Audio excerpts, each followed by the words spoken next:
Okay, now we're on to YouTube. That's kind of crazy to know.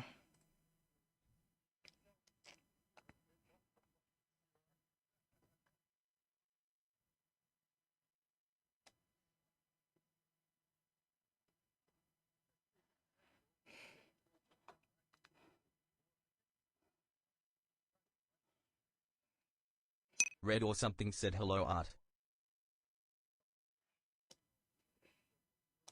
Hey, Red, what's going on?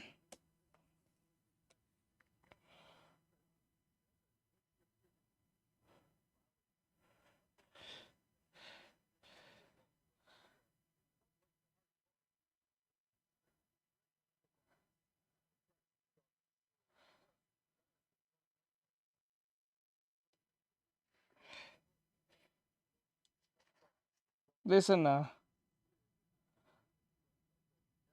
why? K said hi.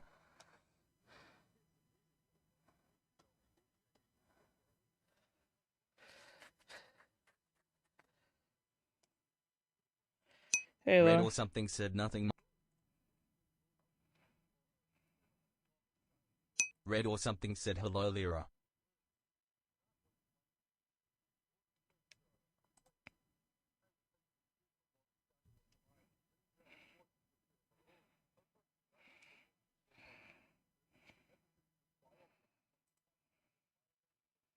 Hello, hello.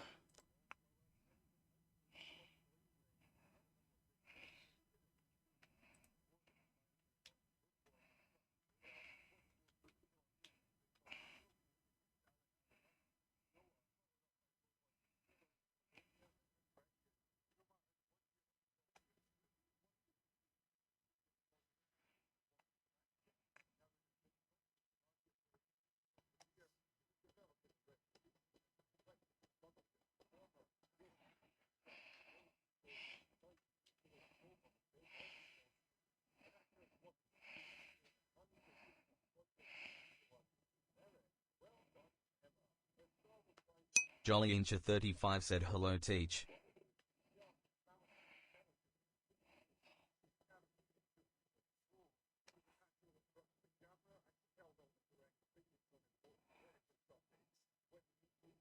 Lyra, K said what are we doing?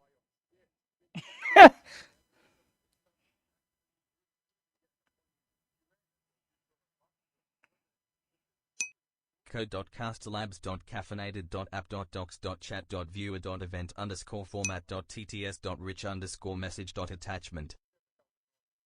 Jolly Inshit 35 said 7 quintillion 746,576,968,699. Red or something said Art, Honeybee strength, 169 lb speed, 280 mph health, 90 HP fighting style. Ranged Why? combat weapon, bow and stinger. The arrow is like a But stinger. why, When though? pierced by it, it injects poison and, or has such. But why? Lyra, K said I WTH. I don't understand. Hey, Ari. Oh my god, why? Doesn't make any sense.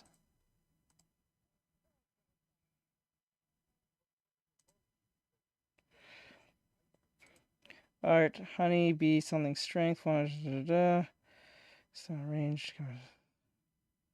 His arrow is like a stinger when pierced by the injection. Oh, is that mine? Oh, that's mine. Okay, I get it, Red. Thank you. Is that more my stats from like? Is that my Hollow Knight stats?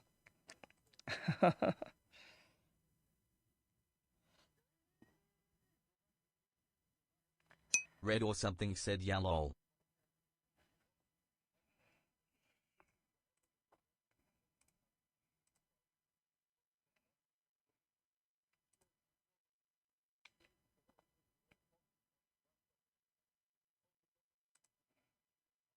That's so cool.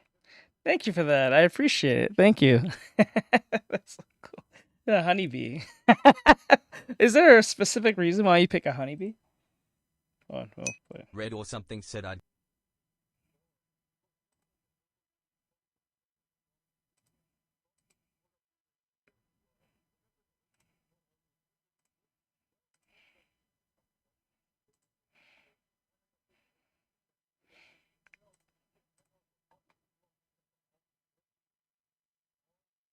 One. Yeah. The one that everyone remember, she's a staunch feminist and leftist. And she doesn't agree on one particular what do you call it, opinion. Just one. Just one.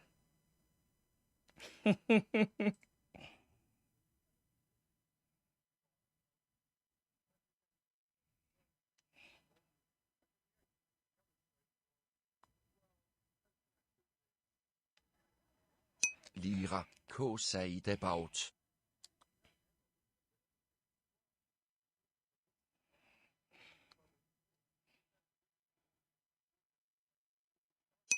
Red OR somling sig de sjose to do af hun I BB sidder en ardalot lol. Altså er kulanare være I præty. Nah, she got thrown under the bus. Nope.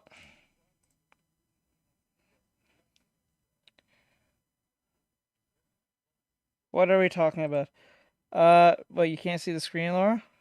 I chose to do a honeybee because they're in art a lot. Also, they're cool and very pretty. Oh, I'm pretty. I feel pretty. I feel pretty. Am I a pretty girl? Really pretty? Really, really? Yes, really. Silver kommet sig no one ulyveren.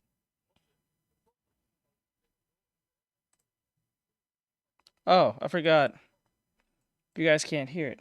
I hate that. Lira, Hold on, K hold on, wow. hold on. You know what, better yet? Wait, is it playing? Oh no, you guys can't hear it. Let me fix it. Let me fix it. Okay. Let me pull it back for everyone to see, because it seems like no one can't see it and or hear it. So I'm gonna get it right back. I don't mind replaying it. I don't care. This won't be on this reaction channel anyway. So, let me say. K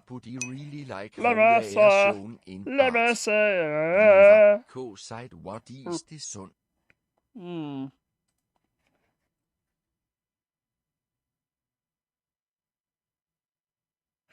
Okay.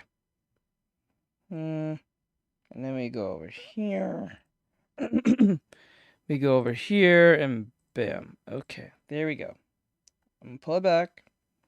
I know you guys can see it this time, and I'm pretty sure you can hear it. Let me play it. Oh dear, there we it's go. not a very good time to be Emma Watson, is it? From child actor to indie darling to big budget star, and finally to whiny, controversial and divisive activist, increasingly disconnected from reality and now publicly ridiculed by one of the biggest names in modern culture in what may go down as the most savage dressing down in history. Ever since she exploded onto the big screen with the Harry Potter franchise, her acting is...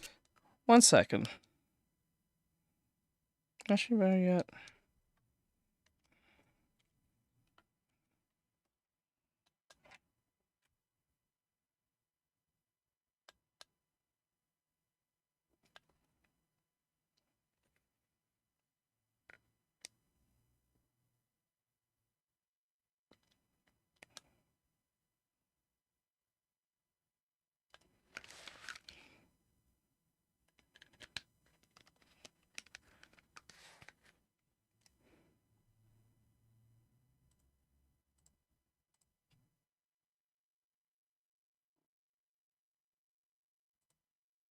carried her to the very cusp of A-level stardom before it all came to a shuddering halt in one of the most baffling acts of career self-sabotage outside of Rachel Zegler. Hey guys on YouTube, can you say hello real quick? Lira, K Gunnar is like hehehe smiling facet. Ah, it does work.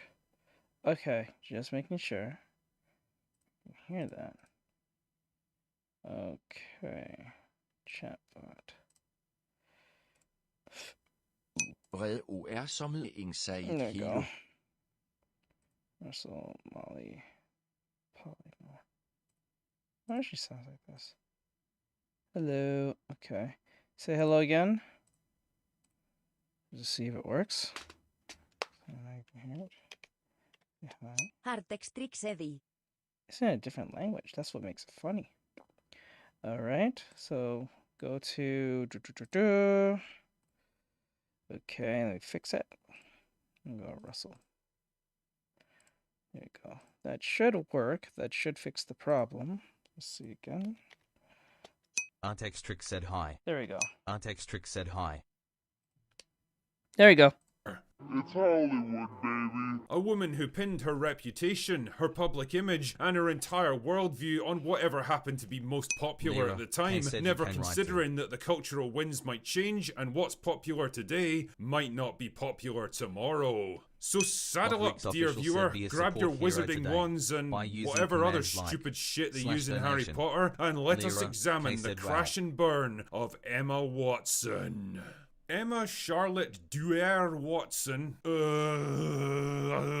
was born in Paris, France in 1990 to a pair of wealthy lawyers. So naturally she grew up with all the benefits of having wealthy parents, private schooling, tuition, multiple homes, and access to any clubs and interests she wanted to pursue. One of which turned out to be acting. Fuck me, she basically is Hermione Granger. Anyway, by 1999, a series of books about a boy wizard were turning out to be pretty popular, and work soon began on adapting them into a movie franchise. For this, they needed a bunch of child actors to play the 3 leads, including Hermione. Their searching soon led them to the Oxford Acting School where Watson was studying, and after no fewer than 8 auditions, she was finally cast in the role. And well, all I can say 8. about her early performances 8 is auditions. you can tell that she was a theatre kid, that's for fucking sure. I'm Hermione Granger. And you are? Piss taken aside though, for a 10-year-old that had never acted in a movie before, I guess she was fine. Daniel Radcliffe was way better though. Anyway, you don't need me to tell you that the Harry Potter movies would go on to become a global phenomenon over the next several years, keeping Watson and her co-stars so busy that she literally didn't act in anything else until 2007, when she appeared in the TV movie Ballet Shoes, a film that landed mixed reviews and didn't do a whole lot for her career. In public, the Harry Potter series was going from strength to strength, but behind the scenes, the cracks were starting to show. Watson and the others were burned out by the constant demands of filming and promotional tours, and when it came time to renegotiate her contract after the Goblet of Fire, she seriously considered leaving the franchise altogether. Still, she was eventually convinced to sign on again. It's amazing what a multi-million-dollar paycheck can do for a girl, isn't it? And by 2011, the series came to a close with Deathly Hallows Part 2. For the first time in more than a decade, Watson was on her own. She'd basically grown up with Harry Potter, she'd never had a normal childhood or lived a normal life, and she likely never would. Keep that one in mind because it'll be important later. The question now was how to escape the long shadow of Hermione Granger and forge a career of her own. Her first few outings were mostly low-budget indie movies, everything from biopics like My Week with Marilyn to romantic dramas like The Perks of Being a Wallflower, and even heist movies like Bling Ring. None of them were big hits, but they did at least prove that she could be more than a mildly annoying bookworm with crappy hair. 2014 saw her move into big-budget filmmaking with Darren Aronofsky's Noah, followed up by low-budget thrillers Colonia and Regression. No matter the budget or the quality of the movie, one thing that stayed consistent were the positive reviews for Watson's acting. Now in her mid-20s and arguably at the peak of her career, she was developing a reputation as an eclectic and confident performer, willing to take on challenging roles and play against type, equally at home on the big or the small screen. An actor who wasn't just chasing fame and money, but taking on projects with actual artistic merit. Well done, Emma. Her star was rising. She was rapidly becoming the new it girl of Hollywood. Young, talented, intelligent, and sophisticated, she could navigate interviews like a pro. She was a natural in front of the camera, and she held all the correct opinions on important political topics. When the Me Too movement kicked off, Emma was all over it like a fly on shit, making speeches about feminism, establishing activism groups, and even getting appointed to the UN Mira, as their Kay goodwill asks a ambassador girl. for women. Because truly, no one understands the plight of women in repressive third world what? regimes better than a multi-millionaire, privately educated theatre kid Hollywood actress that's never Mira, held a Kay normal said job in haha. her entire life. Really? But more on that later. Pretty soon, Watson wasn't content just to make speeches in front of rooms full of elderly BC36, politicians who green probably heart wish they were white heart literally emoji, anywhere else. said I am She was new to bringing this her love waving activism hand direct. emoji, smiling face with smiling eyes emoji. Hello. Welcome to the stream. Right now we're doing reactions as I do an animation study. So we're just listening to what's going on and seeing what's on the screen. So if you don't know what's going on, we're doing a reaction as we listen to this. Red or something said my apologies for interrupting. Mike, Carpenter and strength, 6,900 pounds speed, 26.6 miles per hour health, 110 horsepower fighting, hand-to-hand combat weapon, no weapon unless it's with fists. Ah. Getting hit means KO. Alright. Alright, let's go.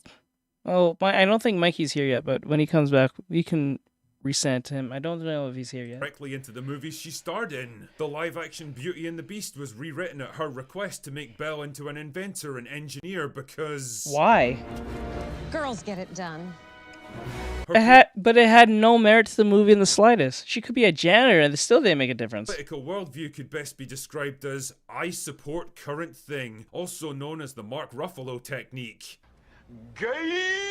No matter the issue, no matter the complexity or the nuance, you could pretty much guarantee that Emma Watson would be right there in the thick of it, pushing whatever the progressive consensus happened to be at the time. She was less of a person with her own opinions and ideas, and more like a series of safe, politically correct talking points wrapped up in a flesh suit, all delivered with the kind of sneering, upper-class British disdain that can only truly come from playing life on easy mode from the day she was born. But just like an overloaded cauldron filled with the wrong ingredients, problems were a brewing, dear viewer. Remember the lady who wrote all those wizarding books? Well, it turns out she'd become quite rich and famous over the years, and as a big raging progressive feminist herself, she and Emma were marching in lockstep on almost every issue. All except one. It turns out that the wizarding lady had a few issues with the T part of LGBT and began voicing her concerns with increasing volume. And the reaction from the other side was, well, how can I put this? Now Emma was in a bit of a tricky spot because she'd made it her mission in life to support current thing, but now the wizarding lady who she owed her entire career and stardom to was openly attacking one of the most sacred parts of current thing. What to do? Should she stand firm beside her friend of 20 years and back her up? Should she... Spoiler alert, she doesn't. She throws this woman under the bus. She throws this woman... Kay said wow a lot. Not only that Emma throws her on the bus, so just as Radcliffe and Ron. She maintain a dignified silence and refuse to get drawn into a fight that wasn't hers? Or should she turn her back on the wizarding lady, hang her out to dry, and make increasingly passive-aggressive attacks against her? I think you can guess which one she chose. And the thing is, that all worked great when Emma seemed to be on the side of current thing and the wizarding lady definitely wasn't. The problem with current thing though is that eventually it tends to change, and by 2025 the cultural winds have shifted dramatically. Public opinion on the issue was changing, and suddenly the wizarding lady wasn't seen as the evil witch who had to be defeated anymore. Now people were beginning to actually listen and even openly support her, and it began to occur to Emma that she might have backed the wrong horse on this one. Yep. Fuck.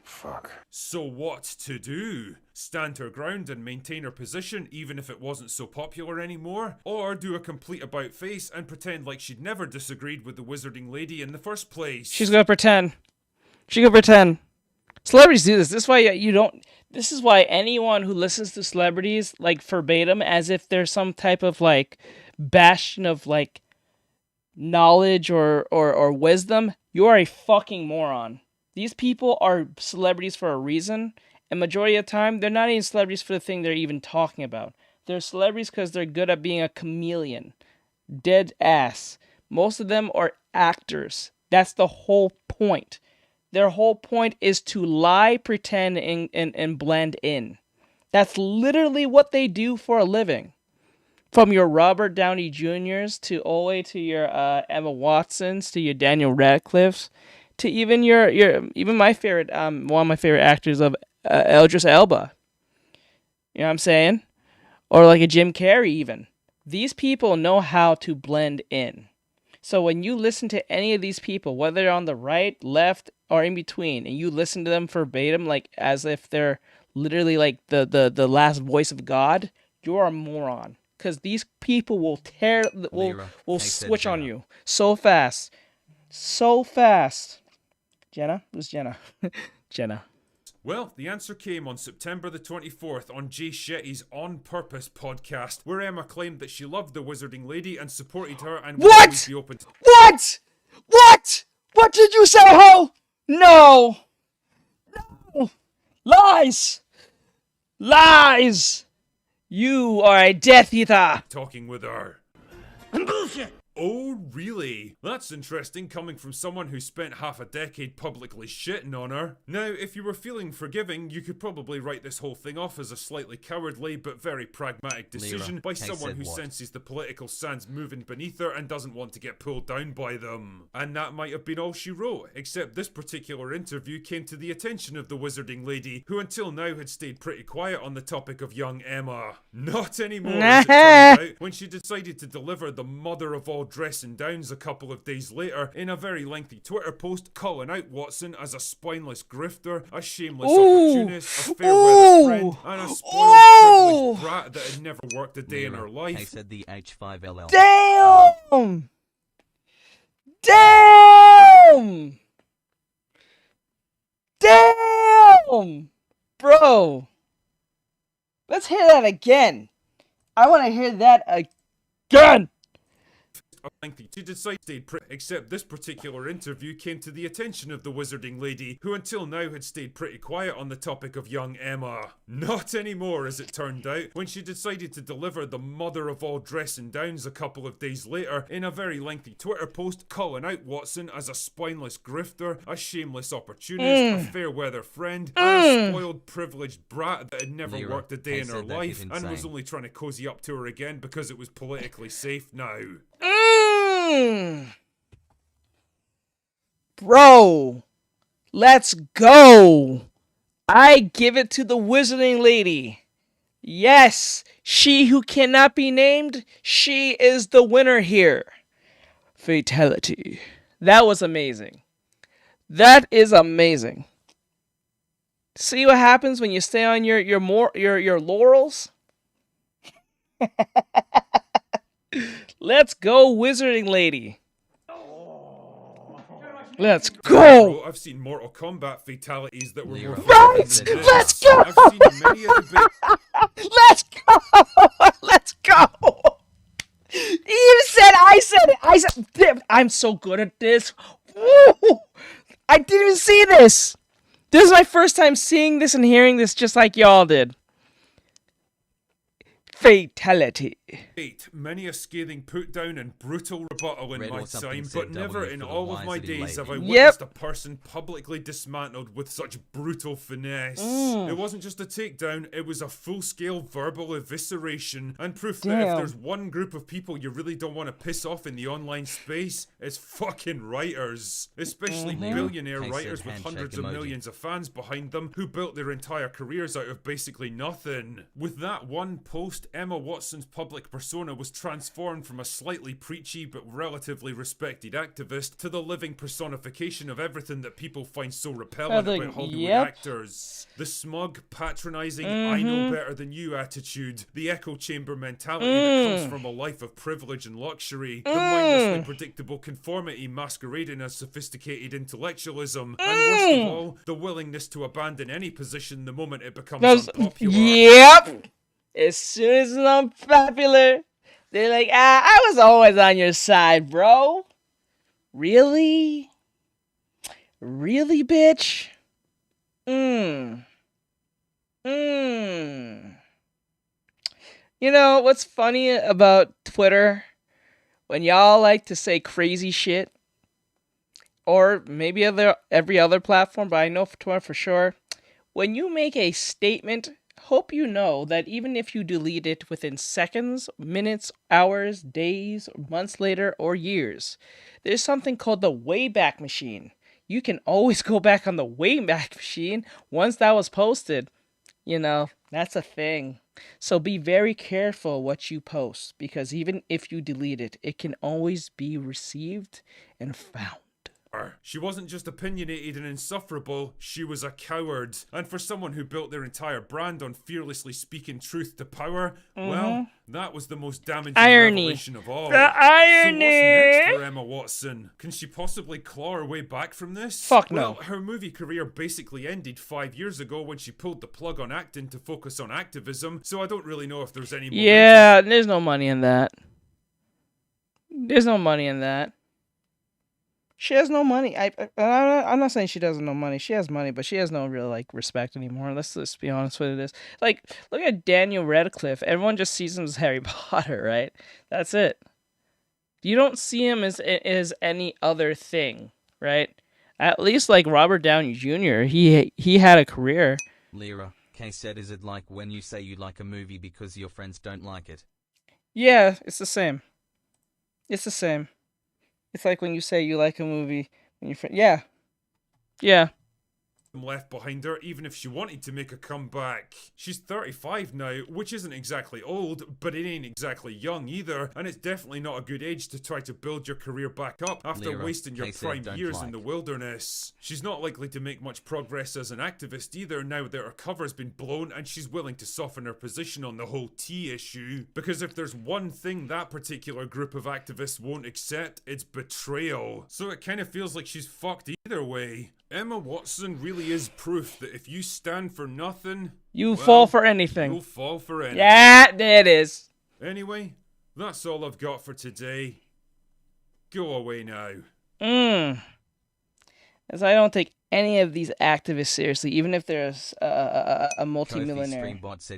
They're usually the most out of touch. It looks like the EA Saudi Arabian buyout is causing even more nerves to spike, and people are panicking that it might be over for activism at Electronic Arts once and for all. Let's go! Because EA has gotten, as that one guy in GTA 4 said, Red or Arab something money, said if lol. you will. He was so eager to get her off of his screen. To catch you up right? real fast, EA has been bought by 3 private groups, the biggest being the PIF, which is spearheaded by the Kingdom of Saudi Arabia. They're using their billions of dollars to buy out one of the biggest game publishers in the world, and now stuff like Battlefield, FC Sports, and more are now all owned by the Saudi Arabian government pretty much, and their smaller investors who help them do it. So how has the industry responded to all of this? Not well, let me tell you. In fact, they're pretty angry that this deal went through at all, and the big issue at the heart of this is, are women and LGBT workers safe now that EA is getting Arab money? Let's dive into this. Firstly, from GameFile, we got this one titled, one of the world's biggest video game companies plans to sell to some of the world's most powerful people. Yep, I bet Stephen Totillo, who wrote this article, was probably seething the entire time because Stephen, by the way, in case you don't know, used to run Kotaku and is a big-time activist himself. So I just know this guy is really mad having to report that all the stuff that he advocates for is basically now going to be destroyed by people. This is on it's, if you want to get the pens I have there, they're on my description here on YouTube. It's in my shorts, in the YouTube shorts and stuff. You can check on my TikTok or Amazon. It should be there. If you don't see it, let me know. Dude, how are you doing? How are you making this happen? Make what happen? What? The screen? The reactions? Like what? What are you asking specifically? People that he clearly doesn't agree said with. I was anyway, referring there's to a the lot bot of reading info the to go over here. headlines. Firstly, oh, I got what do you call it? What do you call it? What the fuck you call it?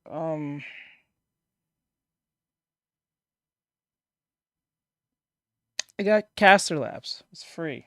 It just took me a second to remember. I just realized. You can hear that, can you? It's weird. daY asks, spell it for me, homie. Let me see. Caster.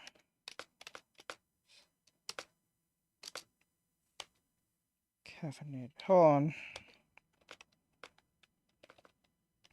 E. Oh. I. daY said no rush. There we go.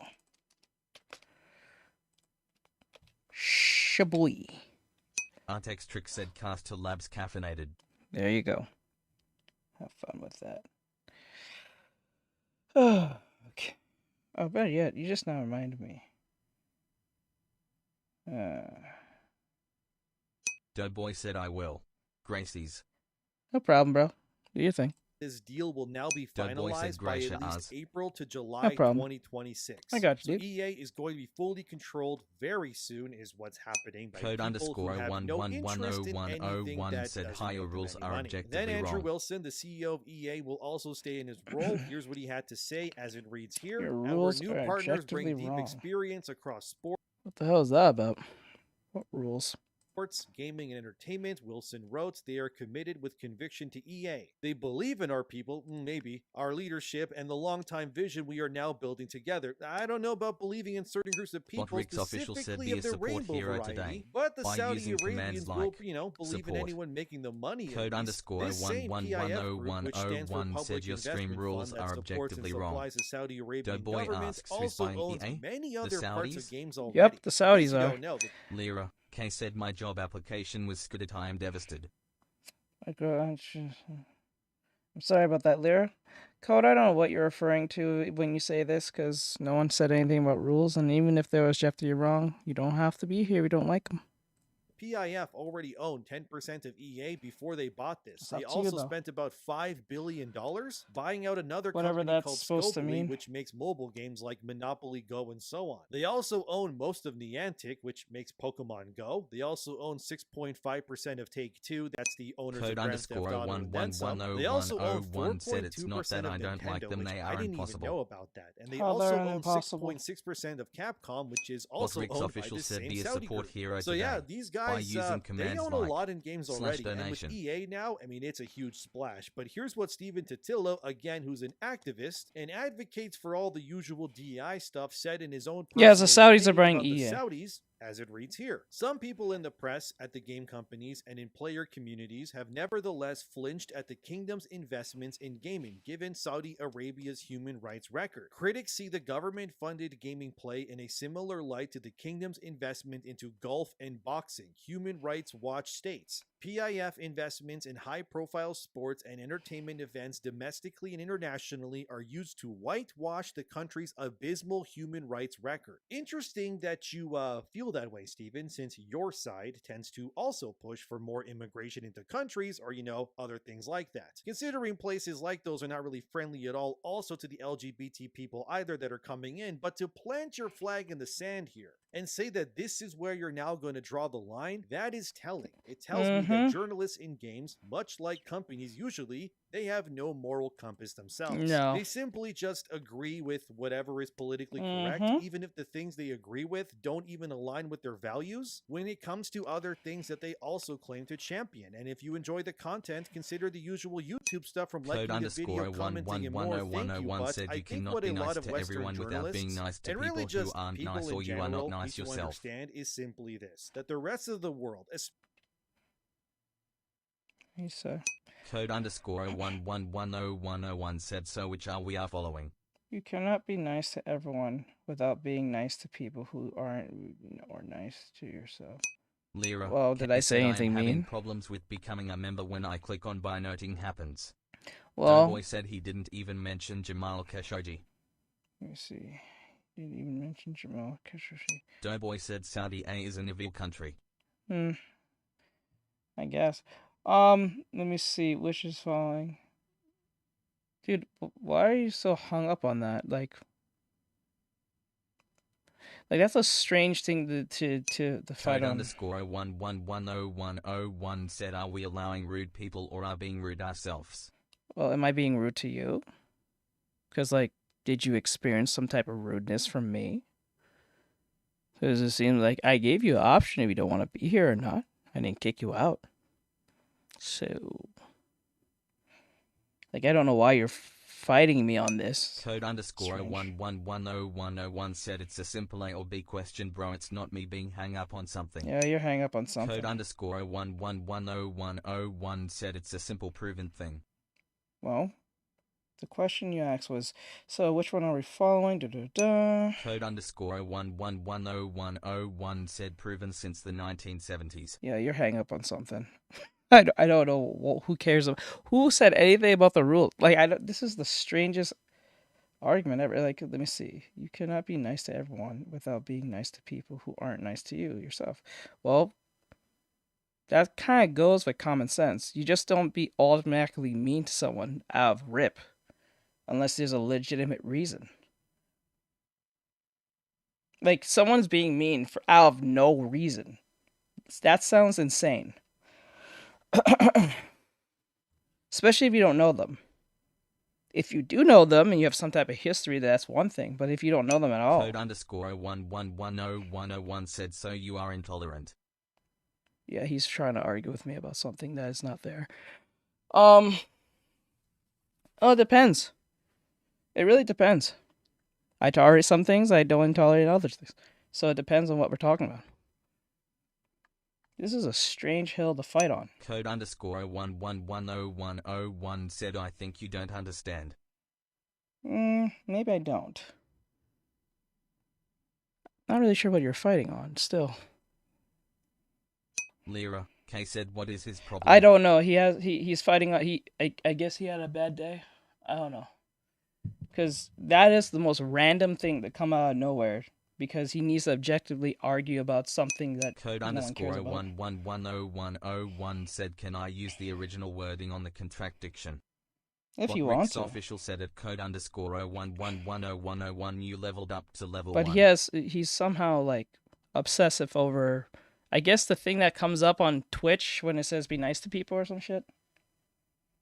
And he that's the thing he wants to die on for some odd reason, instead of just saying, hey, what's he doing? Or hang out, or, have a conversation about whatever is happening on the screen.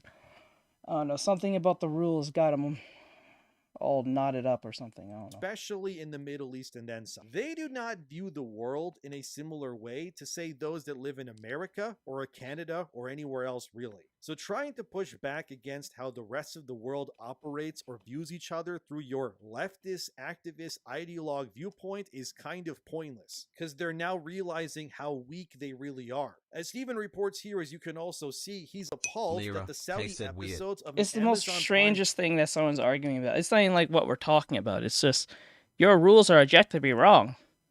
I'm like, okay. Are we being nice to people Your or favorite not? anime said, hey bro, how I'm are you like, telling dude, today? Is that what you want to argue about today? Like, that's what you did today? Oh God, you must be fun at parties. like, bro, that is one of the strangest thing to die on a hill on. Code underscore 0111001 said, unlimited tolerance must lead to the disappearance of tolerance. If we extend unlimited tolerance even to those who are intolerant, if we are not prepared to defend a tolerant society against the onslaught of the This is intolerant, madness. then the tolerant will No, be we're not destroyed, doing this. and tolerance with them. Do you hear Red this? or something said, hello, your favorite anime. You see, Your favorite anime said, feeling. Wait, unlimited tolerance must lead to disappearance of tolerance. If we extend unlimited tolerance even to those who are intolerant, if we are not prepared to defend... Oh. Code underscore 0111001 said that's the original quote. Okay. I don't know what you... What do you want me to say to this? Like, you can't be intolerant to everything. I mean, tolerant to everything, my bad. That's virtually impossible. So, you can be tolerant to some things, but not everything. What the fuck? Documentary about the Esports World Cup also omitted LGBT voices in the episode of that same documentary in the Saudi version. Yeah, but again, you guys did this to yourselves. You weakened the fabric of these companies by just piling it with activists, not really realizing that most of these people want to be Lyra, activists Kay first, said what is and wrong with him maybe is he game insane of developers life. third, Oh, maybe no. even fourth down that list. He's The one of profits will them fall. There are some strange parts of EA intellectual still do well, activists like who the needs to FC argue for the Sports sake of Code the underscore argument. the part of EA that rebranded after 0111001 the said it's FIFA the fact license that you ended, can and never FC be purely Sports tolerant ever. 2026 is easily No gonna one said to be tolerant purely. Fuck, like, just be nice to people. If someone's being mean to you, I don't think it's any more wrong to be mean back. That's your choice if you don't want to be mean back or not. Like, who does that? If you're constantly tolerant towards everyone, people are gonna take advantage of you and not take you seriously and want to, like, do shit to you. The fuck? Like, it's only natural to be nice to someone at common courtesy when you don't know them. What the fuck? Like, it's very strange to be just mean to someone for the sake of being mean. That's not really good social skills. To be EA's biggest game of the year and makes them millions of dollars like crazy. I mean, the sports division of EA is what makes them real money. Like these games, man, like the FIFA series alone sold 325 million copies. FC Sports 2025 alone sold 20 I don't know why million, bro's which is trying to absolutely insane. argue They're something pulling is Elden Ring numbers with a yearly trivial soccer as title. this. But when you go outside of the real money makers to the smaller studios, that's where things get a lot more dicey. BioWare is definitely sweating bullets right now because they are said, okay, operating now at are a we massive following loss equality currently or due to equity? Are giving Veilguard, everyone Anthem, equal and then some, opportunity because or equal despite EA outcome? making Arab money over fist What is it? Okay, are we following equity or quality or giving everyone? I don't think giving everyone equal outcome, that doesn't make sense. I don't think that makes sense. You can't give everyone equal outcome. That's just impossible. That's madness in itself. That is very untateable. I don't think that's possible. from their sports titles, technically the Battlefield series has also been limping for like almost 10 years, with terrible games that haven't performed well and have been filled with activist drivel, not to mention really bad performance as well. Sure, okay, Battlefield 6 is around the corner, which looks to hopefully fix those issues and drop Lyra, the K activism said, what parts, is he, a but when robot it or came to something? I don't know, he's 2042 one of and those people who Battlefield wants to 5, argue for which the were sake of still the full of argument because he usual wants to feel activist slop, which intellectually no doubt superior for some hurt strange everybody's reason. bottom line, and that also made their armor but would against it the be correct to salivating set lips of everyone people back with to zero very is deep the pockets question? that were No, I don't clearly think that's a ready good to take idea, over, though. which they now have. Because in case you don't know, a part of this $55 billion deal, EA will also take on $20 billion in debt because, like I said, they weren't making enough. As that Park Place shows here, as you can all see, BioWare may be on the chopping block because of this debt too. said, also, Mass can Effect you not 4, assume or I upon guess me? 5 if you count Andromeda, has Dude, you been in came here development talking hell about for rules like and shit. I 8 was like, years. what Doughboy are you said, talking how about? many you have on stream? How many have stream? What do you mean, how many? How many people are watching? I have 4. Doughboy said, or Twitch. He's the only one. I don't know why. Like, he's the first person on Twitch to actually like say something, and the first thing he talks about is this. Because I don't really have a lot of people who talk to me on Twitch. I have more people talk to me on TikTok, YouTube, and I think Kick and Instagram. But no, that's the weirdest thing. Or something already. BioWare's first game in Instead years of was saying, "Hey, what's Veilguard, going which on? How you didn't do doing?" well, as No, we all there's know. something about some intellectual like stance he needs to have because I don't know. They did so poorly that it came to PS Plus and Game Pass not even a year after release, which is the We're not even telltale talking sign that about your DEI or any of that shit. We're talking. He's talking about the Saudi Arabia. Well, I don't think he's trying to connect us to what we're listening to. He's just talking about my rules on Twitch. You know how the Twitch come up with the automatic rules when people put rules or something? For some reason, that got his organs in a knot, so he has to take it to a level to this. I'm like, bro, who gives a fuck? Like, who cares? Like, as long as you're just being respectful, I don't think you don't have to be technically nice. You don't have to be nice to someone to be respectful. You really don't have to be nice. That's not being nice. You're just being respectful. You don't have to be actually nice to someone to be respectful. Doughboy said verbatim. Please. Code underscore 011100101 asks, so if everyone has equal opportunity, then come you should agree every man is born equal? No, I don't think every man is born equal either. No, I don't think so. Is the person is the child who's born in a billionaire home the same as a child who's born in a poverty-stricken home? Fuck no.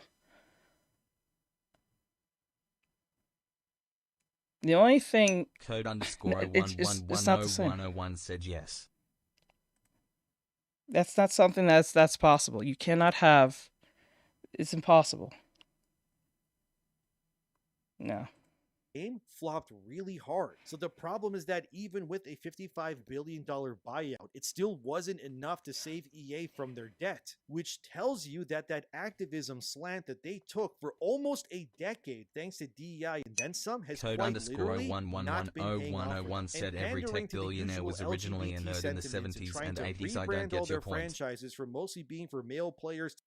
That's not technically true. Not all of them have to be a nerd.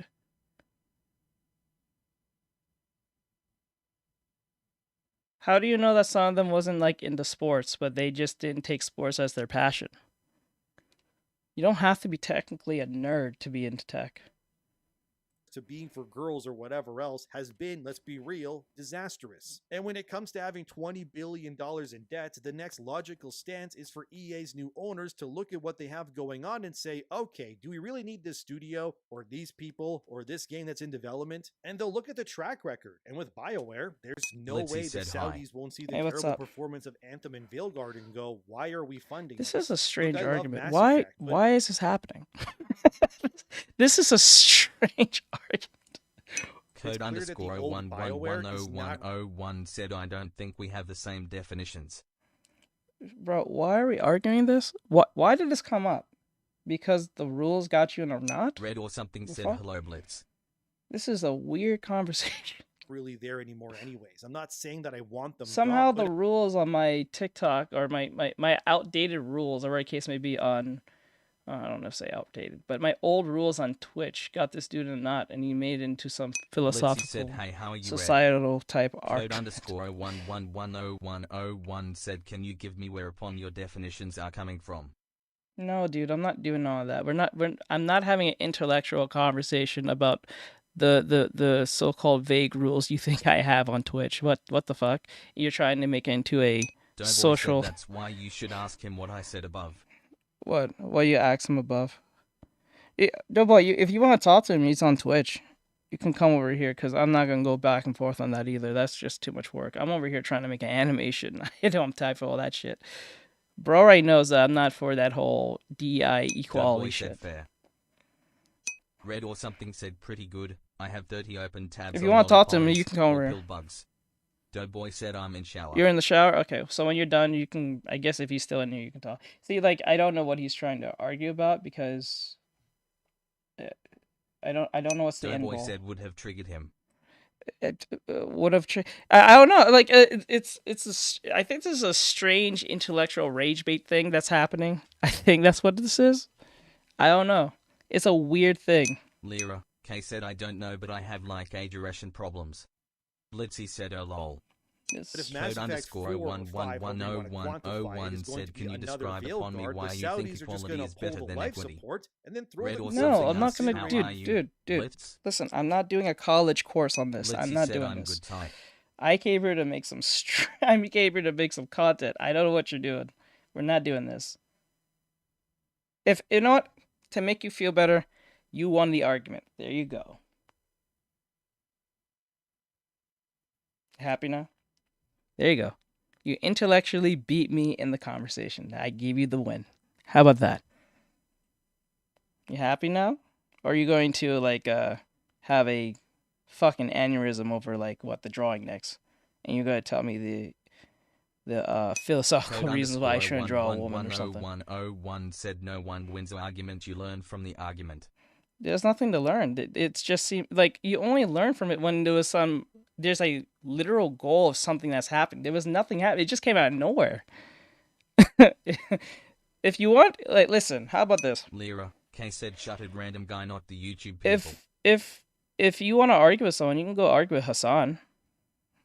I'm pretty sure he's on. Yeah, you can go argue with Hassan. I'm pretty sure he's on stream right now. He's streamed practically every day. He'll have that argument with you, or Destiny. Code underscore 111001 asks why was there no goal upon you? Oh yeah, he's a rage baiter. This is what this is about. He wants to rage. He's one of those people who just want to argue for the sake of the argument. Forget it. Instead of just saying, "Yay, I won," or whatever the case may be. Blitzy said I found a 30mm He must be anti-air fun shell at in my parties. bassinet today, lol. You must be fun in parties. Because Veilguard was BioWare's I am current not age arguing this. philosophy. Originally a live service title that got I'm turned here to into try a to get this single-player drawing game, on. it still had the skeletal structure of a game meant to be some weird co-op experience Code that was meant underscore for online play. The World Hub 111001 cities said felt I more don't like want to win, I Destiny want 2 to better Tower Zones. understand The you. characters stood No, around you like don't Blitzy need said to. basement. and the I don't menus want to. How about that? No, I'm not doing that. Unless we're talking about what we're listening to, then that makes sense. But no, I'm not gonna argue about every little thing. No, I'm not doing that. within Veilguard are basically the usual live service slop designs with the currencies and Code whatnot. underscore But the game bombed. It didn't help EA erase 111001 that said you debt, don't it want me only to made it understand worse. I mean, you. staff No, got I don't laid want off you to like understand me. Patrick Weeks. That's perfectly fine. Code underscore 111001 asks then how is that on me? Well, you're the one who brought it up. I never did. I was just sitting here listening to Demian talk about the whole Saudis thing. I don't know, bro. You came here about equity, inclusion, and all that shit. Oh, not inclusion, but like the DEI equivalent to like everything being equal amongst everyone, and if everyone's equal in some way, somehow, some form, if everyone deserves all opportunity or not. Like, no. Who I showed in my previous video about this buyout, complaining that his politics would be removed from EA, which, I mean, thank God for that.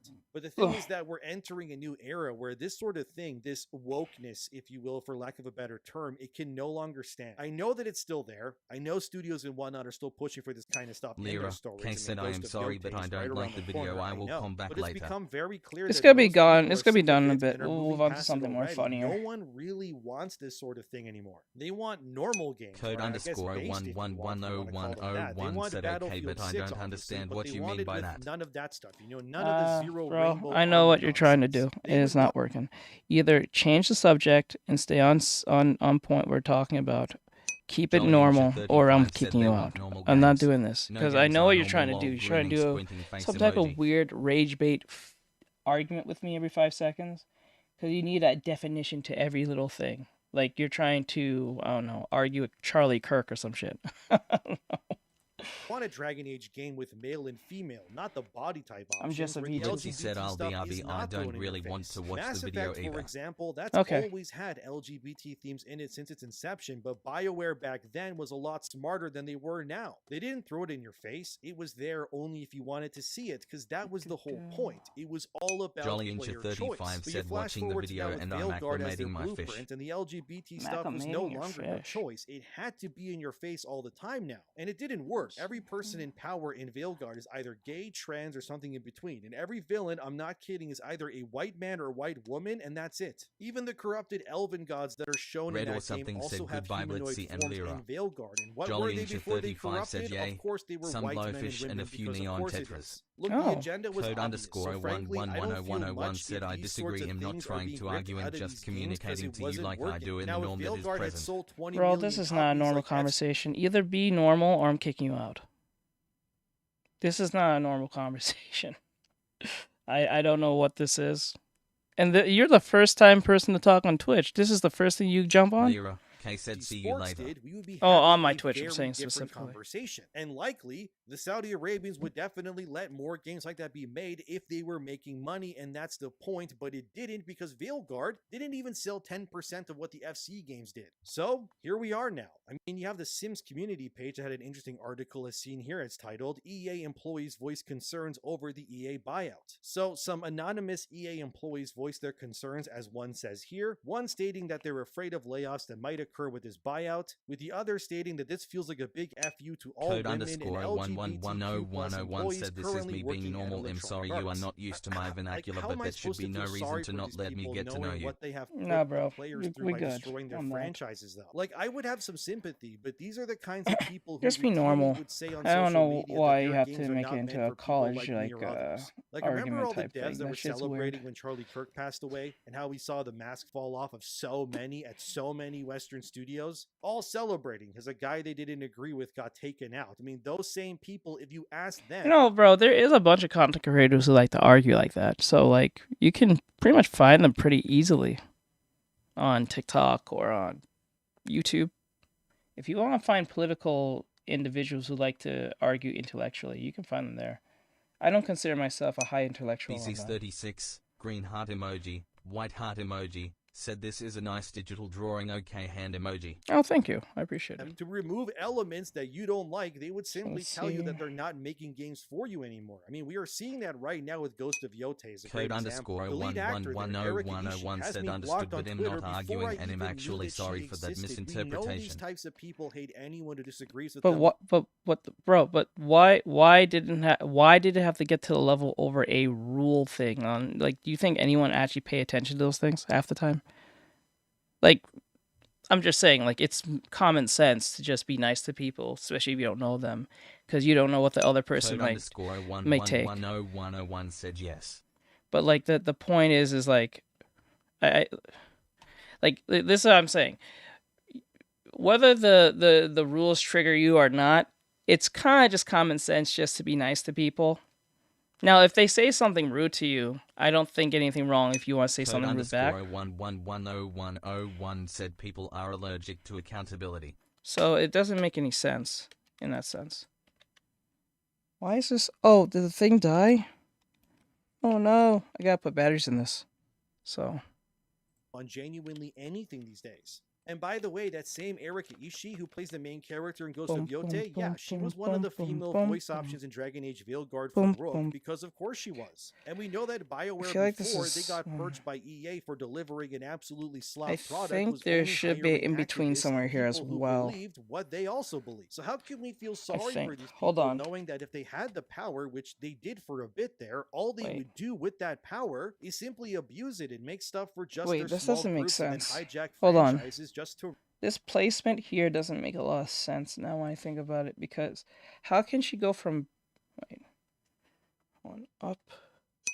Code _01110101 said half the population globally have an IQ in the double digits and think everything is wrong simply by not understanding. I don't know, that's a form of fear, I guess you can say. Lack of understanding can lead to people not wanting to hear something. I don't think that's technically a wrong statement. Most people fear what they don't understand, or they don't want to deal with something that they don't want to understand because it's too much work. So you're not wrong on that. Ruin though. Dragon Age used to be a dark fantasy epic adventure with tons of player choice, and then they turned it into a Dragon Age, drag queen show, I guess, and a humiliation ritual with Veilguard. Like, did you know that Veilguard came to PS Plus not even 6 months after its release? Like I already said, but it also bombed on PS Plus, as seen here from that Park Place. As they put it here, despite being handed out at no cost to millions of subscribers, the Veilguard couldn't even crack the top 10 most played PlayStation games in March. According to True Trophies, which tracks over 3.4 million active PlayStation Network accounts, the game barely reached 15th place in player engagement. When your game is literally on a service at no extra cost, and even then it can't be bothered to be played by millions of players who have access to it, what are we doing? I wouldn't be surprised if the Saudis, can BioWare. I mean, even the BioWare merch store that limps on and makes money, not on their new characters, but just the classic ones. Just go on the BioWare merch store right now and see how much of their sold out merch is specifically about Garrus Vakarian or Tali from the Mass Effect trilogy.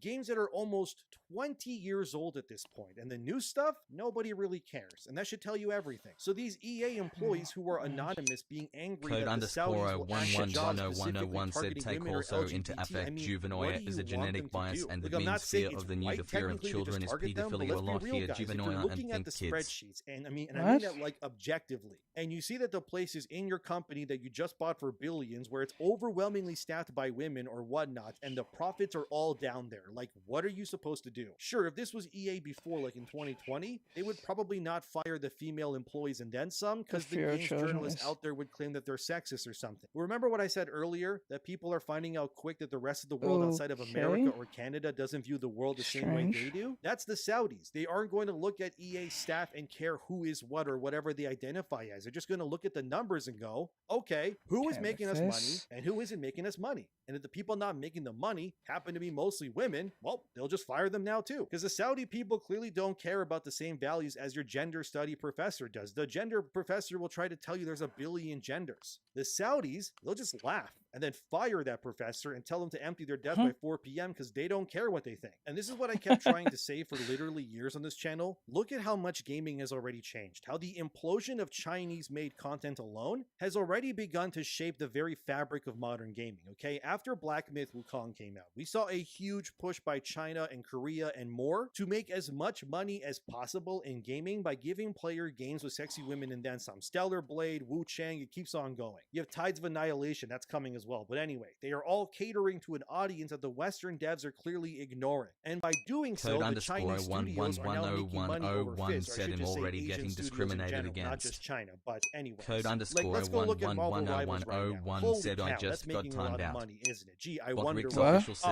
right, because the women are really attractive, the outfits are Gooner approved. If BioWare was in control of Marvel Rivals, they'd make everyone look like Concord characters. The tides are shifting is what I'm saying. What are you talking The industry about? tried the activist route, it didn't work. They had about maybe 4, maybe No, you 5 didn't. years tops to turn the industry into their own little special Code hellhole underscore paradise where everything bended to their whim, 111001 and said all I they just managed got to do timed was out. ruin everything It and doesn't tell me destroy you got every timed single out. Hold on, franchise let me that they see. touched. As Insider Gaming shows here as it's titled, BioWare staff worried about studio's future. So Insider Gaming also spoke to some BioWare devs, anonymously of course, but here's what one of them said. Look at the negativity that came after Dragon Age, said one source. If we felt it was only going to get worse then, you can imagine what some of us think now. Again, you guys did this though. Like, you need to instill confidence that what happened with Veilguard would never Code happen underscore again. Oh, it says here. 111001 What do you said a expect? bot or But here's what something. You another have dev timed said. me I've out been doing multiple it since times last now. year, but I'm Yeah, it making sure I says have a here portfolio 30 ready seconds and reason feelers out message for too other long. jobs. Yes, Another yes, current too long. employee Yes, it said kind that of your feels like message a was matter too of long. time. All you guys had to do is make games like you did in the early 2010s. Take a page out of Larian's Kind of book makes and make sense the because people like to LGBT stuff troll and say some insane shit and make it a big long passage. So yes.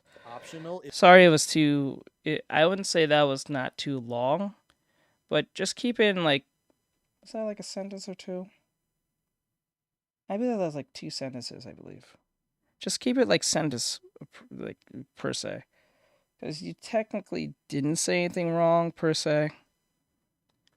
I would say you didn't say anything wrong. I don't think so. If players want to see it or not. You guys won Game of the Year with Dragon Age Inquisition, and you did just that, by the way. You know, the same thing that Larian did with Baldur's Gate 3, but now look at you guys. 11 years later, and the studio is now on the brink of utter collapse now because of these activists. But this part just makes me livid. Just let me read it for you. Insider Gaming understands that at one point, there were talks of EA looking to sell off the studio. Where those ended up, however, is unknown. Code Regarding underscore where things stand with Mass Effect, they are 111001 working said if under I the didn't say assumption that the anything wrong game then is I have going been to come punished out. for fun. At the beginning of the year, Bro, I said the thing was too long. Are you trying to victimize yourself or something? I literally Red or stated what something it said says. the art is looking great. Thank you. Like, I just told you what it is. It says the message was too long. It even says that right there in the chat. It says message too long. It's trying to prevent people who like to copy and paste insane shit that is very long, or just being long for the sake of being long, just for the bot to talk, or the TTS to talk too long, overwriting everything. So that's the point. only That's not discrimination. You're just talking too long. a small team was actively working on it, but more resources had recently started to be put into the game. What do you mean, only a small team? It's to The game prevent is trolls from like I said, copying and pasting and putting stuff in there. Red or something said the bot can't really see that well if it's something bad. No, it said the message is too long. I think it was, it wasn't Botrix? Hold on, let me see real quick. Which one timed out? It was Steam Elements, not even the, because I think I have 3 bots in there. Yeah. It was Steam Elements bots that did it. been in pre-production for years at this point, guys. You're telling me that a small team is only working on Mass Effect now. What the hell else do they have going on there that's more important? What are they doing at BioWare? It should be all hands on deck making that game specifically as amazing Mike as it can has said possibly hi, be, Art, because their Blitz, future literally Red, and depends Lyra. on it. A small Hey, team, Mike, guys. what's going on? You gotta be kidding me here, dude. Like, am I think crazy Lyra here or walked what? out for a little bit, and someone else. I think they don't like the fact that I'm playing this video about Saudi Arabia. I think they're from the Middle East, so I remember right. I think.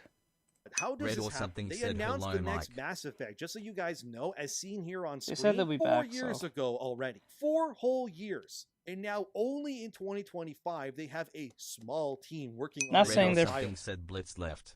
Yeah, and Blitz left. I don't know. I'm not saying that they're from Saudi Arabia, but I know they're from the Middle. I think one of them is from the Middle East. I think that was Laura. Like, I think Blitz is British. She's from the UK. So. What do you want me to say? This is going to make me angry. They made Mass Effect 1 Code in underscore 3 to 4 years. Mass Effect 2 was done said, in but 2 your years, juvenile and Mass fear of Effect new 3 in about the pedophilia, same. fear of kids, We're the like older you get, 5, the heavier maybe your even juvenile 6 gets. years of pre-production alone on Mass Effect's next Okay, game, and why? they're only now Bro, having a small I'm team now working I'm on under it. the impression that you just want to say very strange things at this point. Like, you said the same thing twice. I'm like, you could have used any other like example, but you still said that over again. But I don't know. Like, this is unreal, dude. Like, You come didn't on. technically say anything wrong. You just said the definition to a degree. So I was like, not a big deal. But why that specifically? If BioWare does get shut down to remove that debt, I really wouldn't be surprised, but this is honestly baffling to me. Another dev would also tell Insider Gaming, we're going to keep working until they tell us we're done. Insider Gaming was told. It's not Mike the has said healthiest way fair to enough. live, but as Gonna long as play the peak with paychecks someone keep that coming, invited we're me not and gonna going go to to the just gym. walk away. All right, bro. Good lord, dude. I'm baffled by what I'm reading here. Old BioWare, like OG, would have been on the second game already in this same time frame. This can't be the same BioWare that made the original trilogy what it was. Like, this is beyond baffling to me. But honestly, what this has all shown me is that the hypocrisy of the I think we need to stop doing this thing where we're comparing a 10-year plus gap.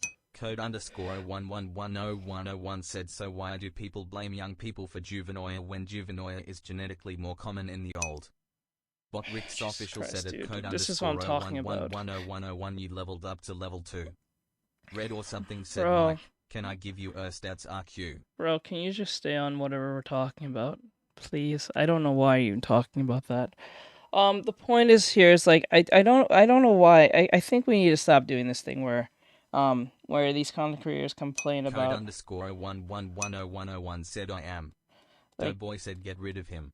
like complaining about. I'm trying to be nice as best as I can, but it's getting to a point where I'm just like, bro, this is ridiculous. I think you're just trying to strangely like intellectually rage bait for some odd reason. I'm about to do that in a second. But like the point is like we need to stop doing that thing where I know that Edemion and all of them kind of make the same statement, but this is the one thing I'm starting to get sick of when they're complaining about these companies. We need to stop saying, is this the same BioWare from like, I don't know, 10 or 15 years ago? Obviously not. The same people who used to make the games that you used to like isn't there no more. It's new people. It's very rare that all of them are still there. Like, I'm not saying all of them are gone, but a good portion of them are gone. 1110101 said you're threatening to ban me for following the rules. That's a heavy red flag. Oh my Mike god, has dude, said, I can't do sure, this. I don't know what that is, but I'll listen. I can't do this anymore. Yes, I'm banning you. Yes, God, you're annoying. Bro, like, what the fuck? You must be fun at parties. You gotta go. I can't do it. Code underscore 1110101 said why. Because I'm gonna give you one last chance. Just stay on point on what we're talking about, please. You went on some verbatim Code thing. underscore 1110101 said I'm just following the rules. No, you're using that as a scapegoat so you can be annoying. No, I'm done. Fuck, stupid. And who names themselves 111 code 11? Only an idiot does that shit. I'm not even doing this game with you. Fucking like testing my patience at the slightest. I'm like I understand you're trying to make a point of something, but the thing I don't understand is it has nothing to do with what we're doing. You're just on your own diatribe on something. Bro was talking about okay, so to give everyone context what just happened, this dude was in here for the last I think 30 minutes, It's been 30 minutes he was in here. And the first thing he says to me as a new viewer on Twitch was that he was upset that my rules that he read I think at the bottom of the rules thing on like how every Twitch streamer has it, he made it his mission to go on a diatribe thing to argue about the rules, saying something about, oh, your rules are objectively wrong and I have a problem with them. I was like, okay, what does that even mean? Like, what is your problem? He's like, well, because the way you've written your rules, are we being intolerant or tolerant of everything? Because if we're being super intolerant of everything, Mike it's has not going to said lead just to... block the floodgates. I was like, bro, why are you making this into like a complex, algebraic, intellectual conversation over a rules? Like, you're that bored. Like you didn't come in here and say, hey, what up, dude? What you doing? How's your day? Nothing. You came here about a whole Charlie Kirk type argument change my mind type shit. Like, you're from a bunch of college students. You need definitions. You need research papers, documentation, so we know exactly on what specific thing we're talking about. I'm like, bro, what the fuck are we doing? Like literally, I'm sitting here making an anime girl swing a sword. You over here having a diatribe over the so-called vague rules that you have a problem with, that every Twitch streamer has in their bio, just to say be nice. And for some odd reason, you took it to a place where being nice had to be an intellectual complaint. Like, what the fuck is this? What are we doing? Like, you like, Jesus Christ. Like, and I know you're an asshole type troll, because you know this is not a stream where there's a bunch of people in here. That you're literally the first person out of the hour that was going in the Twitch stream, because I don't allow people who watch me on Twitch. So a lot of people watch me on TikTok and YouTube. And wanted attention in the TikTok yes, chat. bro was not hugged by his intellectual dad or mom or something, so he has to, I don't know, argue with a VTuber. I don't know. It's fucking weird. He's not even arguing what we're even talking about on this. That's actually sad. That is so sad, it's not even funny. Bro came into the stream to argue with me about the rules at the bottom of my saying about, are we being nice to everyone? Because we can't be nice to everyone. I'm like, bro, why the fuck is that your problem? You didn't come here and say hi. That was the first thing that comes out of your mouth. You objectively have a problem with the rules that says be respectful or be nice to whoever you're in the stream. I'm like, be nice. Is that so hard to follow? Like, you can't do that. You have to have documentation, specific definitions on being nice. Like, what the fuck is wrong with you? Get the fuck up out of school. Said he is just a sad person. This is why, and nothing better to do. Loudly crying face emoji. This is exactly why a lot of I think Dr. Phil and Jorah Lee Peterson said it. They don't like hiring people from university like this. These are the activist types that you have a problem with because you always have that issue with them. They always have an issue. TFU and ignore lesser intelligent beings, please. Like, this is wild. The hard way. I understand, but like this is why people don't like activists or people who like to do political standings like this at work. They don't like it. This is exactly why the shift is turning, and people don't like people like this. This is why Emma Watson got destroyed the other day from what's her name? J.K. Rowling. The so-called TERF destroyed the woman who was for their so-called rights, and then she turned on that. This stuff pisses I'm me off. like, what the fuck is going on? Dude, all you had to do is say, hey, dude, I don't really agree with your rules or something, and I'm like, okay. What's up, by the way, brother? I'm pretty good. I'm pretty good. It's just like, it was just getting on my nerves after a little bit. I think it was like a whole rage baity thing happening. I'm like, what the fuck? Something said, sorry, I had to leave for a sec.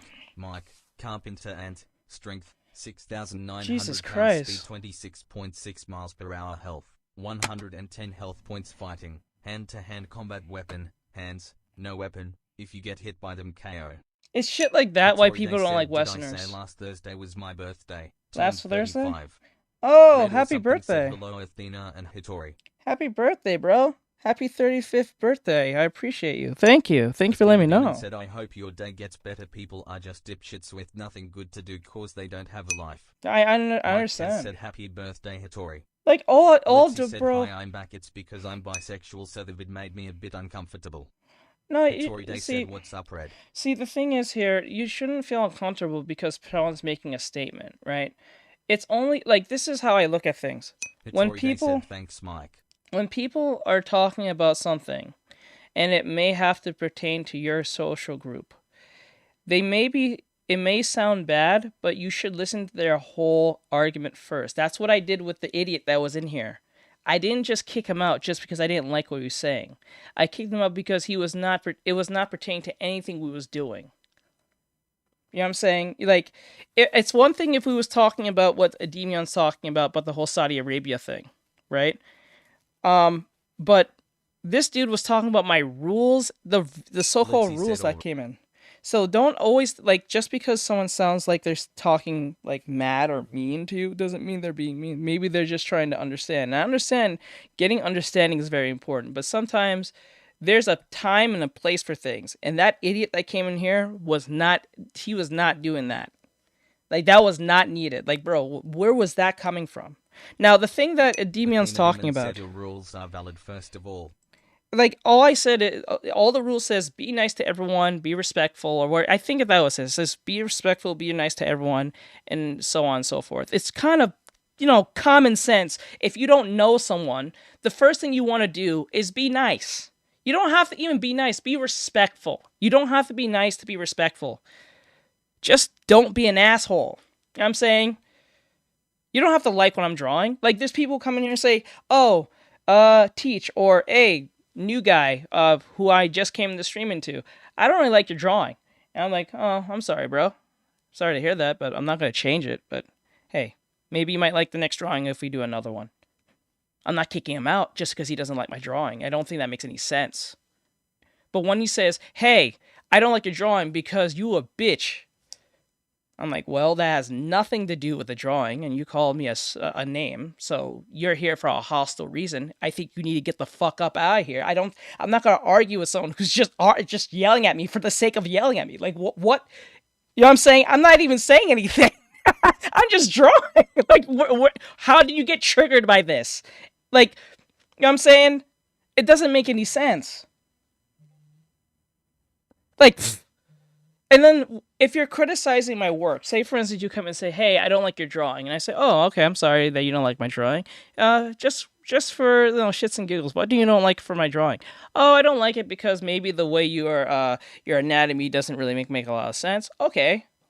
That's pretty specific, but not specific enough. Mike has said usually if I don't like the rules in a place, I don't. I just leave. Thank you. Thank you. This is why people don't like Westerner activists. That's the very fucking problem with Westerner activists. They will come to a place they don't like and then try to argue the place that they don't like, that they don't want to spend money at, they don't want to buy anything at, they don't want to even be around the people at, but you're arguing there for what? What the fuck reason are you doing this? Do you see how stupid this is? This is why no one don't like you activist types. That's why if I was a CEO right now and you're not talking about the game we're selling and in your fucking TikTok, you're on your TikTok or on the Twitter, and I don't, the last 5 posts or 10 last posts isn't about promoting our game, and you're talking about everything like Trump and everything outside that or Charlie Kirk, you're getting the fuck up out of here. I don't need you here. What am I paying you for? You're wasting time talking about things that has nothing to do with what we're doing. Yeah, but I need to let people know that I'm on there. Fuck you. I don't give a shit even whatever political standing you're on. If you're not here to make any money, that's the point why I hired you for. Get the fuck up out of here. Stop wasting my time. I'm not giving you no salary if you're not going to do what you're supposed to be doing. You see what I'm saying? Like, this is stupid. It's stupid. No, he's not someone I hired or anything. He's just a regular Joe Schmo, right? But the issue I'm having is that why argue for the sake of arguing? What does that do for you? What is it, an ego trip? Maybe that's what it is. Maybe it's an egocentric trip thing. I don't know. But like, the irony about this is you went into a chat that has no viewers in there to argue with a VTuber who's talking about video games, and you're not even talking about what he's talking about. The first thing you had a problem is his rules that pops up for every Twitch streamer saying their rules and just being nice. And he's not even he didn't get specific in the sense of like, oh, that rule doesn't make a lot of sense because of this. It's we can't be nice to everyone because something about intolerance and stuff like that. I'm like, bro, did you really took that so serious that you had to make a college statement on that? Are you serious? It's literal common sense. You don't go to it's like Johnny Somali, right? You don't go to a whole country to be a total asshat and then expect people not to be mean to you. You know what I'm saying? Like, if you go to Japan or some other country, Germany, whatever, or Africa, you're not going to be mean to the people on RIP. Why would you do this? Unless you want your ass handed to you. Like, why? Like, why? And then Worst of all, they'll go to a place that they know they're not welcome, or they think they're not welcome, and they have to make a big scene and then say, look, you guys are victimizing me. You guys are discriminating against me. He said that earlier. He said something about he's being discriminated against. Like, no, bro, you're not being discriminated against. The bot even says it in the chat. Your fucking message was too damn long. How are you being discriminated against? How do they know who you specifically? We don't know you. You're just some dude with a name code 01011. Well, he's right if was talking being nice to, but you covered that. Respectful is the best word. Just be respectful. He had to take it to like most people can use common sense and say nice, be nice to everyone. What they're really saying is just saying be respectful. You don't need to hug anyone. Right? If you go to like, I don't know, a square dancing facility where people square dance, you don't need a square dance. Just a person that wanted to get a raise from someone because they're not satisfied with their lives. Yes, this is wild. This is stupid. I'm like, bro, what is this? Like, and this is why people are being very discriminatory against activist types now. They said rolling on the floor laughing emoji face with tears of joy. It makes no sense. This is why that attitude there is the reason why a lot of normies are waking up now and start realizing these people are just miserable individuals. You're miserable. You need documentation. You need a literal definition of every word we talk about, because why? Like, what are we doing? Stupid. This is why I don't like activism. It makes you into a radical individual who wants to argue for the sake of the argument. Like, what the fuck? Shit, this is why I understand why Dr. Phil... Said, yeah, he's just an egotistical prick. Yes. Yes, like, I understand if someone's making an argument against whatever I said. Like, let's use an example. Hittori sometimes called... has said floodgate. I understand. But, like, I know Hittori sometimes called me out for something I said and say, hey, Art or Teach, listen, I'm not really agreeing what you said, but I get what you're saying, but this is why I don't really agree. And then he keeps it in a way that seems normal and understandable. He doesn't have to go into a whole far, like, definition, like we have to, like we're arguing verbatim, like we're on a stand, like we're Charlie Kirk versus, I don't know, fucking Chank or some shit. No, we're not doing that. He'll just say, well, I don't agree, but I'll agree to disagree and move the fuck on. That's what we should do. You know what I'm saying? Like, most people don't change their mind, even if they're wrong, most cases. I'm not saying that's a good thing, but most people don't change their mind off the internet just because they have opposition against someone. They may point out something that is true, and most cases, most people are not going to admit it. And I ain't told, dude, if you want to feel better about yourself, I'm going to tell you right now, you won the intellectual fight. There you go. Can we talk normal now? That's what I said to him. I said to him, I don't want to argue with you over something as trivial as this. I'd rather just say, you won, you're smarter than me, there you go. Can you stay in the chat and just keep it normal? That's all I want you to do. Then he went on some fucking... They said that is why you are my bro.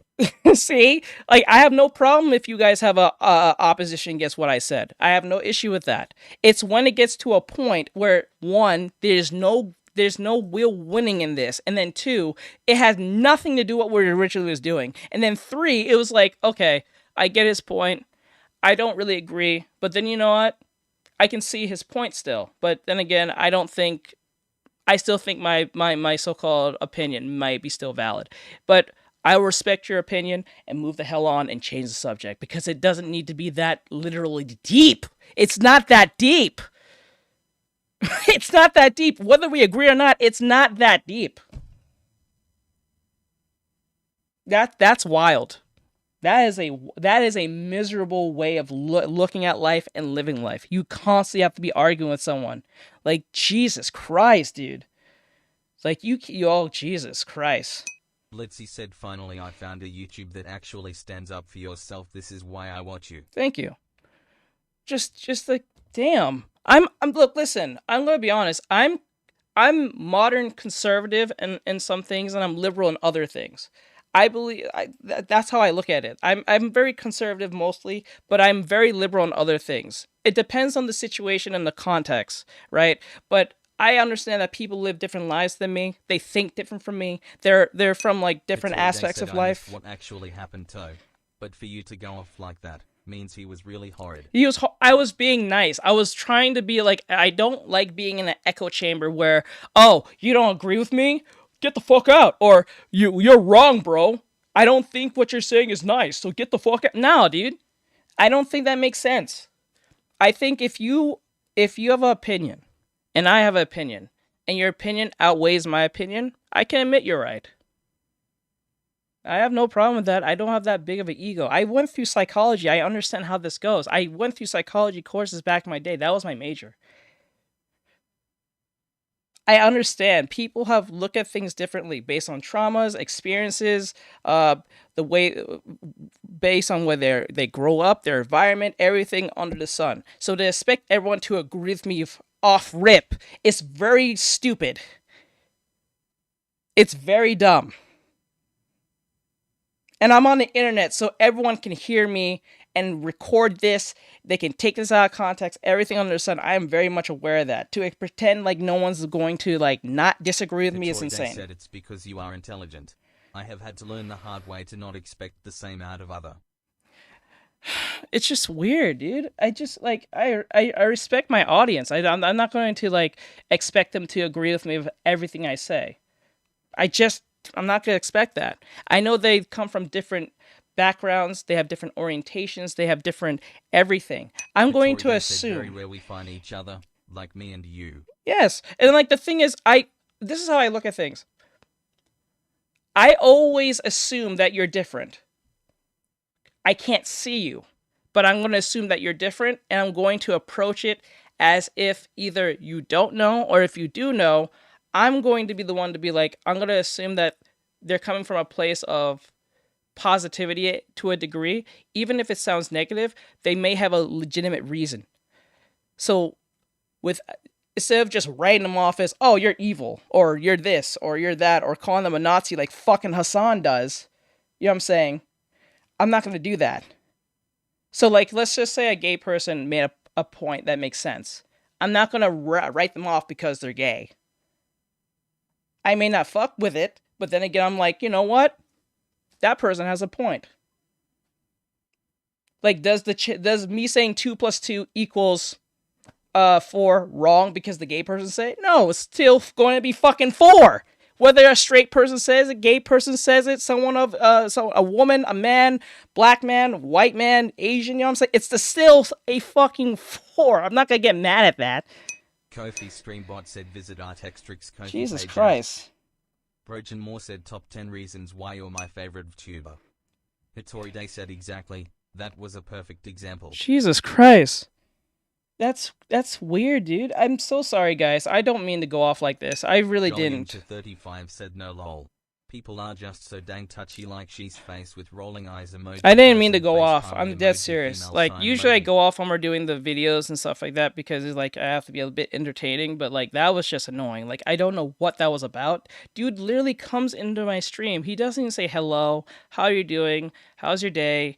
You know, being a normal person. He comes in here with a whole college rip about my rules of being nice to people. I'm like, dude. It's usually just common sense just to say be nice, being respectful. Said it's Jesus Christ. Once in a while. Blitzy said no doubt worry you have to make a point and I respect that. Yeah, I get Hitori it. Day said nah, I love it. It's part of what I come here for. Lol. I gotcha. Hitori Day said go off. Oh, but like the thing is, Blitz, I know you was hearing earlier but the whole Edemion thing we didn't finish yet, but I understand that some of you, I know some people from the LGBT does watch me. I'm very much LGBT. I think there's my father-in-law calls it. I forgot what he's called it. Lekikwa. He puts the whole word as one. But anyway, I understand that what he's talking about Saudi Arabia and they're not really fucking with the whole LGBT thing is true to an nth degree. But I know it might make you feel a certain way, but you know. That's just how things are. Trying to avoid it. I don't think it's the best thing. It's best to understand why it exists sometimes. Sometimes it's best to understand why things exist and understand the opposition of your enemy, because you might understand your enemy more than just like, writing them off. But remember, this is a video game company. They're not coming after you, right? They're buying a video game company. That was horrible anyway, per se, financially. So like I'm pretty sure majority of people won't notice it, only because most of these YouTubers are talking about it, but in the next week and a half, we're gonna forget about this conversation. So it doesn't really matter if they say like if Saudi Arabia buys it. Virgin Moore said, "Nah, you're good. No need to apologize. You felt the need to get that off your chest and you handled it well." I think I hope so. I know that I'm always on like watching, and I want to send the best example to my students, because remember, I'm a teacher, right? And my patience, like the way I present myself to my students, will be representative of what they're going to be learning from me to a degree. And they need to understand that if this is going to be my teacher, I need to know that he has enough patience to not only like get along with just with me, but others. Litzy said, "I just get bullied in school and it kinda triggers me and makes feel horrible. Not to trauma dump." No, I understand. I get it. I understand. I fully understand. But I truly do understand. But like, I try to be as neutral as possible. I can't say I can't eradicate my bias towards things. I think that's stupid, and I think that's a liar way of looking at life, saying I'm not biased at all. I think everyone's biased in some form, whether it's a 1% to a 100%. I don't think you can be totally unbiased, right? But you can be as unbiased as possible to be as fair to the other person as much as possible, right? Depending is it a judgment on something or opinion on something or a case may be, right? So when people are watching me, especially if I'm doing artwork, I don't want them to fear that when they become a student of mine, I'm going to go off rip on them because they didn't get a concept, right? This is what I was trying to teach the dude before. I was like, dude, I don't need to be mean to you. I don't need to be mean to you, be respectful. All right, I don't want to be nice to you, be respectful. You know what I'm saying? I didn't kick you out. I don't like this conversation, but I didn't kick you out. I kept you in here because you didn't say anything technically wrong. But I can see what you're trying to do, and it's not going to work. That was the point. I was trying to at least show him some form of, I will say the word empathy to a degree. But he's young, probably 9 times out of 10, and I'm 30 years old. I'm not going to argue with a young person, most likely. I don't think that's a person who is like my age. I think that's someone who's much younger who likes to argue for the sake of an argument. Only most young people like doing that. I'm not saying there's no adults who do that. That's like my age who doesn't. But there's mostly who does that is usually like Gen Z, Gen Alpha, and even late millennials like doing that shit. And it's very weird. I think that's a very... said in most women. And most women, too. I don't even think like, oh, well, I wouldn't say most women. I would say more like, I don't know, women too. No, women like to argue sometimes. Not all, but they do like to argue more than men. And I think that was a dude, to be honest. Because when they start asking for definitions and all that stuff, I think that was a dude. I think so. Because he wanted definitions, documentation, research, and shit about what we're talking about. I'm like, dude, we're not talking about anything. All you had to do is just be nice and be respectful. That's all that you had to do. But you had to take it to a level where it didn't need to be. Why? I don't know. I really don't know. That shit is weird. And what bothers me most wasn't that he was even arguing me about any of that. Something said, "I always find something new with these streams. I started watching like last week and so far I have seen a new perspective on stuff which I like." Good. That's good. That's always good to have a new perspective. This is why, like I said, if someone who has a different orientation than me is bringing me a... said, "I wish I could have double liked today." Like if someone like from a different orientation or a background of me is bringing up something to me that we're talking about, the perspective or the opinion of whatever we're watching, I'm not even just going to engage with them. I want to understand them. But not in a way that comes off condescending as shit. That's what he was trying to do. He was trying to be as condescending as shit. He watches too much of those debate videos with, I want to say Charlie Kirk, rest his soul. I'm not attacking this man. I don't have no problem with Charlie Kirk. But like in that typical debate atmosphere type nonsense. I'm like, dude, we're not doing this. I'm just a VTuber who's making an anime girl swing a sword. Like, what do you want from me? And and you know what's funny? He was targeting me as a soft target to fuck with, because if this was like Hassan or anything like that, best believe as soon as this dude annoyed Hassan, almost instantly he would get kicked out and called a Nazi. But he took advantage of my empathy towards him and trying to be open-minded to what he was saying, but also being respectful at the same time, and thought, this is my time to not only rage bait but condescendingly talk to him in a way I like.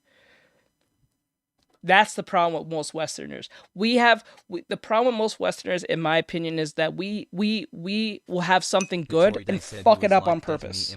Yeah, I even said go to Hassan or Destiny. They'll argue with you, because I know Destiny likes doing that. He'll like to argue for the sake, well, sometimes for the sake of the argument, but at least his is more line. If that's how you spell his name. Hassan? No, that's right. Something asks he mistook your kindness for weakness. Yes. He was being condescending. He was like, I said, bro, I'm not trying to argue with you. I even said to him, like, dude, I'm just even give it to you to just, caress the ego you have. You won. You're smarter than me. I'm not even gonna argue with you. I'm not even arguing with you over the so-called rules that was established, that was made like 3 years ago. That was made 3 years ago. For anything, most of those rules are probably outdated now. And the one that you want to die on a hill on is the idea of being nice to people. And you took it to a world of like equity and not inclusion, but equity and what was it? Equal outcome for everyone. I'm like, bro, what is this DEI argument? What is this? Like, where did being respectful lead to a equity inclusion? I keep saying equity inclusion, but like a Marxist argument came from. Where did that come from? Like, why are you arguing this?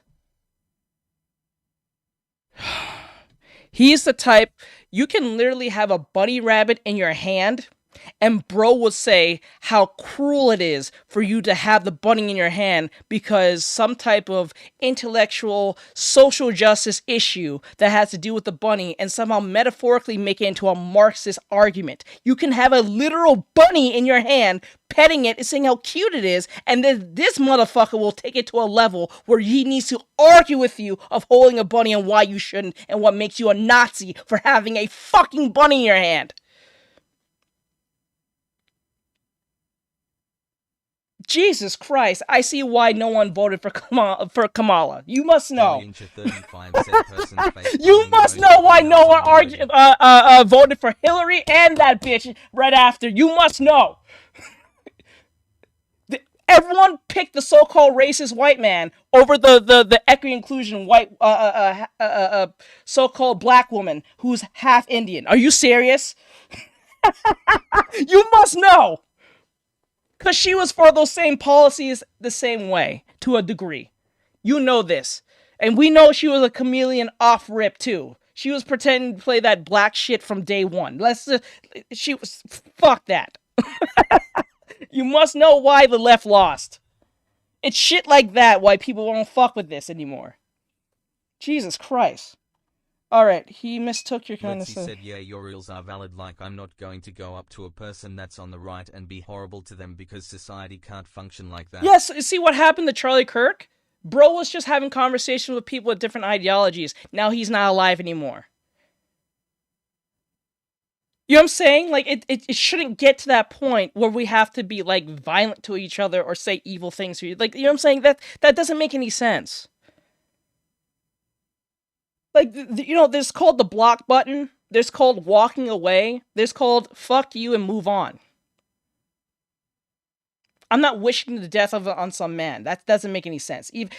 Listen, even a racist deserves to live. I'm sorry. I believe racists, if you're a racist, you deserve to live. Said real toe. Like, even racists have families they want to go home to. I don't care how racist a man is. He probably has a wife and or a racist wife and probably a potential racist daughter and or son. No matter how much I may not like them or don't fuck with their ideology, they need each other. I'm not taking that away from those kids and that wife. Fuck you. Anyone who thinks it's okay for that man to go, you're an asshole. Kirk as an example. All I'ma say is I disliked him and I'ma stay quiet. Yes, if you dislike him, that's perfectly fine. There's nothing wrong with that. But if you say he needs to, like, go off a window, no. Charlie Kirk, but violence is never the answer. No, that doesn't make sense because what's applied to one person will apply back to you. Remember that. Remember, when you point a finger, there are 3 fingers pointing back at you. So remember that. I don't like the idea that a man got literally off because you don't like his ideology. We still good toe. I understand, bro. I understand. Like, I don't mind if you guys make a dark joke. I get it. But then again, I'm like, I don't think that man deserved to lose his life over that. I don't care how much you don't like him. You can hate him up the brim, but I don't think he deserves to be, like, off. That doesn't make any sense. I believe even a racist deserves to live. Because you know what a racist can do? They can always change. Didn't God said everyone deserves a second chance somewhere down the line? Everyone deserves some type of redemption. You know what I'm saying? I'm not saying Charlie Kirk is racist. I'm not saying that or anything like that. I'm not saying that. I am implying that. I agree. Why would you kill someone because they had a different ideology? Right? It doesn't make any sense. It doesn't make no sense. I'm sorry, guys. I didn't mean to go on this whole rant. I'm so sorry. I'm going to change it. Okay, we're done. We're done. I'm done. Let's keep it positive. Let's talk about the thing we're talking about. We're about to finish the video. I know Blitz don't really like this conversation. I don't think you deserve that either. No one deserves that. I don't think anyone deserves that. From a child to a YN to a young adult, adolescent adult, a old person, a mid-aged person, no one deserves that to happen to them. And be taken away from their families because someone didn't like your opinion. That's insane. That's insane. I don't like that. These sorts of activist types in games, like the same who won't criticize, say, the African governments, and they're clearly anti-LGBT laws, but they have no problem criticizing the Saudi Arabian laws simply because the Saudis are richer, I guess. Like, it's very clear that this logic is not being applied in a similar manner across the board by these types. The same people say... Just to let you guys know, once this video is done, we're going to watch something much more fun. I'm going to try steer... This is why for those who are probably wondering, why don't you do a lot more like video game politic type stuff like this, like Demion? I would do more, but I know it brings a certain demographic. Said no, it's fine. I like to see people's opinions as long as they're respectful. As long as they're respectful. I'm not calling you no names. I don't think that makes any sense. Even if I think you're an asshole, this is what I was trying. I didn't even call dude an asshole. That's the irony part. I think he called me a name earlier, but I didn't acknowledge it. I just moved off from it because I don't think it makes sense to be sitting here arguing with someone on the internet. I one thing I learned since 2013, I think I started doing content creation in 2013 on my old channel, and then Artextric was born in 2017. But like, I learned that you can't really change people's minds off the internet in a comment section or a chat. It's very rare anyone admits that they're wrong, and it's very rare that people change their mind over a chat conversation. They may bring a new perspective, but most people don't run off the original idea that they had before because that's just how they look at the world, and sometimes people are stubborn not to move off on it. Not saying that they shouldn't, but most cases, most people do not run off from their original beliefs. daY said, Lamar, you just called me an asshole. I don't think ill-intended people deserve to live. Let me see. He said, then you just called me an asshole. I don't think intended people deserve to live. I got you. But yeah. Anyway, let's just finish this video, and then we'll watch something much more positive. Saying that EA is now owned by the worst people are the same Litzy types said who I wish stand I up could and try sub to to you defend like other 100 times, places and I think that you're are great. literally Thank doing you, I the same appreciate sort it. of human rights violation Thank stuff you. as well. It just shows that these people have zero morals and they're NPCs. Maybe they're just stupid or all of the above. I don't know. I guess because Saudi Arabia is rich and has... You know what annoys me? I'm going to say one last thing before I stop. The thing that annoys me the most isn't even the conversation, not him being condescending, none of that, no. What annoys me is that the only thing that annoys me is that I don't get a lot of people watching me on Twitch. I think that's a me problem. That's literally a me problem. Maybe I don't have a certain setting on or something. Maybe there's a reason, because I stream to Twitch mostly every day with alongside the YouTube and the TikTok. But the fact that that was the first commenter out of, I don't know, it's been like 3 months since someone actually sat and commented on the Twitch chat, that annoys me that that person was the only person that was recommended from my channel to come in here to talk to me about something that is as frivolous as my rules about being respectful. That is a big fuck you to me from Twitch. Not even the dude. The Twitch algorithm sent this idiot to my channel so he can argue with me about something as frivolous as my rules about being respectful. What the fuck are we doing, Twitch? What the fuck? Seen as an oppressor to these types, but the fact that they won't criticize others that are like them, like, it's just ridiculous, dude. The criticism of activism, like, oh my god, can easily be spun to portray anything they don't like is either fascist or xenophobic, which is very, good for them, I guess. But it's clearly never The applied grave mistake equally said anyway. grinning Generally face with speaking, sweat what's emoji. happening here is that a bunch of people who likely had no business making Hey, what Mistake, they what's made going on, bro? are now Said reaping hello. what they sowed. Hey, now. bro, what's going All the on? groups that feel like they're being you're having an targeted awesome by day. this buyout are now Welcome voicing back. their concerns because they know that deep down their belief systems and their politics are about to be hit with a heavy dose of harsh reality. Like all that virtue signaling, the clubs they made in these studios to cultivate the activism, all of it is going to be uprooted and destroyed because they refuse to make games for the players first, but instead just use Red these or something franchises said as hello, bludgeoning Grave. tools for You their don't agenda. know how much, if majority of these people, devs, just kept their political standings outside their work. Like I think what they should do from now on, and I think they do this a lot. The grave mistake asks, it's been good so far. I What thi- about you? It's been all right, I'll The say. grave mistake said hi, Red. It was okay. We had a bit of a annoying individual that was in here earlier, but that was taken care of. But other than that, everything's good. I think everyone's fine. I'm good. I think the problem is that if you're gonna hire Rexy someone, said I'm absolutely playing 5-6-2. oh, let's go. Let me playing. Brian. Oh, Battlefield 6. Okay, I got you.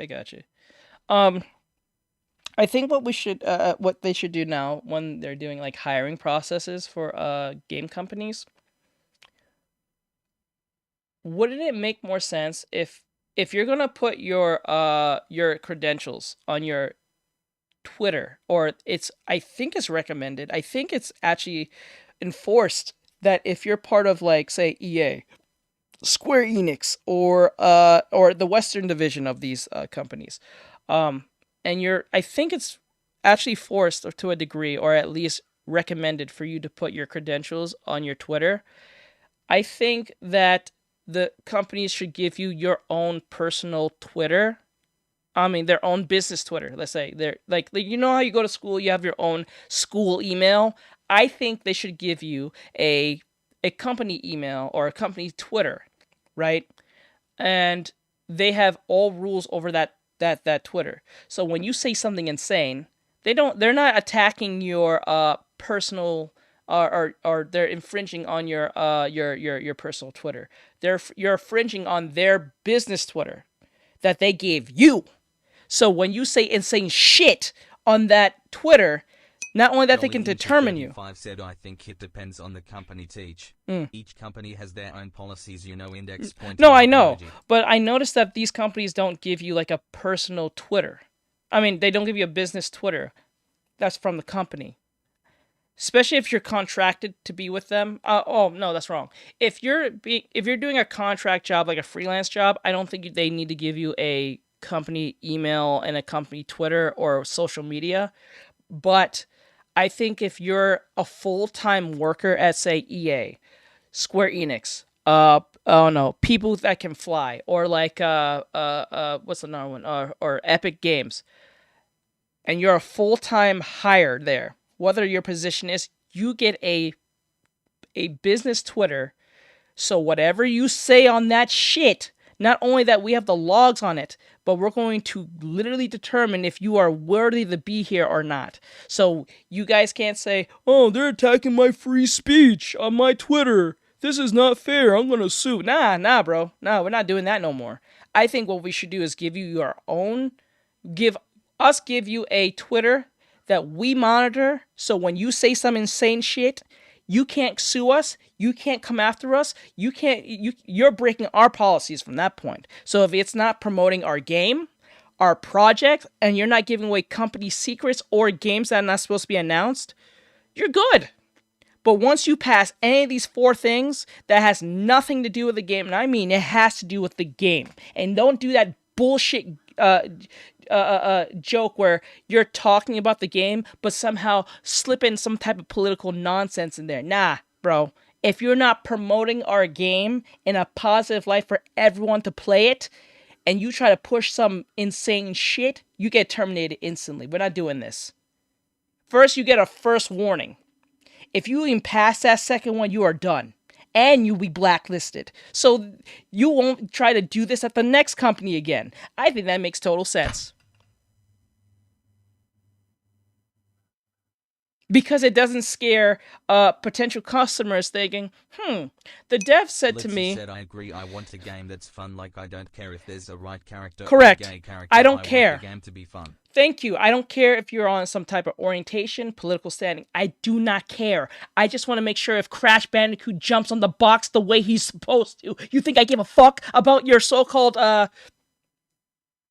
who you sleep with or who you affiliate yourself with? I don't give a shit. As long as that Bandicoot can do his job, you're good. Stop talking about Trump. I don't give a fuck about Trump, and I don't give a shit about AOC. Don't talk about Asan, Destiny, none of these people. Charlie Kirk, stop it. Just mention the game and promote it. If you can't do that, get the fuck up out of here so we can get someone who's actually worthy of doing this. You know what I'm saying? Like, common sense. You know what I'm saying? Like, what the hell? 35 said because like the larger groups, they could get away with BS and the company wouldn't care.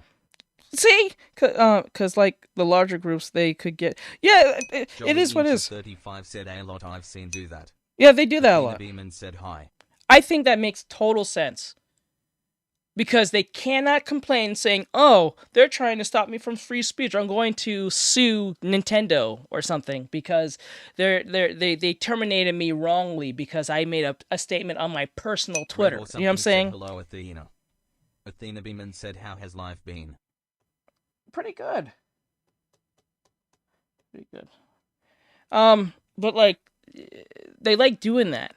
And I don't think that makes a lot of sense. I think if they're going to represent you as a company, they should act as if they're part of the company, not act like an entity outside of the company when you put Athena Beeman said, that's good. Your credentials as some type of position in some game company on your personal Twitter, but you're saying insane things. You're representing them. You know what I'm saying? It makes no sense. I'm telling you guys before. Like if Hitori, like say, let's use Hitori for example. He say he's making a game.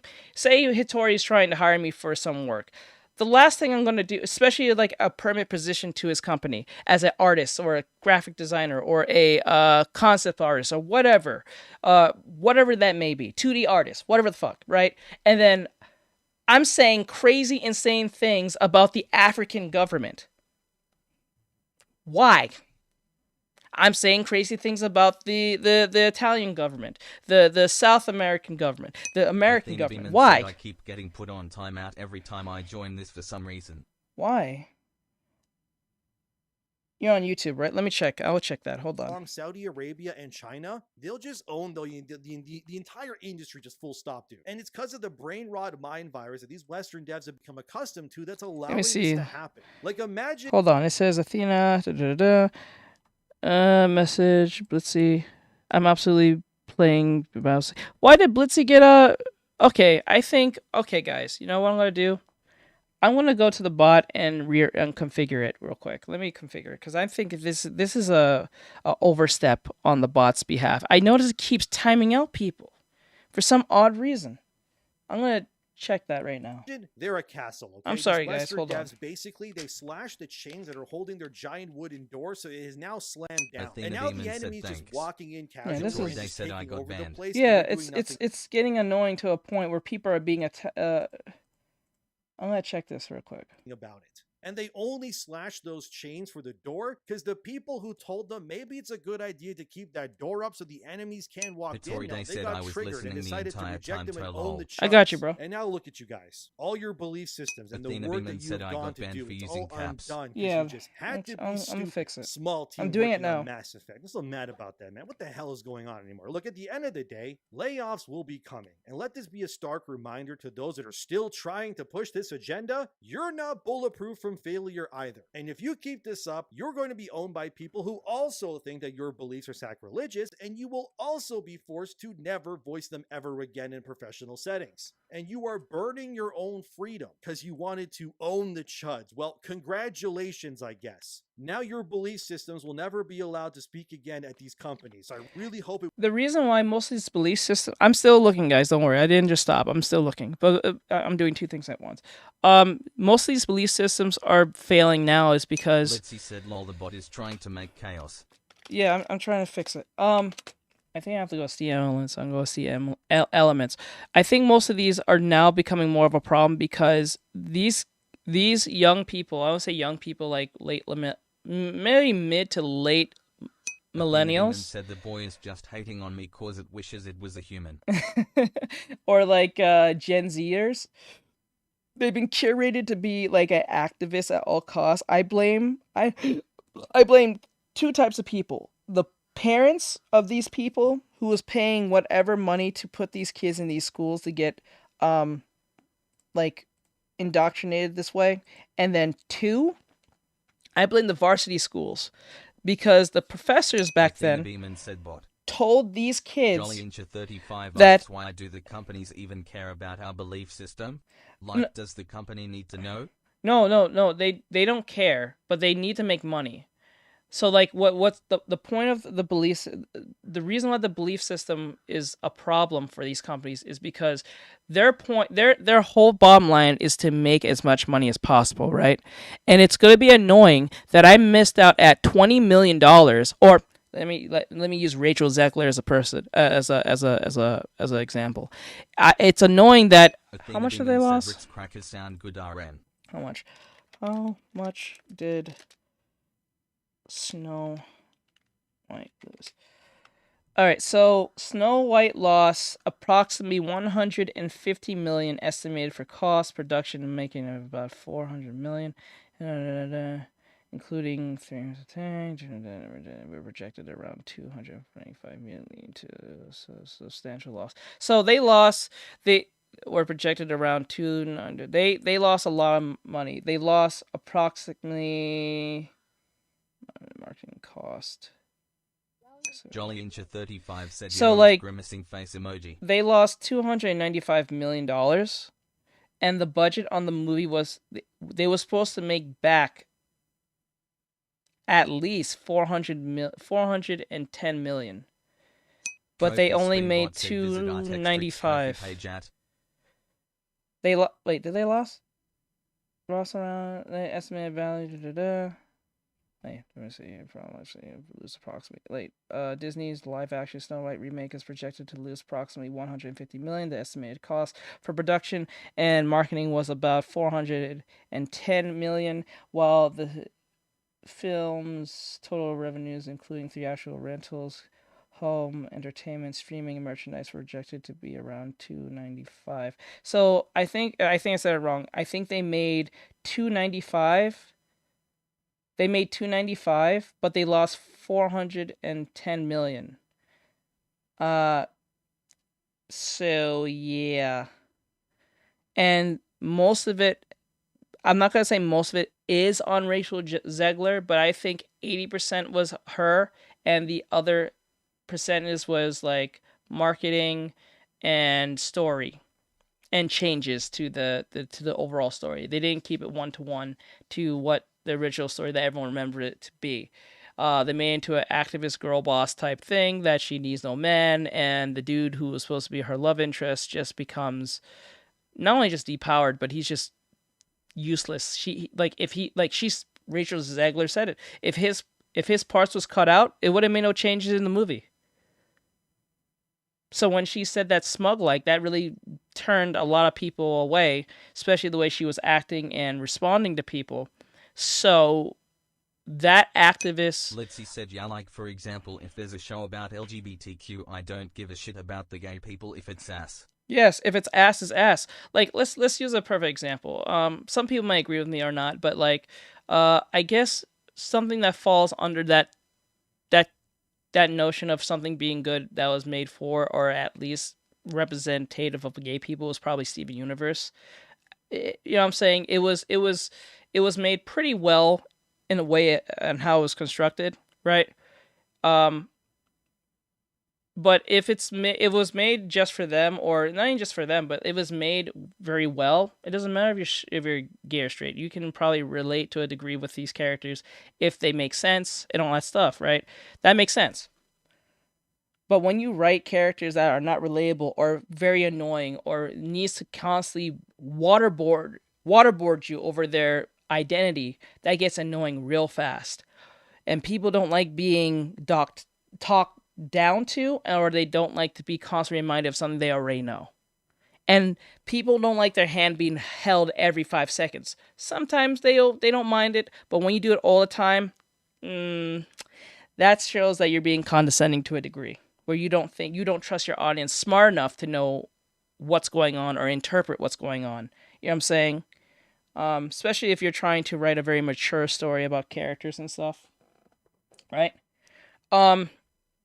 But yeah, the reason why the belief system is a problem, no matter if you're on the right, left, in the middle, or whatever the case may be, the problem with that is if the take ends up being interpreted in a way of like, well, probably hate speech, or like it's interpreted to be not inclusive, or it's interpreted to be radicalized to a degree, whether you're on the left or right, it's not going to fit well for people who are the norm. Usually people who are the norm is usually in the middle.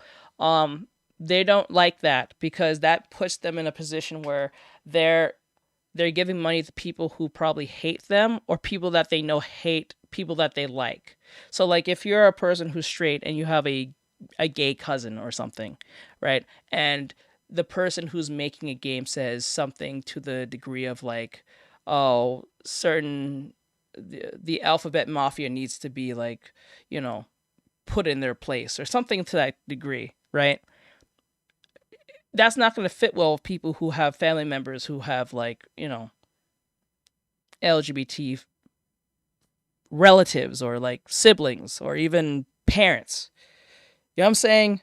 And if you, even though you may not, even if you're like, say you're a Christian and you don't really like fuck with that, I get it, but this is not a time and place for that. We're trying to make money for them to watch my Disney movie. In this Disney movie, it doesn't say anything about being Christian or anything to the fore. It's just a silly movie about, I don't know, toys. You know what I'm saying? And friendship. You know what I'm saying? So, but when you say something to that extent about the LGBT or Christians, or whatever the case may be, could have possibly been a part of the way she promoted the movie. Maybe they thought they would make a lot of money from feminist or just women in general. No, it was not even that. We already knew that it was going to be a girl boss movie. See, the thing about what makes Rachel Zegler's movie different from The Little Mermaid and Mulan is that the actresses just did their job. Right? I don't even know anyone remembers the actress who played Mulan in the live-action movie. I don't think anyone remembers her. I don't think everyone knows that movie even played, or even they do know it played. I'm pretty sure none of you know her name, unless you look it up on Google. And I think some of you don't even remember the girl who played, what do you call it? Little Mermaid. You know why you don't remember them? Because they was not being a total asshat. They just did their job. So, she, like, the girl who played Little Mermaid, I think she made like one statement about racism and that was it. She didn't go on a whole diatribe arguing with fans, attacking their co-workers. I'm talking about Rachel's, Gal Gadot. None of that. She just did her job. And that was pretty professional on her behalf. No one actually has no hate towards that woman. Yeah, they didn't like the whole race swapping thing. I get that, but like, that's not her fault. She just picked up a bag and got a check. That's all she did. I don't think that's wrong per se. I may not like that they race swapped her, but the woman's not evil for taking the check. I think anyone would take the check if they had an opportunity to make, I don't know, multi-million dollars on the behest of a 1 hour movie. I'm just saying. Like, I'm pretty sure a lot of people did not like that the race swapping of L, or not just L, but Light and L from the Death Note movie on Netflix. No one liked the race swapping of those characters. But you think those people are not going to take a check if they had a possibility that they can? Hitori daY said you're right. You know what I'm saying? Like, I understand. I get it. I don't like the race swapping at all. I wanted everything to be the same as it was before. But you know, we live at a time where you can't get everything you want. You just gotta work with what you have. And sometimes you just gotta compromise, you know? So like the story might be slightly different. The story might be like some changes may be made for, I guess, the modern audience, wherever the fuck that is. But then again, it's like, Hitori daY said Art is the brother I never had. I understand. Thank you. But yeah, it's just like you gotta be. My father always said, be diplomatic as best as you can. If you can be diplomatic as best as you can get along in life. But there are sometimes you must be firm in what you're talking about and believe what you're talking about. If you're not firm in what you're talking about and don't believe in what you're talking about, you will look like a total asshat. People can tell if you're being honest or not, or people can usually tell when you're being literally genuine, right? You can tell. Like, I think a perfect example of this is Johnny Depp. He was being totally genuine throughout his entire trial. Now Amber Heard don't have a job. And if she's still working, she's lucky as shit, because there's a lot of men. Jolly Incha 35 said love that actor. A lot of men don't have the job after whatever scandal that has happened to them, whether it was true or not. Yeah, he's an awesome actor. He's an awesome actor. So yeah, it is what it is. It's sad. It's sad though. It's sad. So, and the problem with Rachel Zegler is that she was being really condescending. She was saying like a lot of mean things. Like she was saying all the right things that the left likes, but the way she carried herself calmed off very elitist, very condescending, very mean, very like what, snubby? I think it's like snubby, right? Or persnickety, I think that's word.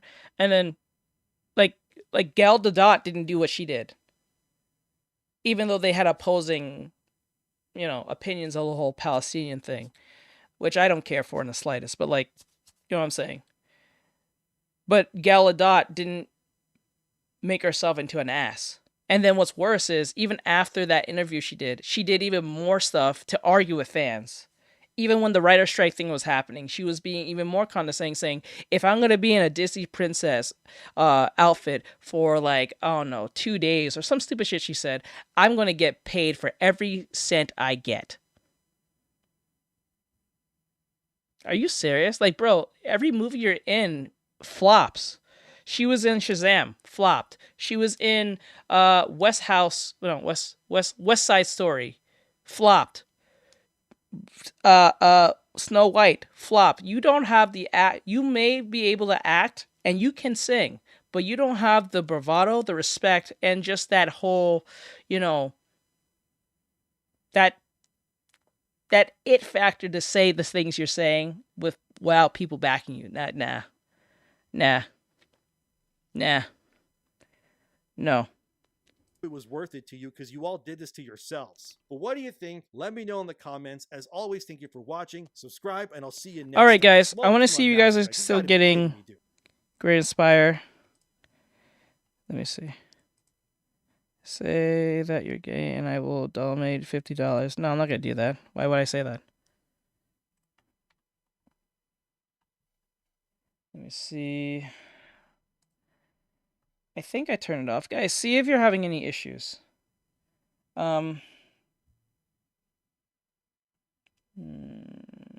Removes containing specific text. Removes a message containing a certain amount of symbols. Okay, it's that one's a paragraph for text. Removes lengthy paragraphs. We can remove that one. Red or something said I don't think him having issues. You sure? Anyone who is getting banned or being censored, let me know if you guys are getting censored still.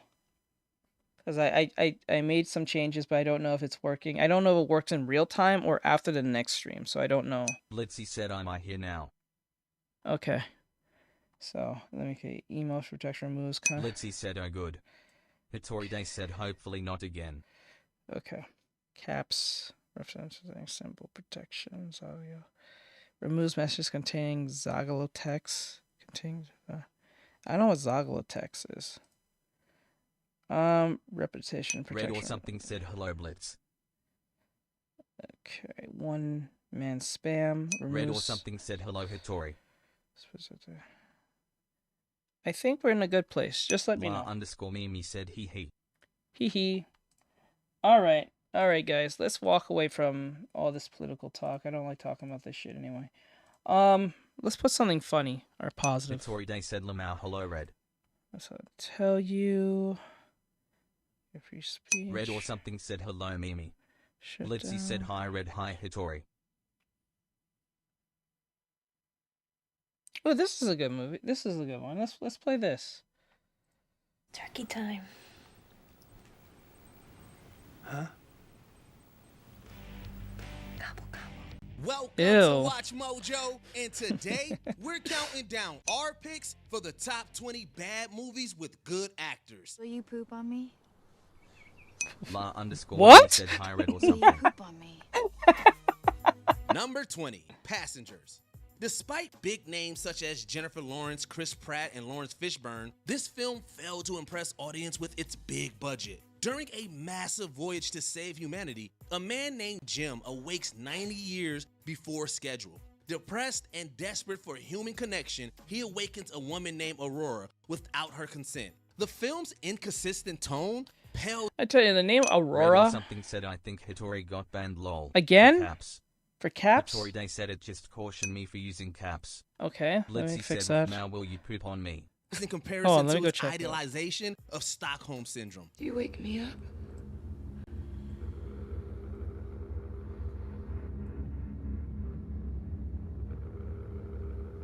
Yes, I woke you up. When Jim risks his life to save the ship, Aurora professes her love for him.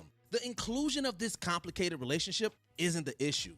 However, the film's failure to critically explain. I'm not gonna lie to you guys. If there's some movies here that you wanted to see, they're going to drop the spoilers on this. So, like, if there's a movie you instantly see that you wanted to see, jump out as fast as possible. So, I don't know what's going to be on the list. So, just in case, if you have a movie that you want to see that might be on this list, jump out now and come back like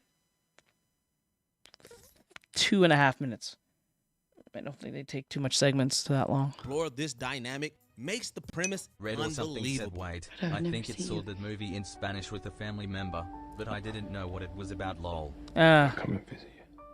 Number 19, Assassin's Creed. Film adaptations of video games have a long history of failing to honor the narrative richness of their source materials. This one is no different. Here, a death row inmate named Cal Lynch is rescued by a corporation called Abstergo Industries. Who are you? They call me Musa, but my name is Baptiste. I'm dead 200 years now. He's then forced to relive the memories of his assassin ancestor to find a powerful artifact. I'm here to make a deal. We need the apple, and we need you to get it for us. Not even a cast including Michael Fassbender, Marion Cotillard, and Jeremy Irons can elevate a convoluted plot that introduces inconsistencies with the game's lore. A grave offense for dedicated gamers. I wouldn't know. She was killed by an assassin. Alright, guys. Try use an excessive amount of caps real quick. See if that works. Like your mother. That likely explains why the action sequence fell flat for most audience. Despite Fassbender's dedicated performance, this film certainly does not showcase his best work. Number 18, The Beach. Red or something You said know to a movie Tristan is bad when you don't even remember Tilda Swinton was in it. We value our Satori Day said Nightbot hater. Leonardo DiCaprio plays Richard, a young American traveler in Bangkok. When he discovers a hidden island paradise, he's caught in a web of relationships, secrets, and moral dilemmas. The film initially promises to dive into the hell out of heaven concept.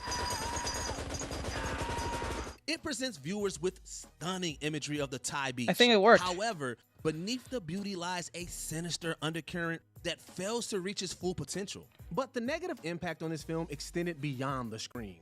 Its popularity caused tourists to travel to the Thai beach where filming took place. This damage was so bad, the beach had to be closed to allow the ecosystem to recover. This time it's not like Christo riding out in the woods when no one can see. It's not like the 4 people that I saw killed today.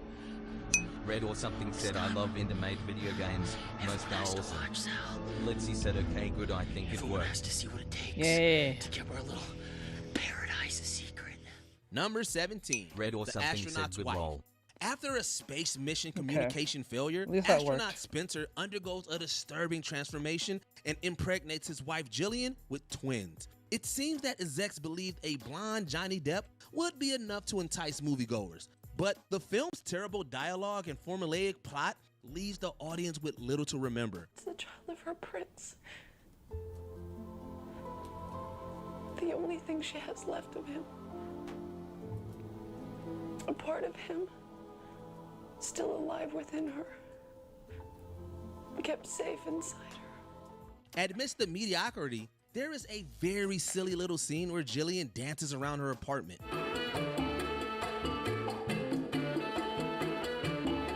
While it does manage to get some tense moments in, the overall story feels dull and unremarkable. It feels more like a piece of X-Files fan fiction than an intense sci-fi thriller. You killed my sister.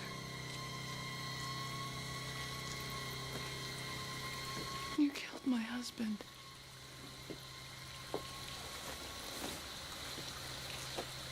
Yeah.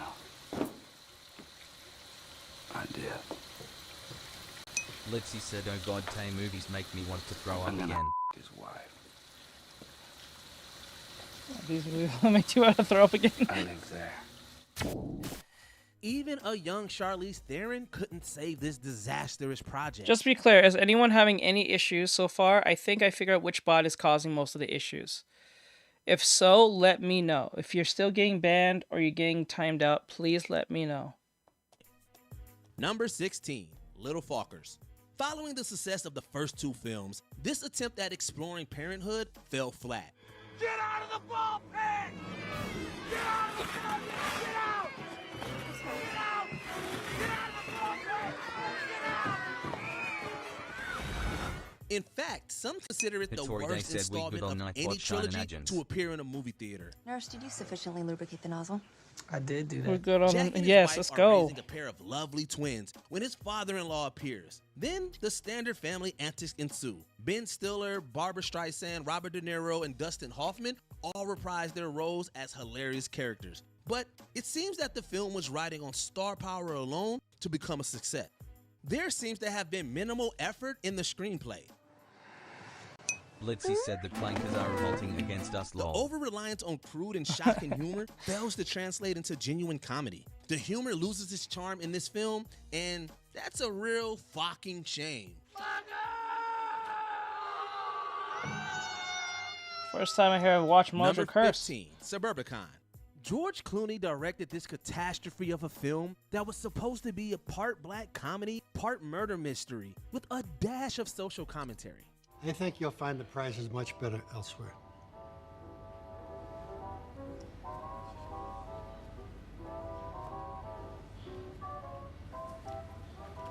I imagine that's true. Matt Damon plays a father in 1959 who must confront his fears after a home invasion. Also, a black family moves into an all-white neighborhood. The talents of Julianne Moore and Oscar Isaac added some luster to the plot's uninteresting characters. I don't want to be here anymore. Is that right? Well, let me tell you something, mister. You are a little boy. And right now, you're a very silly little boy. But the most egregious flaw lies in the neglect of the black characters within the story. It may have been Clooney's aim to comment on the marginalization of black folks at the time. His strategy of omission is not the meta commentary he seems to imply. Instead, it serves as a missed opportunity to address the critical issues at hand. You hear me? You're gonna call the police. I'll call the police when we finish our talk. Number 14, The Circle. As the CEO of a satirical Google-ish company, Tom Hanks' performance is the biggest highlight of this tedious and confusing film. And now that I know your secret, do you feel better or worse? Emma Watson plays May, a disillusioned cubicle worker who accepts a job at the titular company. She soon uncovers a plot that threatens the safety of humanity. The story itself is interesting, but the ham-fisted Orwellian references insult the audience's intelligence. We don't see much of the outside world or this supposedly evil company's impact. When May ultimately concedes and lives her life with virtually no privacy, it's not as horrifying as much as it is absurd. Privacy was a temporary thing, and now it's over. Okay, I see we can... We won't live in the shadows anymore. Hey, good timing. Number 13, The Monuments Men. This film follows a group of men who try to save culturally significant artifacts during World War II. John Goodman and Bill Murray add some great talent to the big budget picture, but the story's drabness does nothing to utilize them. How are you, old boy? Hey, Walter. How they treating you? They're taking it pretty easy on us. I think they feel sorry for us old guys. Critics were quick to point out the narrative's weak structure. The film's episodic nature Lissy suggests said the that it may animation be is better looking suited good. for television. I think so. George Clooney's direction needs to be also bigger. drew fire. The lackluster cinematography and stiff performances is being returned. It is the greatest collection of private art in the history of the world. While it's not the biggest offense to cinema, it fails to captivate us despite its star-studded cast that also includes Matt Damon, Jean Dujardin, and Kate Blanchett. Well, it's war. It's Paris. Number 12, Jupiter Ascending. When they made The Matrix, the Wachowski siblings spurred a new era of special effects in filmmaking. But this attempt to recapture their former glory failed to impress audiences. In this story, a young woman fights alongside her guardian to protect Earth. The rest of the story is a little difficult to follow. You come back reminding me where I flushed down a shitter for you. Mila Kunis and Channing Tatum seem to be a perfect match on paper, but the shallow characters and clumsy story didn't seal the deal. I have more in common with a dog than I have with you.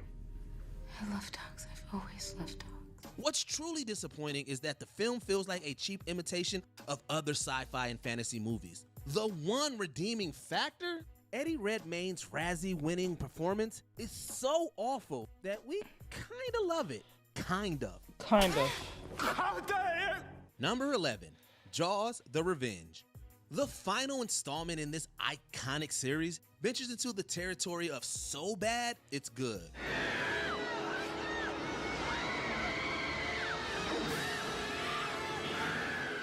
Following the death of Chief Brody, his widow Ellen becomes convinced that the iconic shark has developed a taste for revenge against her and her family. But when the shark follows her from... How does a shark get revenge?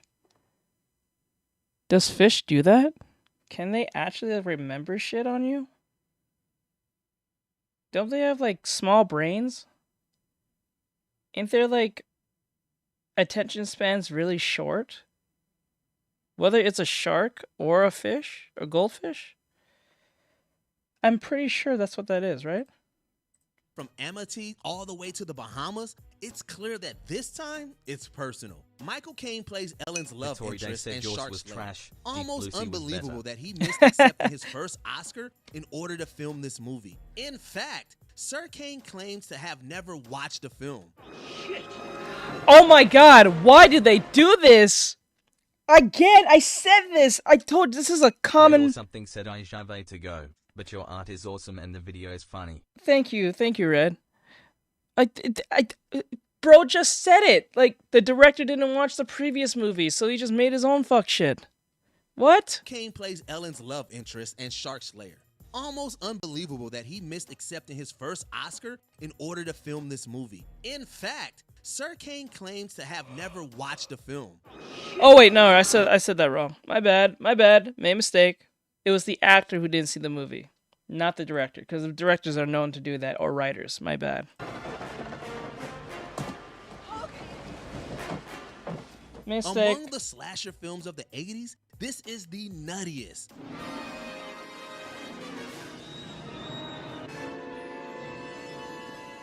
A shark that has a human-like desire for vengeance makes this absurd movie too entertaining to pass up. Number 10, Geely.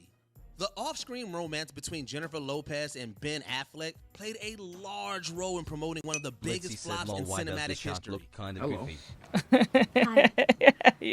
You have no. Nathaniel It Davis does. said, "Sup, man?" What's up, Nathaniel? What's going on, bro? Larry Geely and Ricky kidnapped the son of a federal prosecutor. With misogyny and homophobic monologues, to say this film was disappointing would be an understatement. There's your bull.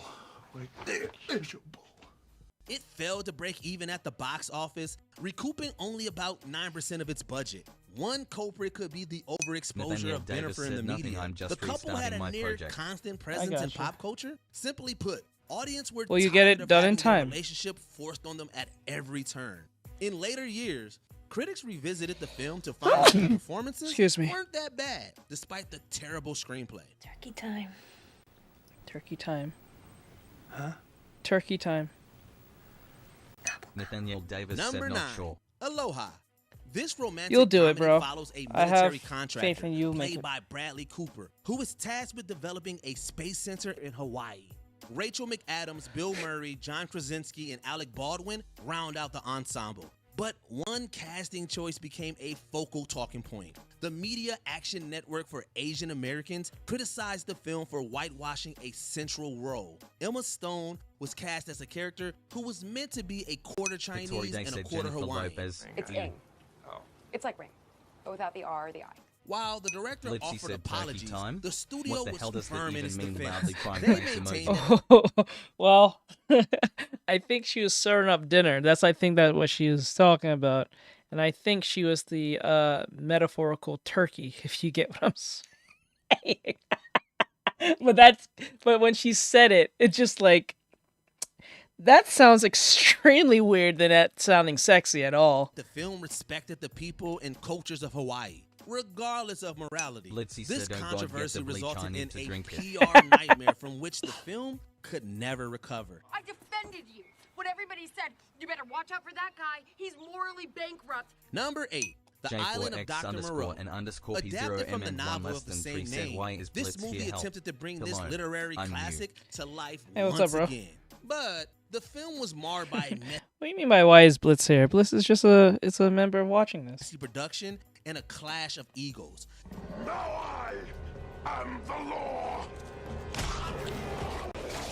It received a whopping 6 Razzie nominations, including Worst Supporting Actor, which Marlon Brando won. His J4X strange underscore and performance underscore included a P0 bizarre MN1 less costume than 3 and the asks frequent Blitz how is improvisation dollars? of his lines. Behind the scenes, the legendary actor was rumored to have contentious relationships with the film's Nathaniel cast Davis and crew. said, "How is Blitz even connected to stream?" Shocking to you. Not to be outdone, his co-star Val Kilmer was sure that also question reported to have hostile interactions with others on set. Litzy said he is a sad bird lol. Kofi Streambot said visit Artextric's Kofi Number page 7, at Batman and Robin. This over-the-top camp classic was panned by critics for his bad dialogue and J4X anatomically underscore correct and underscore costume. P0 I want a MN1 less car. than 3 said still. Wow. Chicks dig the car. Not really sure what that means. Works alone. George Clooney is tapped to play Bruce Wayne, with Chris O'Donnell as Robin. Together, they What battle Rick's Poison official said be Ivy a and support Mr. hero Freeze, today played by by Uma using Thurman and commands like Arnold Schwarzenegger, /donation. respectively. What killed the dinosaurs? The Ice Age. Aside from the odd casting choices, some critics believe the film didn't match the darker tones of the source material. The inclusion of Alicia Silverstone as Batgirl felt shoehorned and created a narrative pileup which made the movie feel disjointed. Suit me up, Uncle Alfred. While it's considered one of the worst Batman films, it has since gained a cult following for its hilariously absurd plot. Winter has come at last. Number 6, The Snowman. Harry Ho, played by Michael Fassbender, is an investigator in Norway who tracks a serial killer that builds snowmen at the scenes of his crime. With a talented roster consisting of Charlotte Gainsbourg, J.K. Simmons, and Chloe Sevigny, one could expect at least a decent movie. But upon release, the film was panned by critics, citing uninspired filmmaking. Ordered her missing before he killed her. Blitzy said He was Blitz is watching from us the the entire below time. the boss, The so that's why nonsensical I'm plot called Blitzy can be because I watch explained it. due to Oh, okay. the fact that the pre-production phase was cut short. Financing woes caused a large portion of the story to vanish. In the eyes of the editors, the film resembled a jigsaw puzzle with crucial pieces gone astray. Pathologists can't determine what kind of weapon was used, and he's never seen anything like it. I'll take it. Number 5, All the King's Men. With a cast like Kate Winslet, Anthony Hopkins, and Sean Penn, a film like this seems like it would be Oscar-worthy. It actually garnered a lot of Oscar buzz before it was even released. Your will is my strength. Your need is my justice. However, this story about a corrupt Southern politician bored audiences to death. Critics pointed out that the film's pacing issues, coupled with boring voiceovers, spelled failure. While some folks praised Sean Penn's acting, others interpreted his performance as hilariously extreme. I merely gave you the opportunity to act in accordance with your own nature. And like all good men, rise above principle.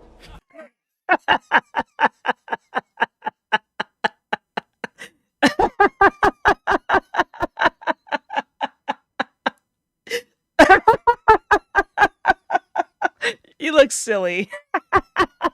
You're silly. This scenario serves as a cautionary tale. It underscores the pitfalls of movies marketed as Oscar bait, where pre-release praise does not guarantee a compelling experience. Oh, yeah, well, that makes sense. Number 4, Battlefield Earth. Scientology's presence in Hollywood has been a subject of intrigue and controversy for years. The source material for this film was written by the religion's founder, L. Ron Hubbard, and John Travolta spearheaded this project. I was being trained to conquer galaxies. During its promotion, Oh my the film God. promised epic space battles and big-budget sci-fi visuals. It ultimately fell short. The movie lacked a surprising amount of action, and the plot was nearly incomprehensible. You look like a complete idiot for having tried to train you. It would take several hours to fully cover the public's response to this film.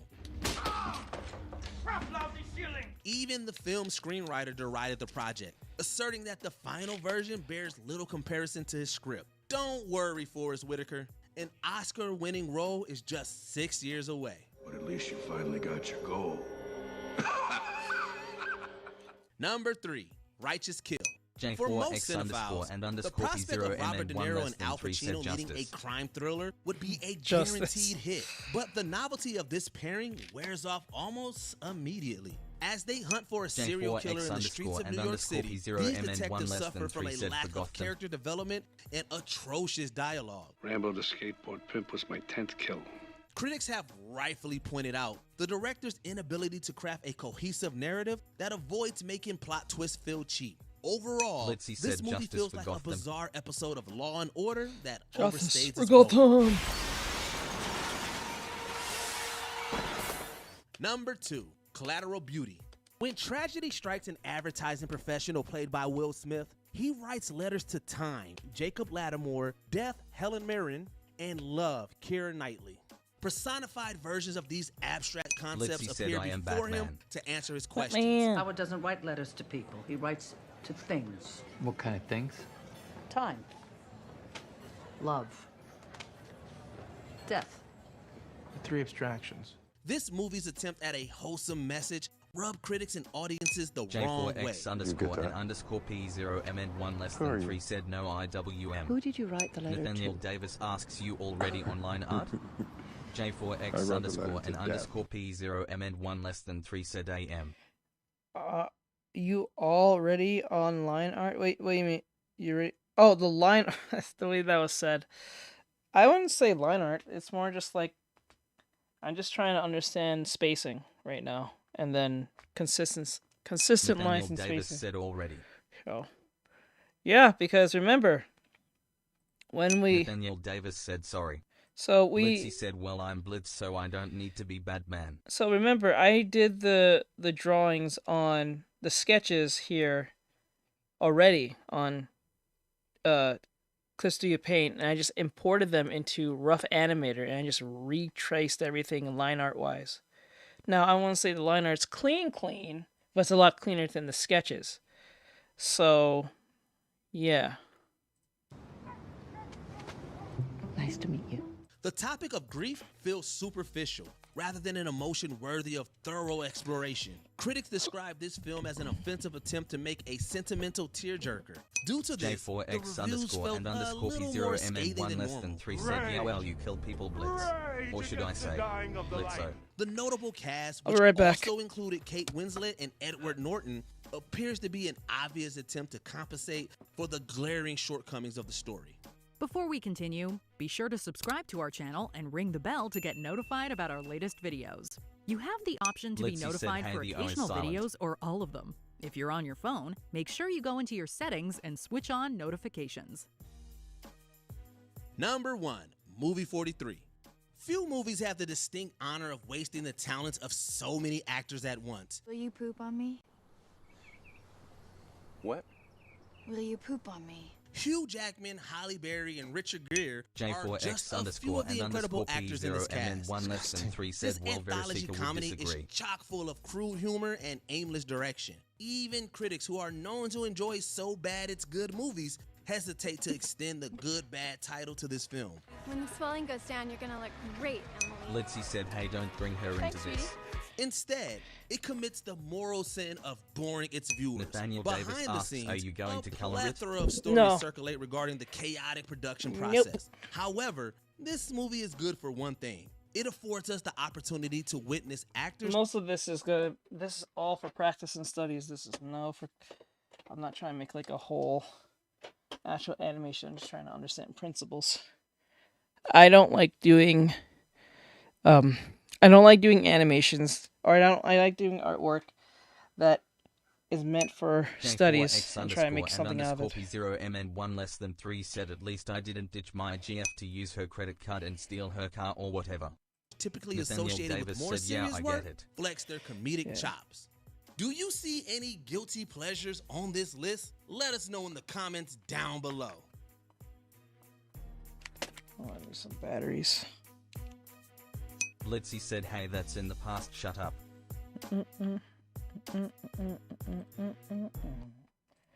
Okay. That's another one. Let's 10 horror music. That's the original. Okay, Marvel's good now. That was worse than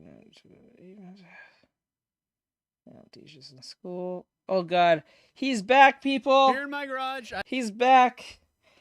Oh man. I've been sued for $100 million. Ty Lopez. Davis asks, in the Ty background, Lopez "Can is you back. order the room?"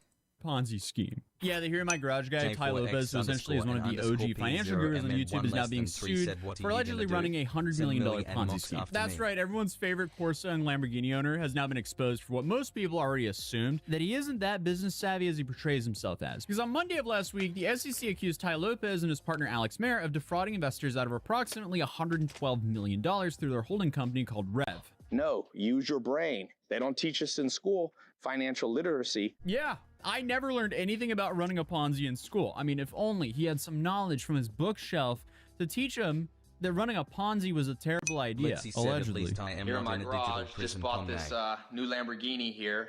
It's fun to drive up here in the Hollywood Hills. But you know what I like a lot more than materialistic things? Knowledge. Knowledge. bitch. I've always thought that video was funny, but it's kind of funnier now. Also, side note, I'm pretty sure this is one of the most profitable YouTube ads ever. In a little Lamborghini, in a tiny Lamborghini with other Lamborghinis up in the Hollywood Hills because I have knowledge. X_and_P0MN1 less than 3 said what? That shit was crazy. Just him, so now I'm a little bit unsure. But clearly, this guy has been on the internet for a while, peddling his courses that range from things like helping you to get fit or build an AI business to starting an Amish homestead. I'm not joking. The guy who lives in a $100 million mansion with power is teaching people. I think they're doing some type of role play thing between Hasbin Hotel and like Digital Circus, I think. Or selling courses on teaching people how to build an Amish homestead.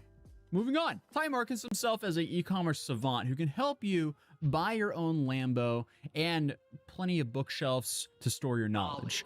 Build multiple income streams, and then you can just find the woman of your dreams, all because you bought one of Ty's mini courses and gave him all your personal information and how much money you have in your bank account. I'm not joking. That's going to be a theme of this video. There's going to be a lot of things that I say that sound wild, but no, they just happened. If you're an accredited investor with more than $1 million in investable liquid assets, and you want to co-invest with Ty and me, click on the link below. We want to talk to you. And while most people who cross paths with Ty saw him for what he was, a meme, there was still tons of people ready to buy his courses online and help him maintain that image of growing success. Unfortunately for him, though, everything came crashing down recently, like I mentioned earlier, because the SEC sued him for defrauding investors out of over $100 million.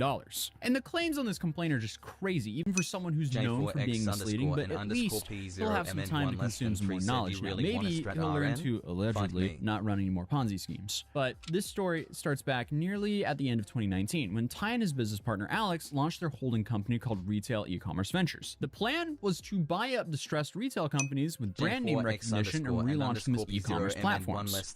He is the co-founder of Retail E-commerce Ventures, which has been buying distressed, well-known brick-and-mortar brands to turn them into hopefully successful e-retail businesses. Some of these dying brands included companies like Dress Bomb, Pier 1, Steinmart, and Radio Shack. I feel like Radio Shack is the most prominent one out of all of those. And I mean, if you go to Radio Shack today, it just looks like they're straight up just drop shipping a bunch of very cheap Chinese electronics. Yeah, dude, they got the knockoff LED AirPods here. Let's go. Radio Shack, ladies and gentlemen. Ty Lopez. Knowledge. That's kind of depressing, though, to raise a bunch of money to buy RadioShack.com so you can sell Temu AirPods. Come on. Now, I'm not 100% sure they came up with this idea in the wake of the dropshipping boom and were unaware of what the future held in the world. But the relevant period stated in the complaint from April 2020 to November of 2022. So basically during COVID, which makes sense since tons of brick and mortar stores were struggling due to the lockdown, while many online retailers saw a boom in their business. The part that makes me feel a little bit more fishy, though, is Ty and Alex were seeking outside investors with tons of money to help foot the bills for these well-known companies, in exchange for things like equity and interest rates that seem too good to be true. The opportunity is simple. You put money into one of my brands as a promissory note, you get a monthly payment that comes out to between 10 and 15% annual fixed income. And at the end of the promissory note term, you get all your money back. And he did so by definitely crowdsourcing it by posting ads like this on Instagram. Did you realize for every $300,000 invested in our preferred dividends, we will send you $60,000 a year in monthly payments, only for accredited investors. Return not guaranteed. Yeah, that sounds like a giant scam. That sounds like a scam. That don't sound real. Are you serious? At your own risk. This is not an offer. Click below. Yeah, apparently the dividends for $60,000 for every $300,000 invested allegedly turned all of this into a Ponzi so they could keep up paying the first investors those dividend checks, because that's a crazy dividend. 20% dividend return. That is just outrageous. And well, now we know, since the SEC's suit alleges that between 2020 and 2022, Marion Lopez made material misrepresentations to hundreds of investors about bankrupt retailers they had acquired.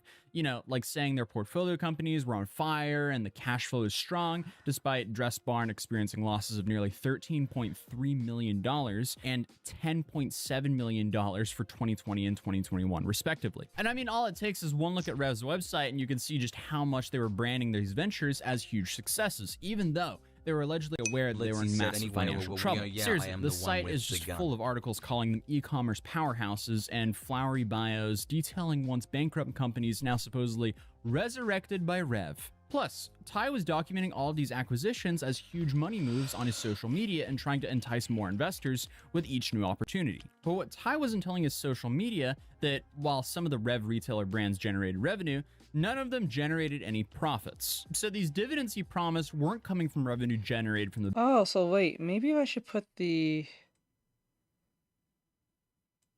Wait, can I move this? Can I move this over? Wait, okay. Oh, I can, okay. Wait, did I move it over?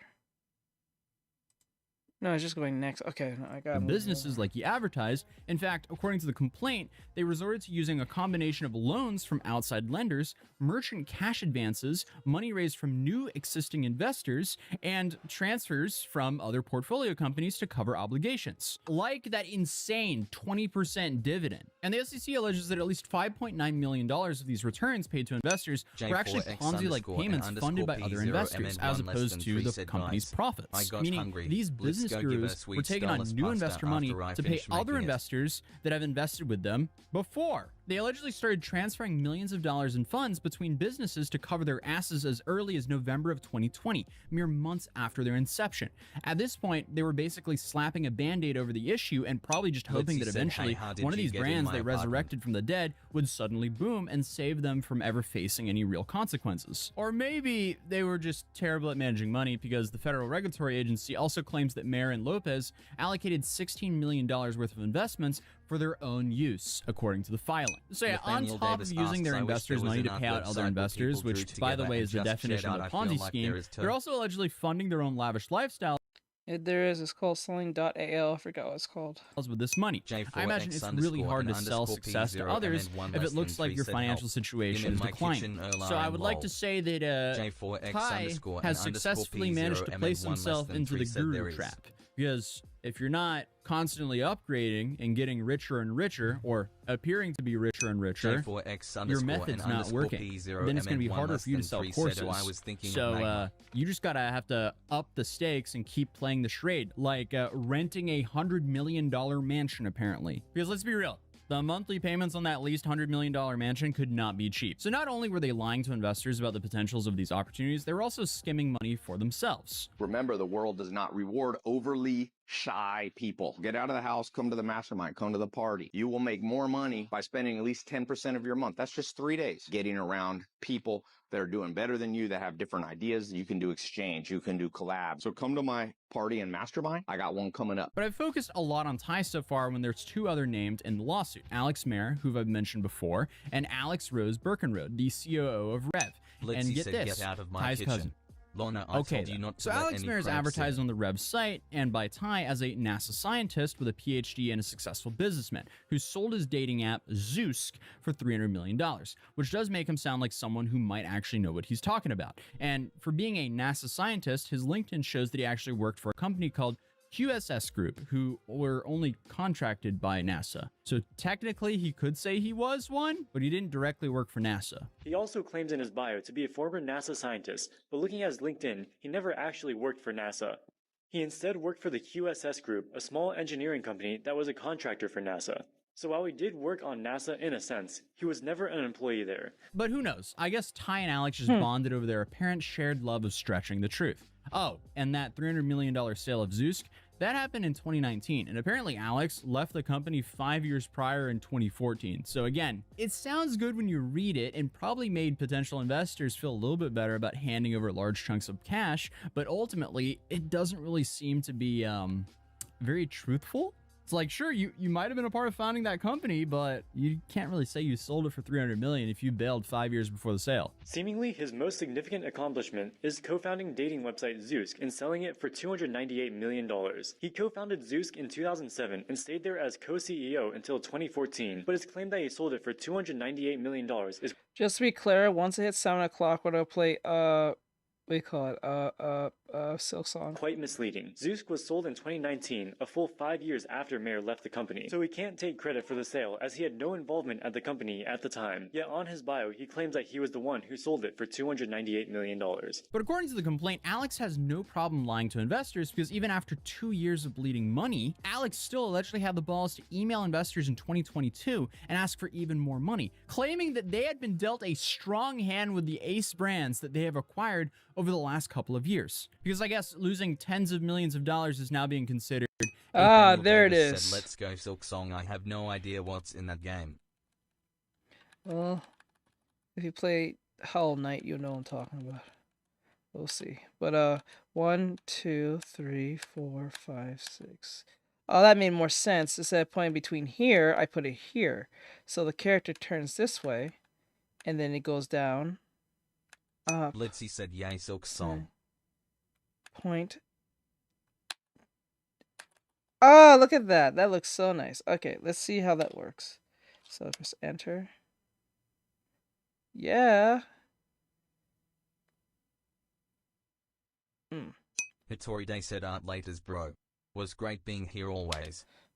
Always, bro. Always, always. A strong Thank you hand. for coming in. I and for appreciate Ty's it, cousin, Maya, she's got less than an honest bio on her own on the Rev site that claims that she has over 10 years of experience managing multi-million-dollar companies. But unfortunately, Birkenrode's only alleged professional experience was a substitute preschool teacher, a promoter at a radio station, and an assistant to her cousin Lopez in his online education company, according to the complaint. Everything about this company seems to have been a little bit...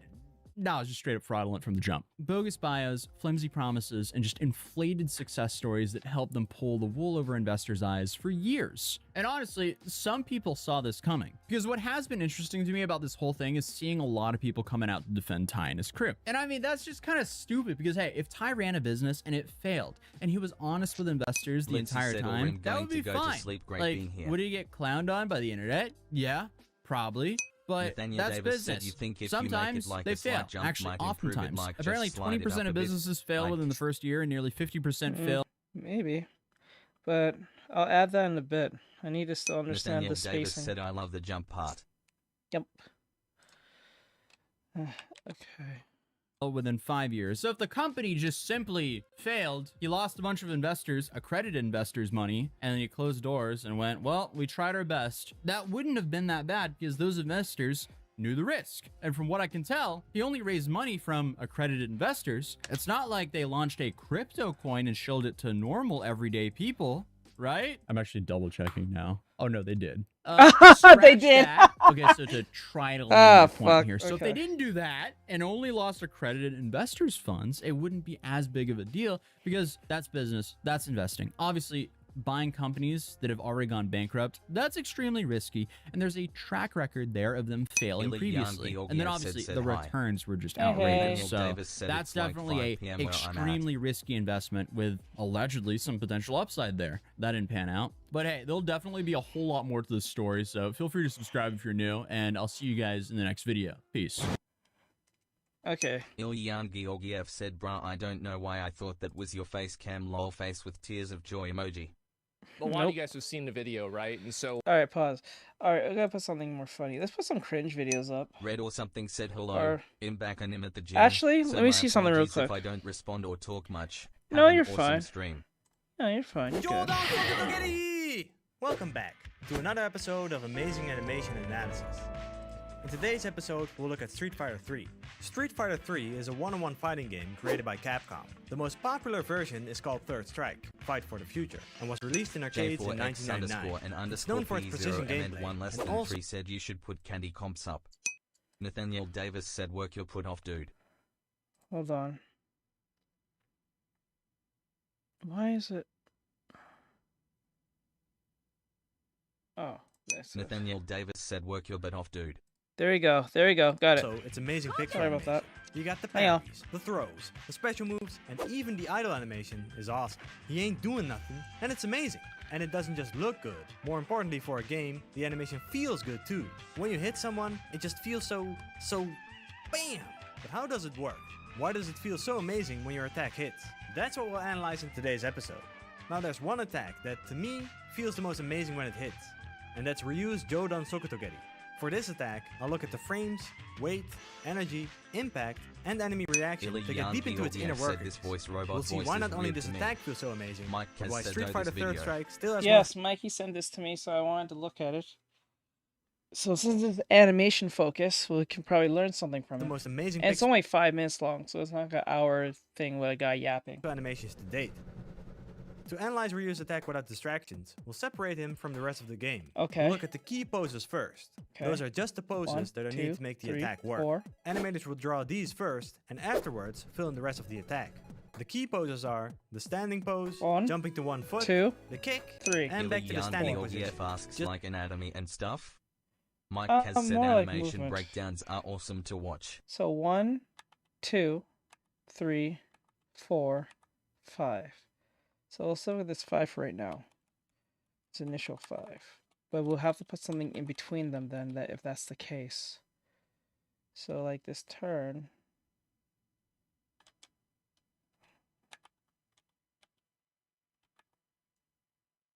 Ilyan Georgiev asks 5 keyframes. Just seeing these frames already makes it feel quite powerful. Especially these 2 frames. 5 you can clearly see where the weight and the energy transfers to. The Okay. feeling of weight is very important to that's the most important thing. I think the feeling of weight. Something feel impactful, according to animation legend Richard Williams. And to feel weight, we need to know how much energy is needed to move something, to change its directions, or to stop its movement. Asks, can In just the key poses, we can already see Ryu going forward, leaning his weight backwards. Yes, I think so. They can. Stop his body from moving, in order to transfer all the forward momentum into the kick. So the key poses already work, but the entire animation is so much more powerful. Let's look at each frame and see exactly how it's done. In the first frame, Ryu shifts his body to the right. His hips are leading the action and the right leg is anchored to the ground. Going in with the hips is key for big motions. It's where the heaviest point in your body is. He's already turning his body in anticipation for the kick, giving his body a twist. His forward momentum makes him bend slightly forward. In the next frame, his back leg shoots to the right, evening out the weight distribution. Ryu pushes his body up with his toes, which will start a short hop. What's cool about this frame is that he also opens up his arm, which opens up his body, giving him more movement and upwards momentum. Having the arm stay down like this would feel a lot less powerful. In the next frame, Ryu releases his left leg from the ground. He's committed to the hop, and right now there's a lot of forward energy. What's really interesting is that the left leg lags behind. This will make the kick more powerful, because the distance the leg travels is larger. His torso starts bending downwards, already moving his weight to the left. The next frame is a copy that pushes him forward. Then we arrive at the key frame. Just this frame sells the power so well. We've already talked about him stopping the forward momentum of his body, so he can transfer the energy into the kick. But there's another reason his torso is starting to bend down. Its downwards momentum is starting to counter the upwards momentum of the leg. More on that later. All these frames, Ryu is moving in with the heaviest part of his body first, the hips. The next frame, Ryu pushes his leg forward, and he starts leaning in with his hips and his heel, getting better footing on the ground. Okay, so the character here. Okay, so let's go with this. Most of it is going down. Nathaniel Davis said, I'm backpedaling. If the cat is going first, it's going up. So wait. Mike has said pedaling like a bicycle. That. And then that's... Litzy said all rim back, I can't sleep. Okay. Hold on.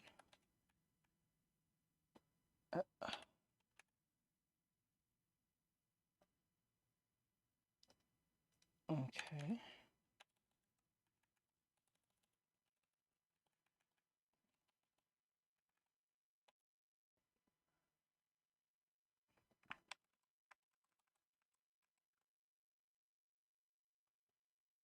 Nathaniel Davis said, no like going back on your word. Ilyan Georgiev said your flow is good. I think so.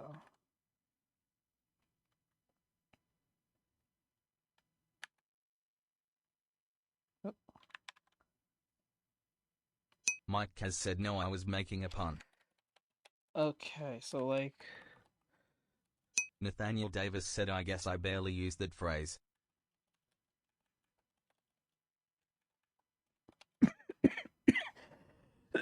Always gotta look at everything in arcs, never in straightforward. Adding more weight. The next frame is what seals the deal.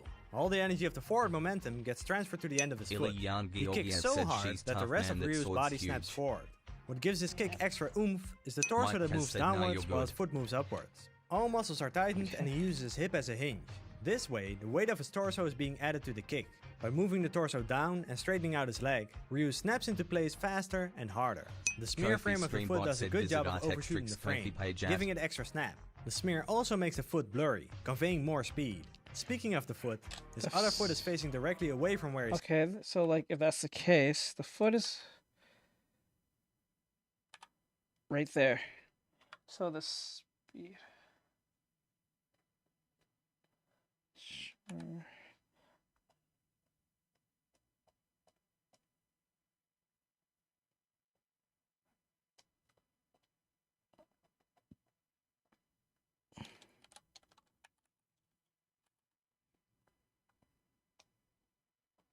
Hey.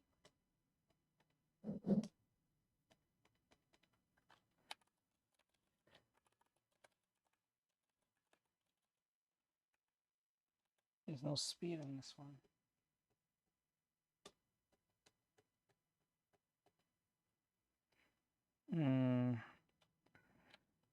Oh wait, the foot stamps down. Then that means erase this part.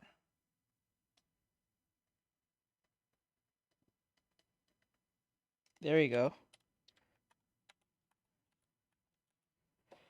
That goes up.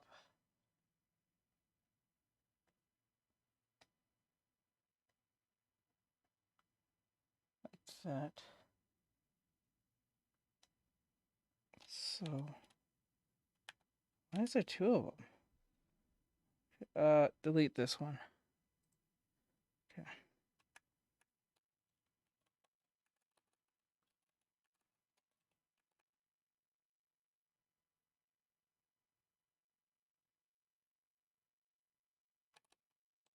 Okay. He's kicking. This adds torque and better balance to the kick. Having the foot facing the front would not feel powerful at all. Ryu's arm punches forward as well, adding to the counterweight and setting us more on the torque. Also, it's a very karate-like pose, in which the arm and the leg are being thrusted forward at the same time, as seen in Ryu's jumping kick. In the next frame, the leg snaps back and the torso drops, settling the energy. Also, he keeps scooting forward, making the kick feel heavier. It's as if the kick is pulling the rest of his body forward. In the next frame, Ryu settles into the key pose. I'm not sure. I'm still learning how to do this in general. Moving his body down and his leg up, further emphasizing that Ryu is tightening his muscles, the body being in a straight line. He turns, drops his leg, and with a lot of control eases himself back into a standing position. When we look at the animation again, we see the energy being transferred, the hop pushing the body forward, the leg taking it over, beginning low and ending high. The natural twist of his torso adds torque, which adds extra energy and snap. The counterweight of his torso pushing his leg up harder. This is a powerful kick indeed, but it's sold most when it hits. Damn. When the kick hits, the enemy right in the face, two frames. bitch. A momentary freeze in the action, letting the impact linger. The enemy shakes, taking in all the force. The force is transferred and the enemy flies off, almost the full length of the screen. When the enemy lands, there's a satisfying screen shake, making the body feel heavy. What's also satisfying is seeing the enemy fly off while Ryu is still in his kicking pose, kind of like those old kung fu films. And finally, the effects feel strong too. It's like an explosion of energy. The energy erupts from the hit, coming towards the camera, making it feel grand. So what makes this attack feel so good? All in all, it's the slow wind-up, the excellent transfer of energy and weight, the big explosion of the energy, and the huge distance the enemy travels. It's a risky move. Has a low chance of actually hitting, but when it does, it's like BAM! That'll be helpful. And bang! No. That's it for this episode. If you don't want to miss anything, subscribe and hit that bell. Thanks for watching and see you on Monday. That's a lot of analyzation, man. That's gonna take a lot of time to understand and place, but that'll be good for me in most cases. Mike has said, "Hell yeah, Dudley." Let me see here. Take that out. Thank you, Mikey, for sending me that. Let me see. This one is gonna be.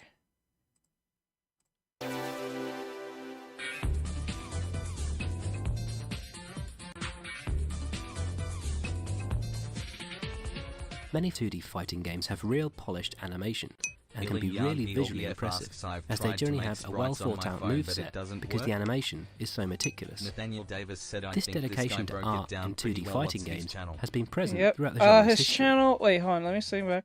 His channel. Oh, let me see. Ow, my arm. Wait. I just realized the chat is over Gunther. That is not nice. Georgiev said hi. Hello. Hold on. There we go. I was like, it was right over his face. Poor little Gunther. Yeah, the dude that was talking from before, his name was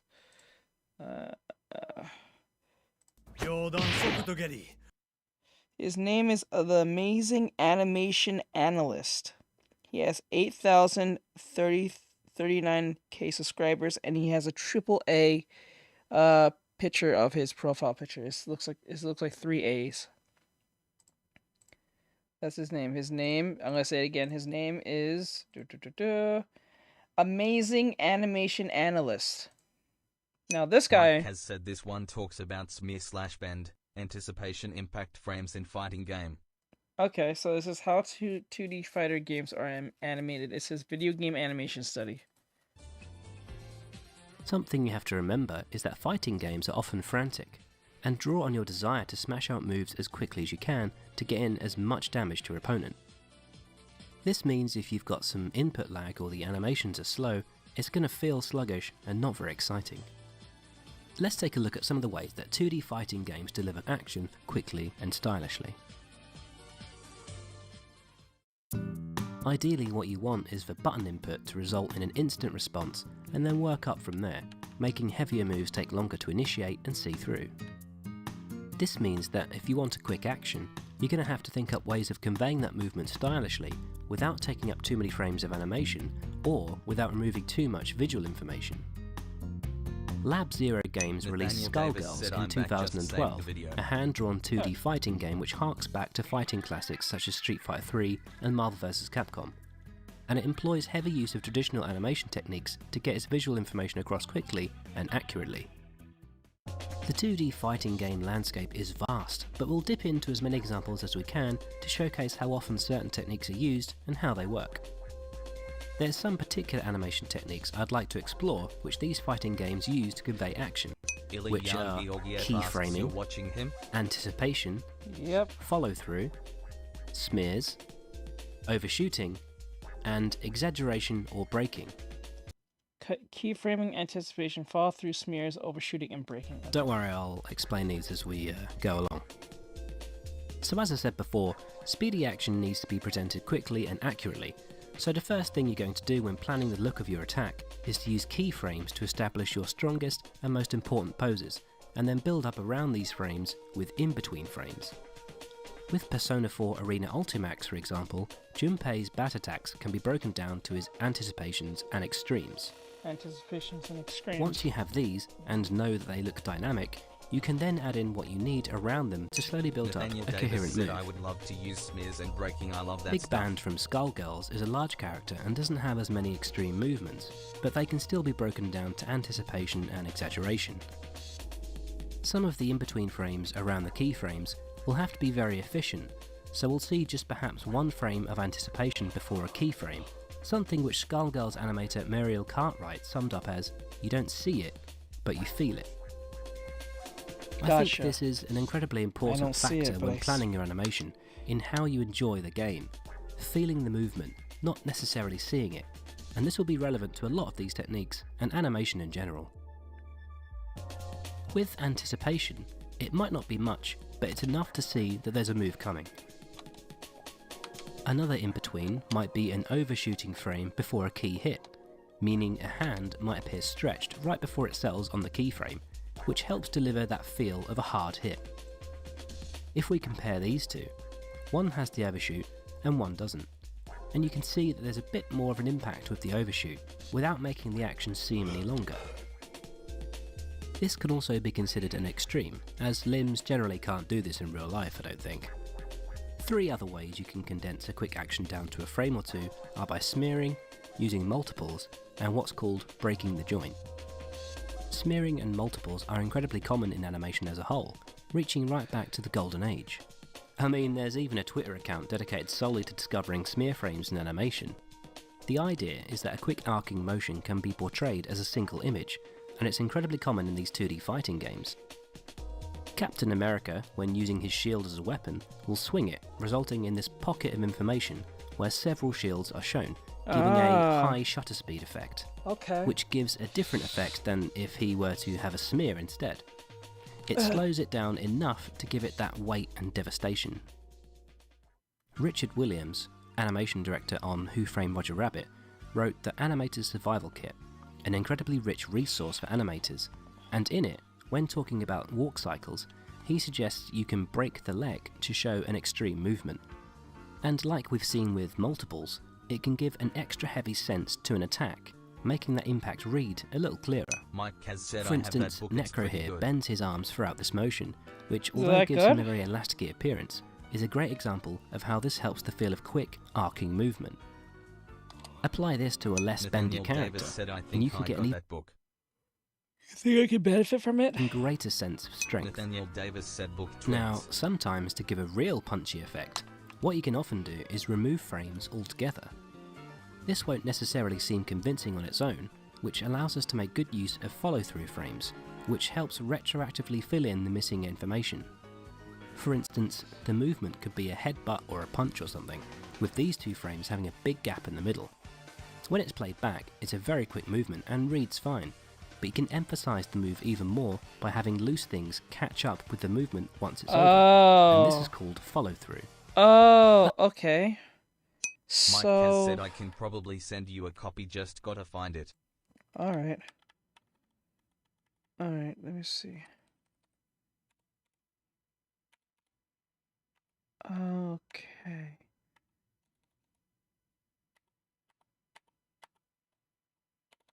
So, if I had 1, 2, 3. Okay.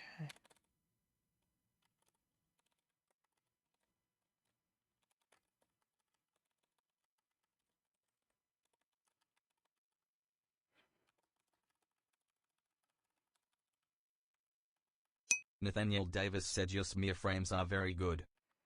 Yeah, they look good. I think they're in the right places. I think I should put a little bit more emphasis on... What the hell? What is... Why is this random frame here? Nathaniel Davis said I think you should break the sword. Let me see. Hold on.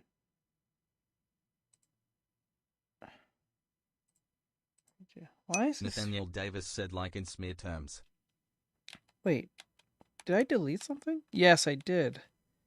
Wait, no, I didn't. I just moved it. How did I get to here? What the hell? How did I move you over? Hold on. I was like, what? There you go. I was like, how did I move that over? Mike has said gonna send it to team chat. Okay. Thanks, Mike.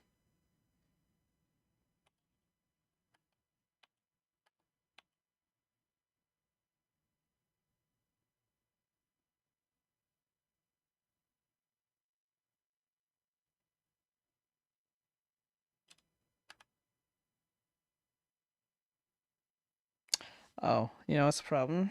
It's that foot right there. To fix that is that foot. That's not to say you couldn't have a smear or multiple here, but sometimes removing information and using it elsewhere not only keeps things fresh, but can give an entirely different feel to the attack. It may even help you remember how strong or weak Nathaniel a move Davis is. said Mike, so you do And art when as you well, use I all these assume techniques so. together, you get an incredibly rich, visually stimulating Yeah, and all my satisfying mods are result, artists. showing all the information you need quickly, accurately, and most importantly, entertainingly. Kinda makes sense. If we take a look at Dragon Ball Fighter Z, or Dragon Ball Fighters, this isn't just clever use of cell shading to portray 3D convincingly as 2D, it's mimicking an entire animation style.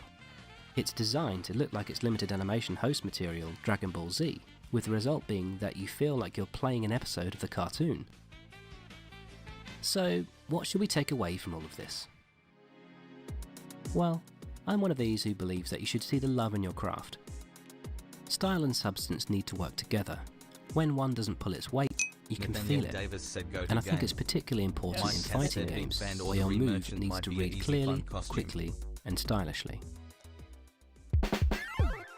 Thanks for watching. Consider supporting the show on Patreon to make it as good as it can be, and join these wonderful people. Share the video with friends, comment your thoughts on animation in fighting games below, maybe teach me a thing or two. Subscribe and click the bell to be the first to watch, and keep on gaming. Love you, bye. All right, Guilty Gears next. Let's see. Let's go. Red or something said OBTW Mike. The stats I said in chat would be your Hollow Knight's character's stats lol. Oh yes, Yours is he based did on that. a carpenter ant, which I find interesting because they can lift like 50 times their weight. Let's go. Nathaniel Davis asks, is this your first animation? Yes. Fighting games are beautiful. Whether you enjoy 3D animation, 2D sprites, and everything in between, there's something out there for everyone.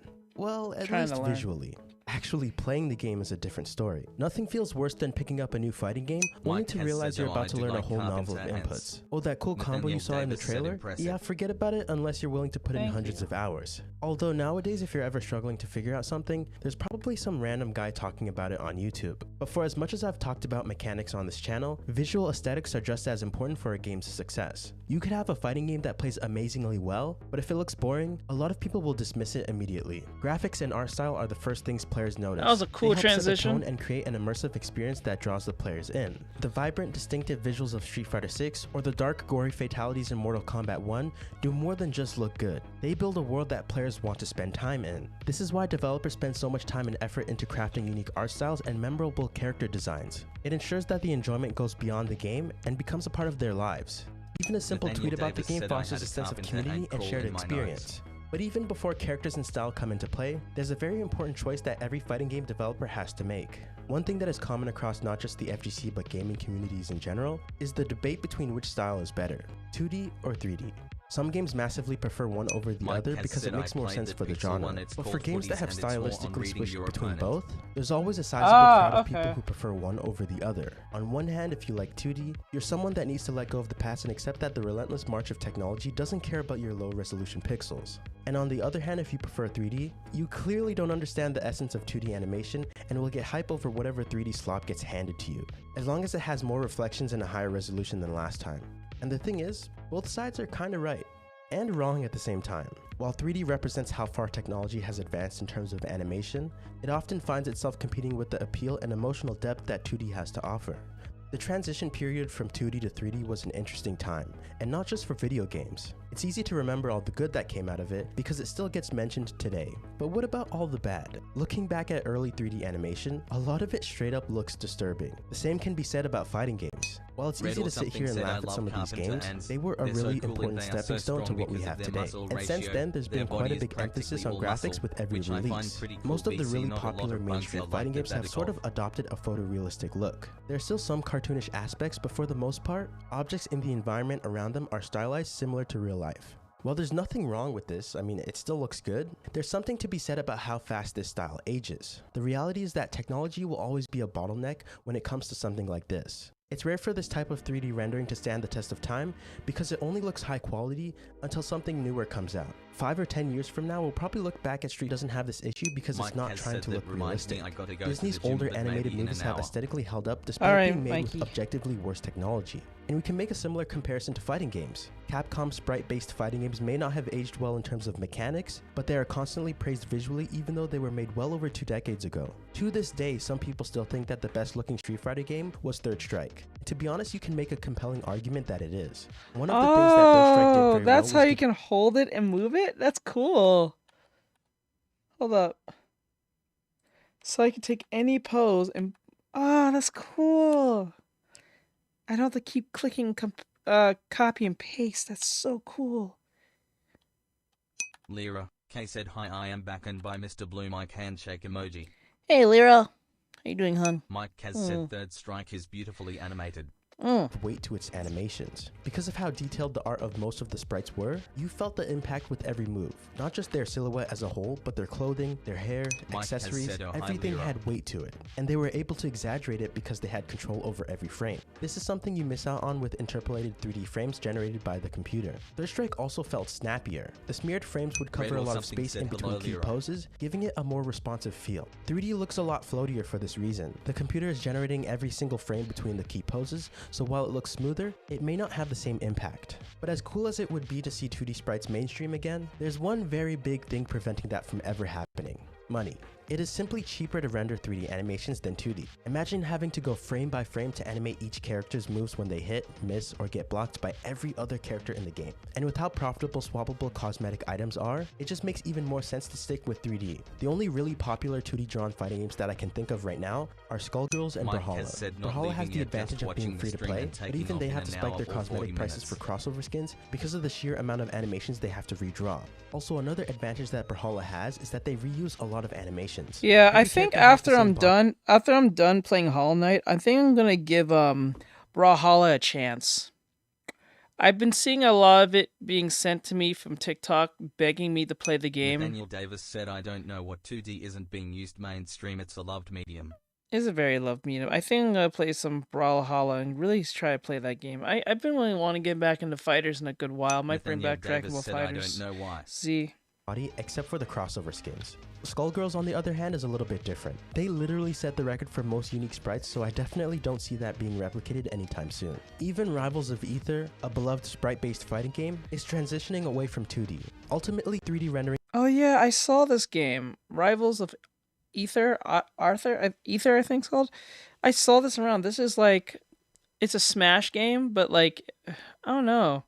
I see it around, but I think this is a second one. I don't know. I've been seeing it. I don't know. I'm kind of intrigued of playing it, but I'm not sure. Mike has said, "Is Brawlhalla any game? Hellard, if you go back to Skullgirls, I'll join you." Yeah, Brawlhalla is free. The game is free, but if you want to get the characters that you want, you have to buy the game. Mike has said, "Any good?" Yeah, I think so. It has Finn and Jake in it. I think Rayman's in it. I think the Ninja Turtles are in it. They have a bunch of like collaborations. I think it's a simplistic game. It has like 3 move sets in the game, I think, or 4, and each 4 is their own fighting type. Like there's combat with hand-to-hand, sword, double swords, or dual wielding, I'll say, and then Samurai I think said shield. basically Smash Brothers for non-Nintendo players. Correct, pretty much. And the game's free, so like you can play the game if you want. Allows more flexibility. And yeah, I'll definitely jump back and I think I'm more attracted playing like fighting games than anything. Mike has said, "Hey, Bry." And Bry? Giga Samurai said, "Hi, Mike." Bro, one of these days I'm going to buy Guilty Gear, bro. I'm gonna buy Guilty Gear and I'm gonna grind the shit out of that game. Or what's the other game I used to play? It was Grand Blue Fantasy. I don't know if anyone's still playing that, but like I love Arc System games. I like how they look. The camera angles and effects have way more depth, and there's only so much you can do with 2D before it becomes a real pain to deal with, especially if you're a smaller indie team. I think the closest we will get to seeing a AAA 2D fighting game is what Guilty Gear is doing. They have perfected the art of pseudo 2D. In the past, games would fake 3D, but now we have the opposite. Arc System Works was able to achieve this by treating 3D rigs just like 2D. So yes, that means they animated everything frame by frame and used 2D techniques like stretching and smearing to sell the effect. This way they get the flexibility of rendering 3D while keeping the same sort of aesthetics of 2D. But of course it came at the cost of being just as, if not more, labor intensive and expensive. But since they have a plethora of 2D games in their catalog, they already have a big enough team with experience. So yeah, although this is a cool way of approaching 3D, it still requires a ton of effort to replicate. It may not make sense cost-wise for a lot of companies, even though AAA companies can definitely afford it. But what's interesting though is that we did see a similar combination of 2D and 3D in the Spider-Verse movies. I can definitely see this becoming more of a trend in animated movies, as we've had way too many with the same photorealistic cartoonish look. But with how well Arc System Works was able to transition from 2D to 3D, even Xrd still holds up visually well to Strive. Obviously I think Strive looks better, but the visual gap between them is not as big as something like Street Fighter V and 6. Now here's the thing, do I expect a bunch of companies to drastically change their art style? Not really. No. A lot of them have already established this style of 3D rendering in multiple games throughout the years, and for the most part it works. So why fix something that isn't broken? From a financial standpoint, it actually might make sense for these AAA companies, because every year you can use that graphical upgrade as marketing, even if your game hasn't changed that much. Oh, see that? Look at that. If you look at the animation that I made, it looks like the character spun around and it looked like it parried and then attacked. You see that? Like it's that this mechanically. I'll say this moment per se. So if you play it, like it's like okay, so it's like wait, where's the why is this here? What the hell? So it's here, swing, like it's here, it's rest, I guess anticipation, movement, keep going, and it stops here and then pivot. Then it looks like a parry. It's weird. When it's supposed to be a full swing around, but I accidentally put it in the wrong place, which I can move, which I like. I can actually just control and then move on over. So it's like, yeah, so it's supposed to be like like that.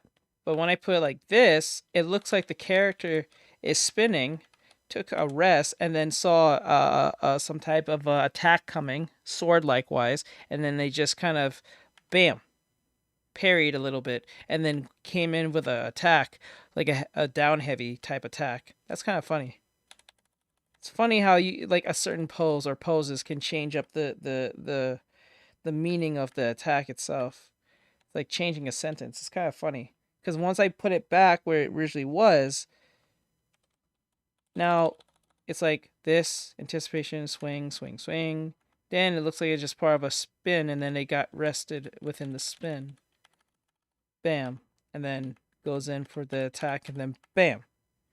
Cool. That's kind of cool. Boom. I still think this part right here needs a little more work. It's just the transition between this spin. I think the spin is too... I think it needs more follow through.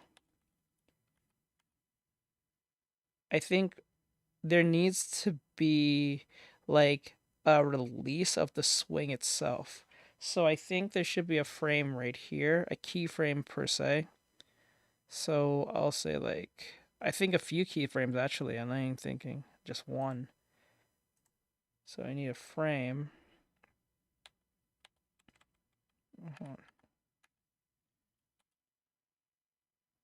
Control. Okay, so it should be a swing, should be here. So I'm gonna put something here. But for indie franchises who might not plan on making a series of games, they need to think about how their game will be perceived as time goes by. Will it still look cool in a few years, or will it seem outdated? That's why picking the right style is key. You want your game to stay fresh and attractive even as the years go by. So while sticking with current trends might be smart for big companies because they have the resources to pump out multiple games, smaller ones might benefit from putting more time and effort so their game can still be appreciated when they stop updating it. As always, I hope you guys enjoyed this video. This was sort of a continuation of a topic I made a video on a while ago, but that video was more about what makes animations look good and not so much about how they change over time. But yeah, make sure to like and subscribe. Please join the Discord. It's actually my fault that it's dead, but I would like to revive it. It's mostly because I haven't been posting that my Discord sort of died, and I'm not going to make promises because every time I do, I kind of just disappear for a month. But it'd be nice if you join the Discord. Eventually, the end goal of my Discord is to use it for my second channel, so maybe you guys suggest stuff, or we can do like interactive stuff there, and then I can post it on my second channel. I don't know, something fun. I just really got to promote it more. That's something I didn't do a good job of. I also have a video idea for the second channel, so stay tuned for that as well. I hope you guys have a great day. Peace.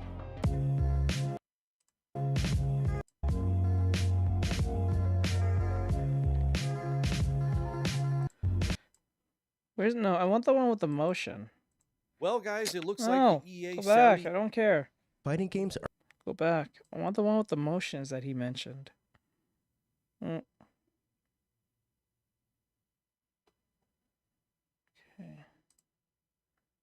Motion is really important right now. There it is. Motion. Oh, y'all. The movement of an object from one place to another.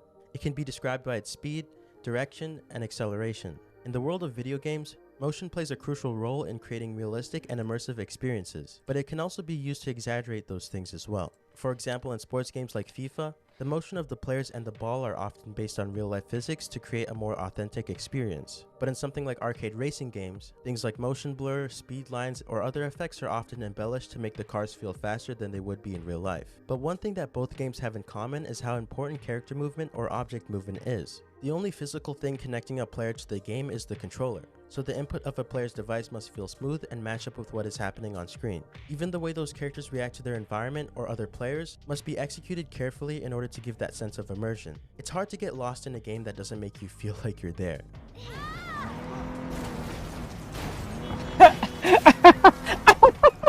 This implementation of motion is especially crucial when it comes to fighting games, as even the— I'm sorry. That's why you have to wear your fucking seatbelt. She got launched out of the car. She got squashed. I gotta see that again. That was funny. Mike has said, can you believe it wasn't Ubisoft? Right?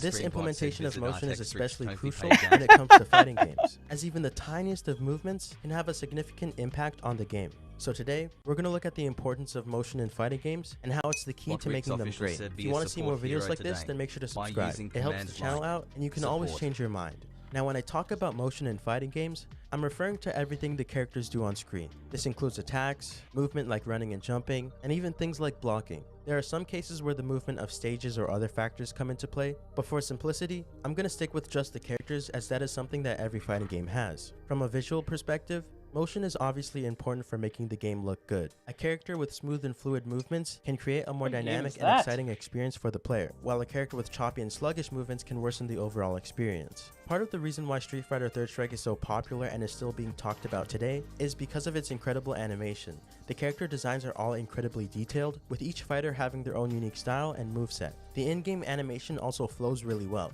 making the fights look and feel like real martial arts matches. The way they did it was using a combination of traditional hand-drawn animation and computer-generated— I tell you something, I don't mean to stop it or go off topic, but I tell you something. Donkey Kong Country music is on that shit. Forgot the name. I'll come back to you on that. Okay. It's on that shit, dude. Like, Donkey Kong Country music is up there with, like, Zelda and shit. Like, it has some good music. Because that's Donkey Kong music, if I remember right. It sounds so good. Even though, like, I don't think that's a one-to-one version of one of the songs, but it's like a remix version, and it sounds really good.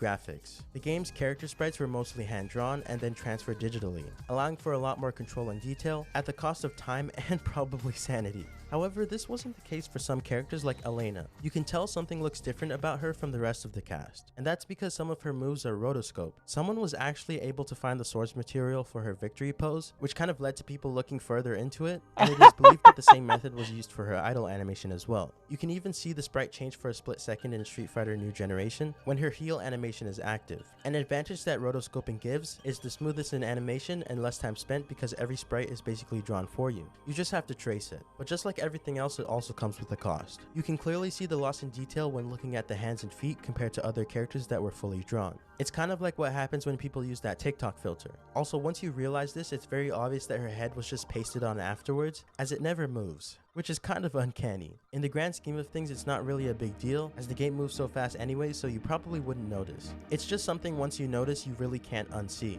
But the technique of how artists choose to animate motion plays a big role in the overall art style and feel of the game. For example, Mortal Kombat uses motion capture to realistically showcase moves accurately. It's basically like how Elena was rotoscoped, but for 3D. This technique makes the game feel and look modern, as you're essentially using real-life moves and attacks for the base of your characters, then changing or tweaking certain parts whenever needed. It also makes the animation process slightly easier, in terms of getting the core movement down at least, as most of your time will be spent tweaking the animation instead of creating it. It's been clear since the beginning that Mortal Kombat has always gone for a more realistic approach in how their characters move. The first iteration of the game used real people as sprites, and then imported them straight into the game, so it's only fitting that they'd use motion capture to retain that same essence. Tekken also has adopted this technique as well, and in my opinion it gets to showcase it better because the game's movement allows players to use every aspect of the 3D space. If you've ever seen tasks used on Tekken characters, the way they dodge each other's attacks feels like you're watching a martial arts movie where both opponents are at similar skill levels. Now something that this style of animation lacks in my opinion is elasticity. It's not a bad thing if you're going for a more modern approach like Tekken or Mortal Kombat, but it's definitely something you have to consider when choosing a style of animation. Elasticity is what gives cartoons its dramatic feel. When a Looney Tunes character gets bonked in the head, the extreme movements and reactions of that character effectively showcase that. The compressing and stretching of limbs really sells how hard that frying pan hit Tom's face, even though that kind of body distortion isn't realistic. You can see this technique in a lot of 2D animated games like Skullgirls. The wind up and release of attacks have this effect to show how powerful the move is. The more your character basically breaks its limbs, the more damage that move does. Bro just Although laughed. There are a few exceptions like Dulcim, whose whole moveset is based on him being stretchy. This technique is often paired with something called smearing. While elasticity can show the wind up and release of an attack, smearing displays the speed of it, as it is often used between frames of key poses. There are usually two different ways of smearing an animation. The first way is to quite literally smear the in-between frames, distorting them and stretching them as they move from one to another. The second way is by sort of duplicating the frames, with all of them kind of overlapping each other until the animation is finished. Both methods are effective and is sometimes used together, as there really isn't a correct way to do it. It will always look smooth as long as you can create some sort of motion blur between the frames, because that's all you're basically doing. One of the challenges in implementing motion in fighting games is achieving balance between realism and creativity. Super realistic fighting games require accurate simulations of movement. This introduces the element of randomness, where some reactions to moves don't always have the same result, just like in real life. For example, in UFC, you might be able to get a knockdown a certain way, but if that situation happens again, there's a chance that you won't. This is why in the UFC game you don't have a health bar, as there's no fixed amount of damage that moves have. On the other hand, overly creative and flashy moves can make it really hard to balance the game, especially when those attacks have a lot of forward movement. I mean, look no further than Luke. I've talked about him enough, so you guys already know. And when you start to drift really far from the realm of martial arts, at what point does a game stop being a fighting game and turn into something else like a shooter, for example?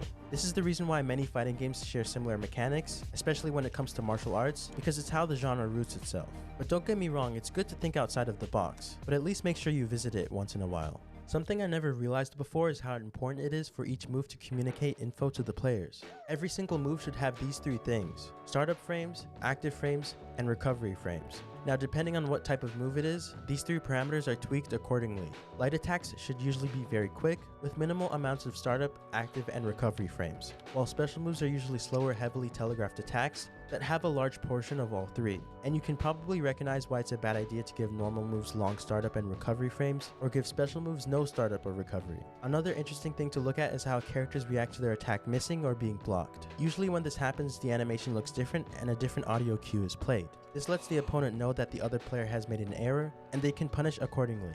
Overall, motion plays a significant role in fighting games as it affects the gameplay, strategy, and the smoothness of the game. So it's important for the devs to consider the pros and cons of the ways they choose to implement it, whether that's by 2D sprite animation, 3D motion capture, or even computer simulations. Each method has their own ways of adding excitement to the game.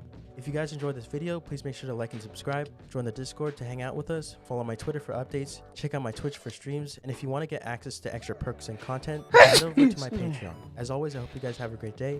Peace. Okay, cool. Red or something said not going to lie, being either a bug tester, animator, or motion capture actor are my dream jobs, lol. That would be cool. Mike has said bless you. Thank Red you. or something said bless you. Thank you, thank you. What is this? This is a video? Ryuga Samurai said bless you. Or something said bless you times 2 lol. Oh my god, I think your think your teacher's getting sick, guys. I think you're getting sick. That's the third or fourth sneeze. That's crazy. Never happened before.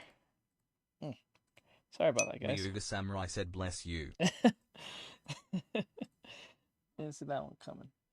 Alright. I would like to watch more animation stuff, but I don't want to bore the Treble Spiritual Successor of Third Strike. Ooh. Kinda want to bury the Red or something said bless you times 3, combo move. combo move. Mike has said 7-Up and chicken soup can help with that. Yeah. Yeah, it would. Okay, abilities define great abilities define their characters. Okay. Okay, guys, I got a question. Do you guys want to see another animation video? Or do you want to see a anime analyzation video? Or you want to watch a cringe video? It'll be the last video for today. We've got to go play Silk Song. Let's see here. Red or something said no cringe. Red says no cringe. Red or something said plaza, not again. Okay, no cringe for Red. Mike has said make a poll. Make a poll? Okay. Let's see if I can make a poll. I'll make a poll on YouTube since everyone's talking there. Anime video. Animation video. I think I spelled "mation" wrong.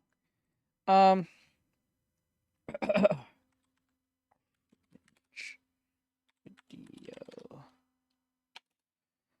Okay, guys. Which topic?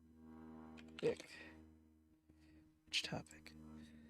All right, guys. I put it in a poll right there. I'll give you guys till 6:50 to make your choices. So that's technically 5 minutes. I'll give you straight up 5 minutes, and then we'll figure out what we're doing. Okay. We'll give us a tighter look at this.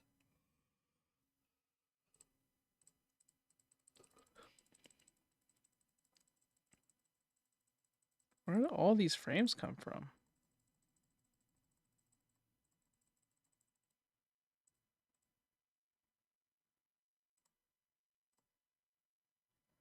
Okay. Ooh, I like that. Now I put some extra frames for the character to spin around. I want her to spin around, but it's a more better spin, right? See how much better it is? It doesn't snap to the spin and then it goes into that rest where she kind of stops and then goes in for the smash. It kind of does a thing where she spins into it, backs up, and then smash. Yay! Let's go. Now, I know that the keyframe, the in-between of that looks a little janky. I'll clean it up in a bit. It's just that I wanted to make sure it looks like it at least transition into each other pretty well. I think this is a good transition. A little bit. So it's like spin, spin, stop, and then boom. So I think the boom part has to be a lot faster. Up to here. So when this comes in, it comes in fast. But here, and then here, and then it sits. So I'll say like,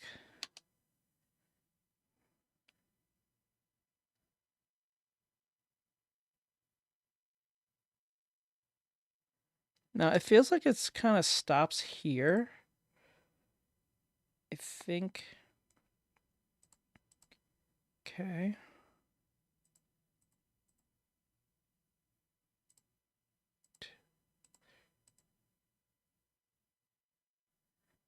And then this part should be maybe longer. You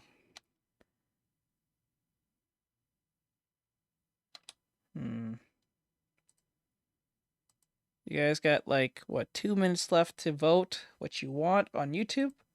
Vote now while you guys still have the chance. Everyone. Red or something said, guys, 2 minutes. Vote while you can, lol. Yep. 2 minutes. 2 minutes, guys. 2 minutes. Let me see. So I think we did a good job here. Now, since I understand, okay, so I don't want to 1, 2, 3. There's a big jump here.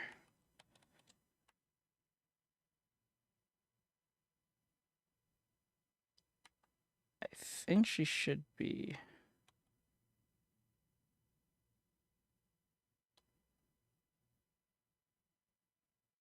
I think the foot should plant itself here a little bit more.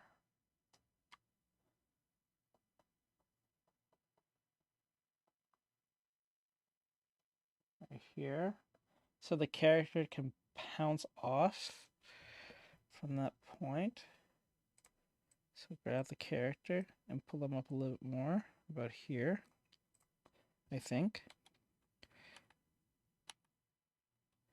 And then it's a bit of a kickoff here. There. And then this part goes here. Okay. There's no smear frames here. Okay.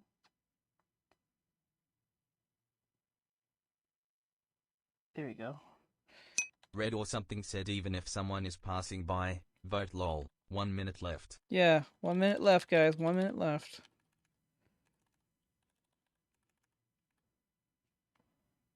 Okay.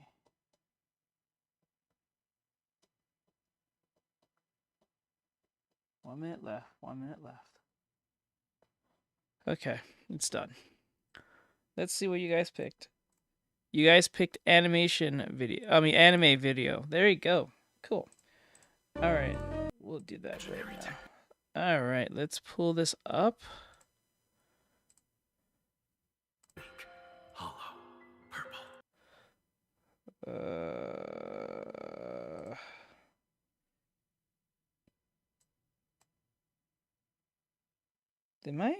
Did the video restart or something? No, it's been on more than 27 minutes. It's been more than 27 minutes, I believe. All right.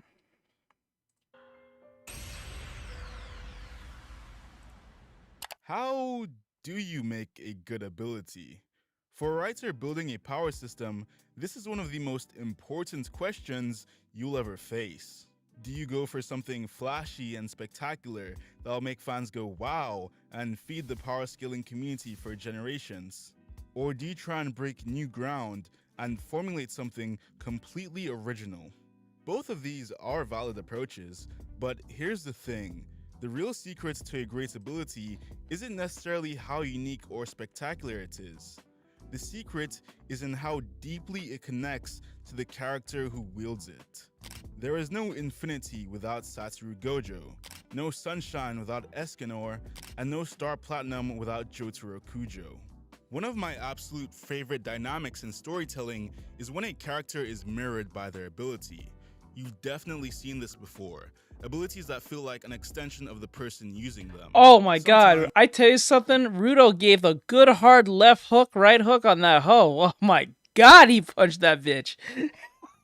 Bro, I was not expecting him to give her the hands the way he did. My god.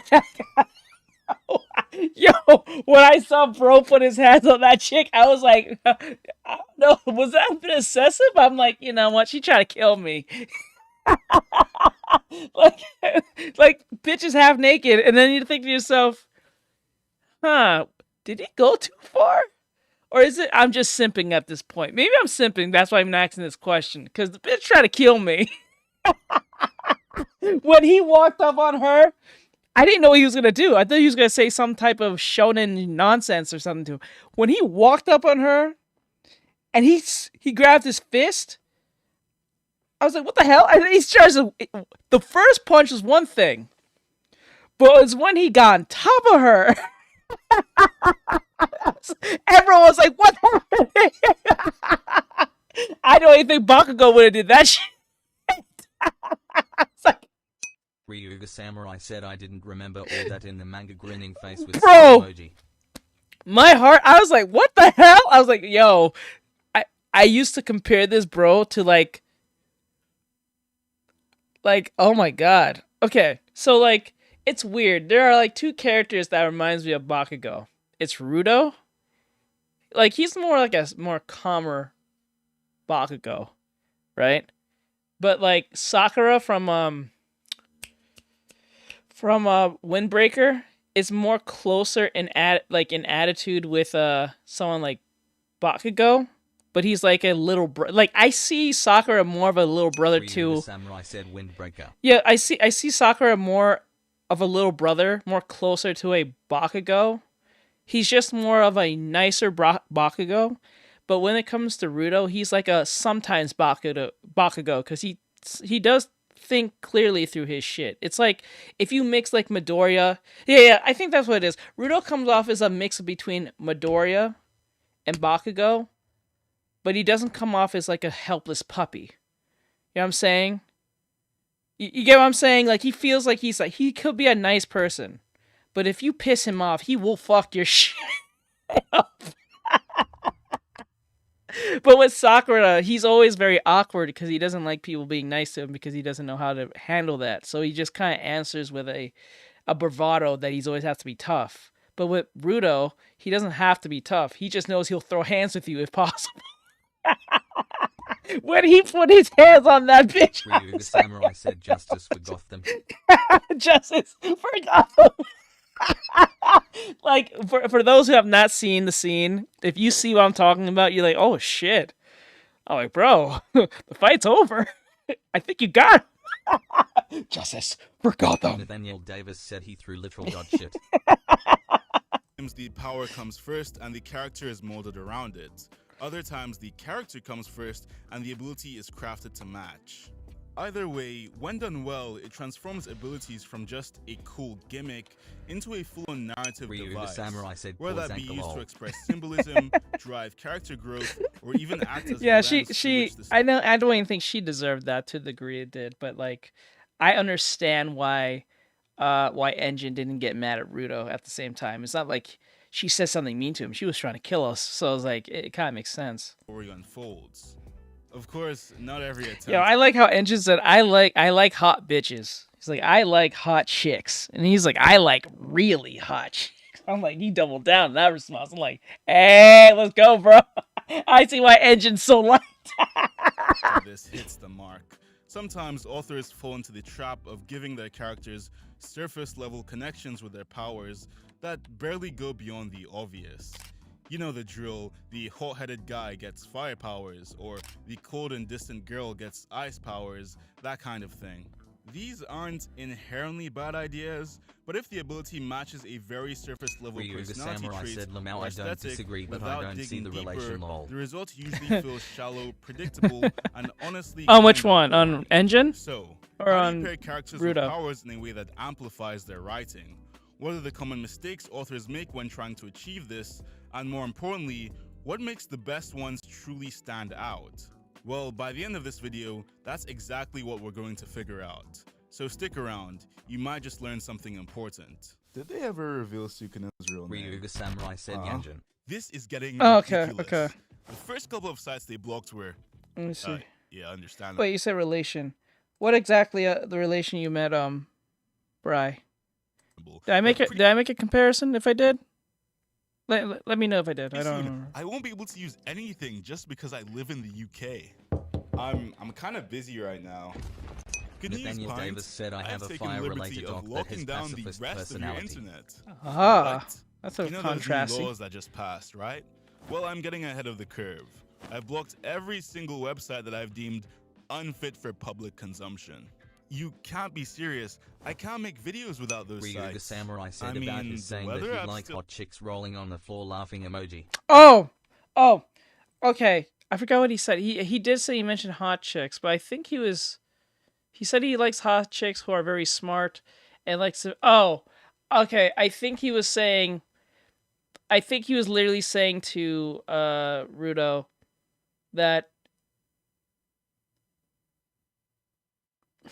It's hard to say. I think he was saying to Rudo that you have to, like, pull back a little bit, even though she's hot. He's saying the girl is cute. I think he's saying she's cute, and he said something about I like it when they can forgive me. So I think that was his way of saying, I get what you're getting at Rudo, but you have to understand this is a chick, and chicks are pretty like emotional per se. And even though you did not die, you gotta have like more pullback. And she's not a bad looking chick, even though she's crazy as fuck. So you need to go and like say sorry. I think that's what he was trying to say in the most engine way possible. Ryuga Samurai said gotcha. I think. I could be wrong on that interpretation, but that's what it feels like to me. I think he was just saying, you know, I get what you're saying, because he said, yeah, I'm not gonna yell at you. It was understanding where you're coming from with your feelings, but he said like something around the lines like, even though you didn't die and you did have a legitimate reason to striking her, but it was uncalled for because she was already defeated, and knowing that it's a girl and she's emotional per se, you know, and then for you to go out and just punch her directly in the face without her no indication, you know, so. He's like, and plus she's cute. I guess that's what he's really saying. So don't be a simp, but then again, don't, you know, take shit, but don't overdo it at the same time. I think that's what he's trying to say. That's why he added that last part saying, I like it when they can forgive me for the bullshit I do. Still up? Just make a video about that. Whatever. I've got a backup for situations just like this. The partner of today's video, NordVPN. Ryu the Samurai said sounds good enough to me. That's what I'm thinking. NordVPN lets I me could be decide wrong. what I can see online, not you. It hides my IP and encrypts my internet traffic so nobody can snoop on it. Not hackers, not my ISP, and especially not you. Plus, it comes with Threat Protection Pro. That means it can block dangerous websites, infected files, and malicious ads that lead you to scam pages or phishing traps. Basically, even if you did try to sneak malware onto my PC, which I see you tried to, it wouldn't work. So you can just bypass all my filters like that? Yup, that easy. And because I'm using my exclusive creator link, nordvpn.com/pintes, I get their best deal. A 2-year plan that comes with an extra 4 bonus months on top. And what if you don't like it? Sounds like you're getting interested yourself. Well, anyone who uses NordVPN can get their money back within 30 days due to their money-back guarantee. So it's essentially a risk-free decision. And just like that, I'm good. Goodbye filters, hello actual internet. Fine, sign me up to... Finally bit the bullet. Well then, do yourself a favor and go to nordvpn.com/pintes to start protecting your browser and internet from people who try to decide what you can and can't do online, and get your extra 4 months bonus when you grab the 2-year plan. Now, let's head back into the video. So, why should a writer even care about pairing characters with the right abilities? An ability, when done right, is much more than just visual spectacle. It can become a direct extension of the character themselves. Everything from how the ability manifests, how it's used, and how it grows can be used to reveal something about a character, their values, their flaws, their struggles, and even their worldview. The ability stops being just a tool to progress the narrative and instead becomes a mirror of the character themselves.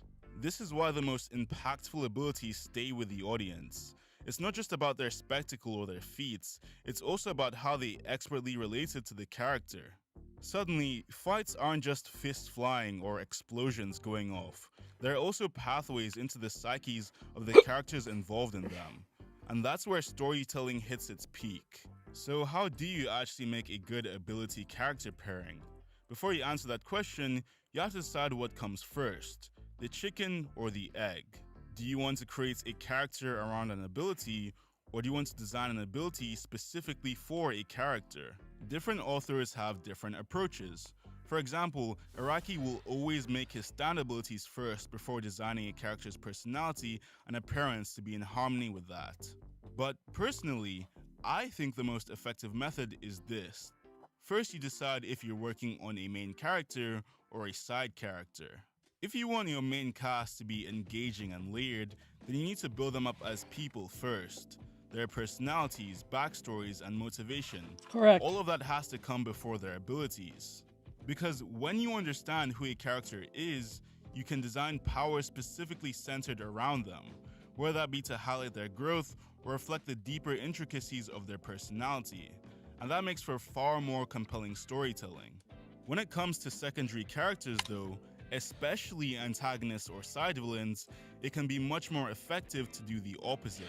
In these cases, building the power first lets you design abilities meant to specifically challenge your protagonist in interesting ways. The character who wields the ability doesn't even need to be fleshed out. They simply have to be the medium through which your main cast is tested. This approach gives you the creative freedom to craft battles that feel unique, forcing your heroes to problem solve rather than brute force their way through. So whether you start with the character or the ability simply depends on their role in the story. Either way, the key is that when the ability connects with the person using it, the result is storytelling that resonates far greater beyond just flashy fights. And few modern series embody this principle Nathaniel as Davis clearly said, as I want my Hero fire-related Academia. dog to show the beauty of Because in fire while still MHA, being feared quirks by aren't others. just randomly given Nice. superpowers, they are literally biologically connected to the characters who wield. Then if that's the case, what did you just said? You said I want my fire related OC to show the beauty of fire while being. Then you have to write them as likable as possible, or as fearing but yet not as intimidating.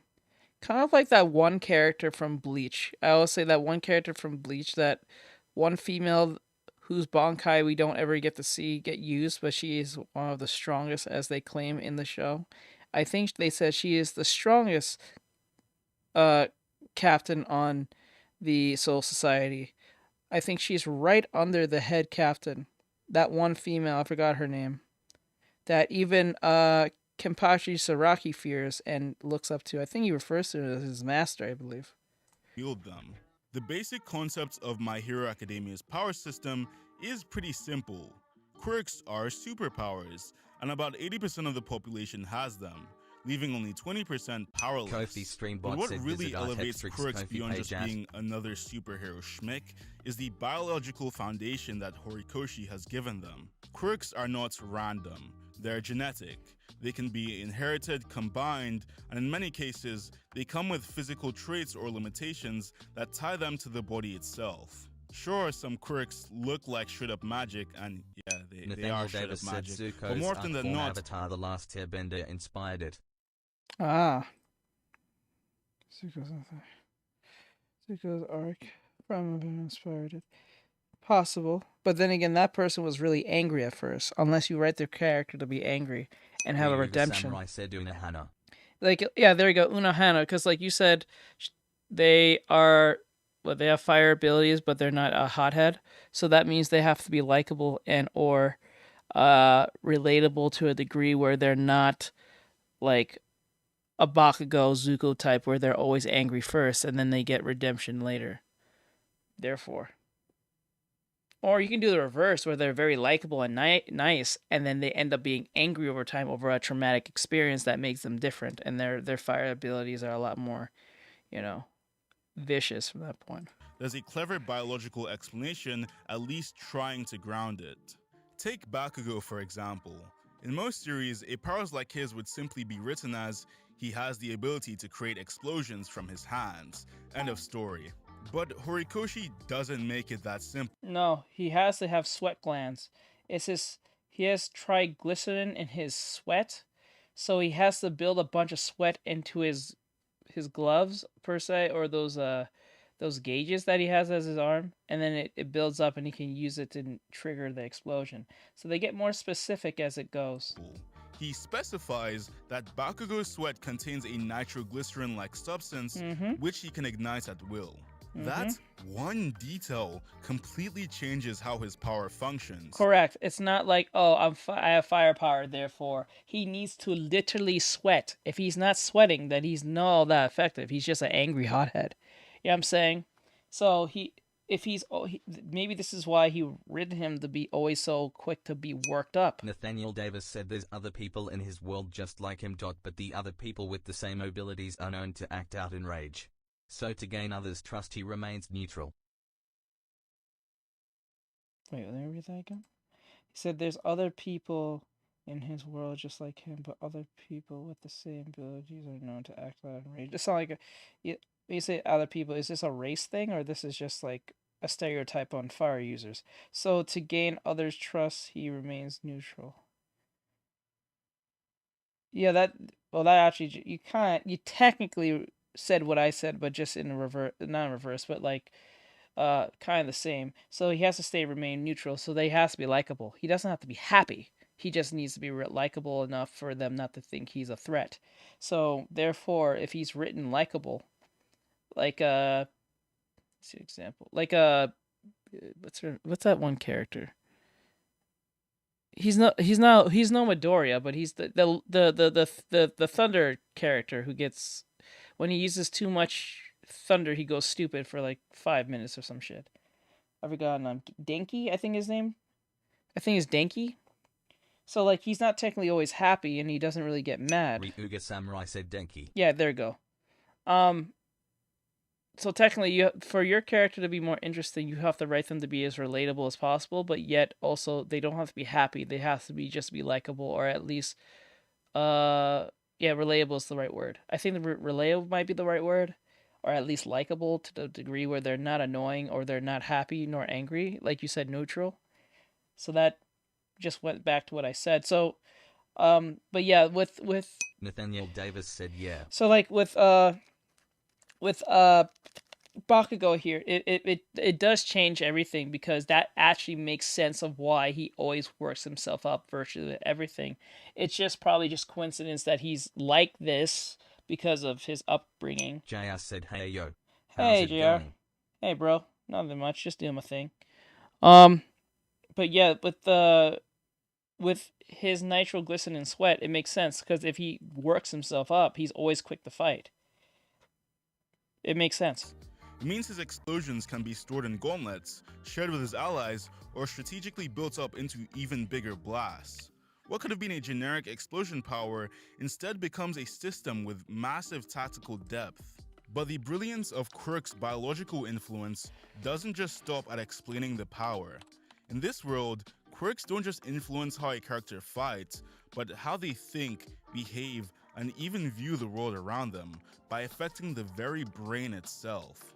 Where Horikoshi really gets to push this concept is with the League of Villains. And this makes sense after all. The League is built from characters rejected by society because of their quirks. This gives them not much. Just trying to figure out how to do this animation correctly. I think we're on the right track, but I think I can do better.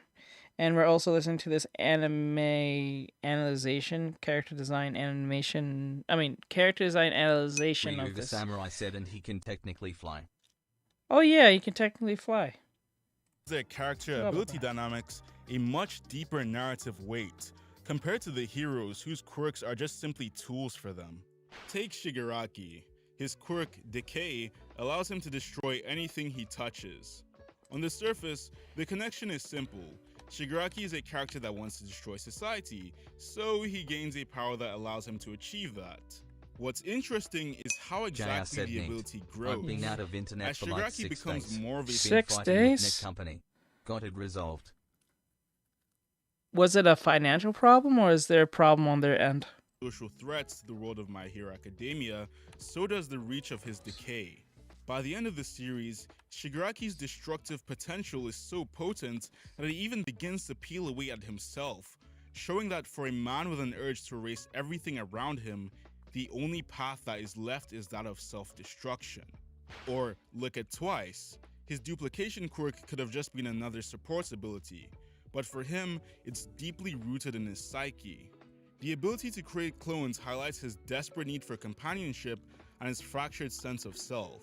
At one point, he couldn't even use his quirk on himself because he didn't trust his own identity enough to replicate it. I'm tech savvy, Only I when ran he tests on accepts the and line and begins that to it was trust getting in an himself, upstream is timeout, he which able to means use their his local ability node was to its down. fullest potential. Then there's Dabi. His fire powers parallel Todoroki's, but in a far more tragic way. Whereas Todoroki's flames symbolize his inherited trauma, Dabi's flames are his obsession with that trauma, specifically his hatred of his father, Endeavor. His fire is so intense that it burns away at his own body. JR said they didn't believe me. They finally sent a tech out after days of arguing and insulting me, and turns out a squirrel chewed through their wires on their local node.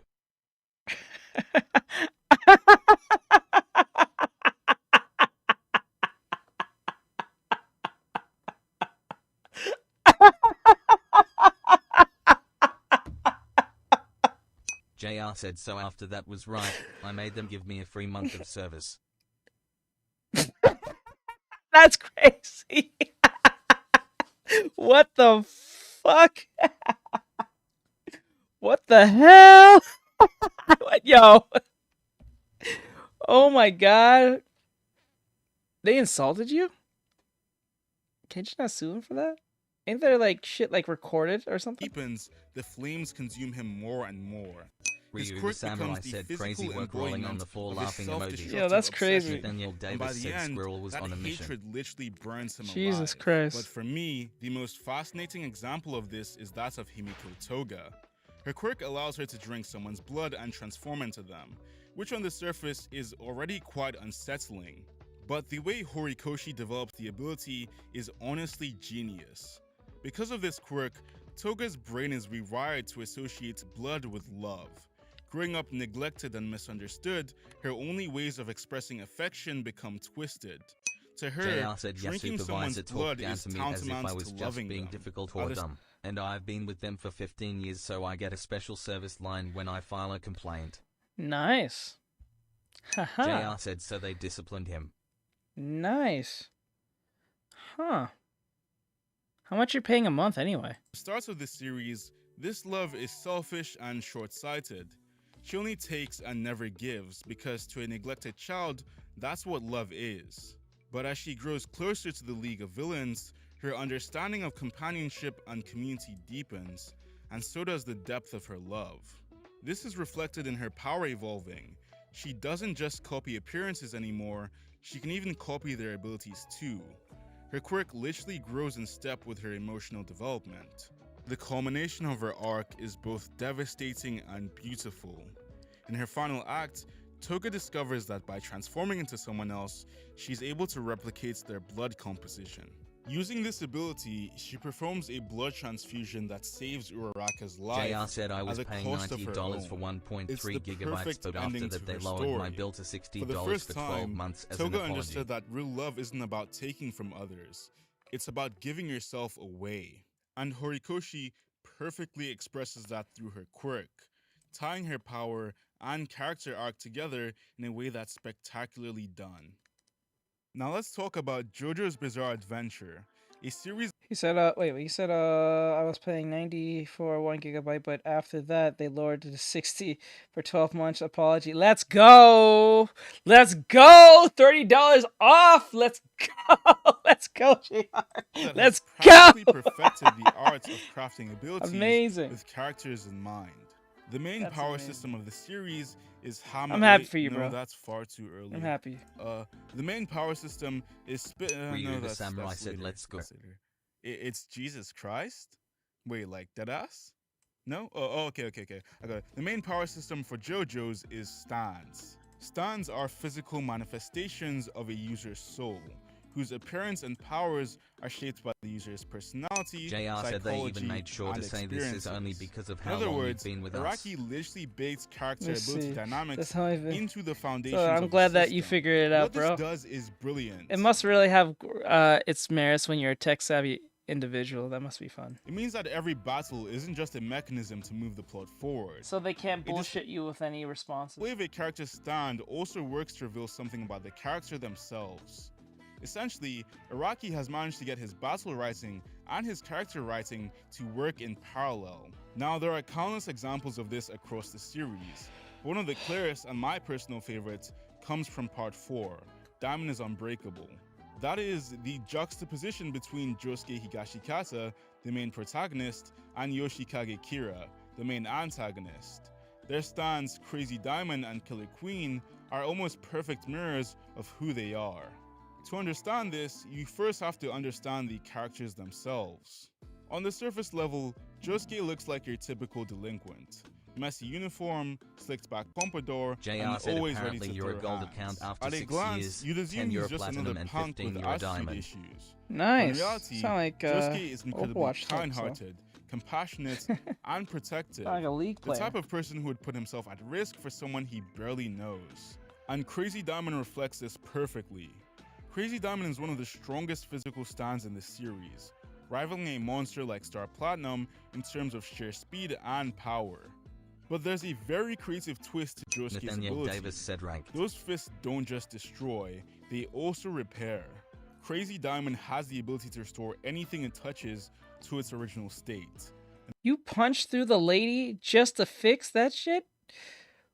What kind of psychopathic shit is that? What the hell? What in the fuck?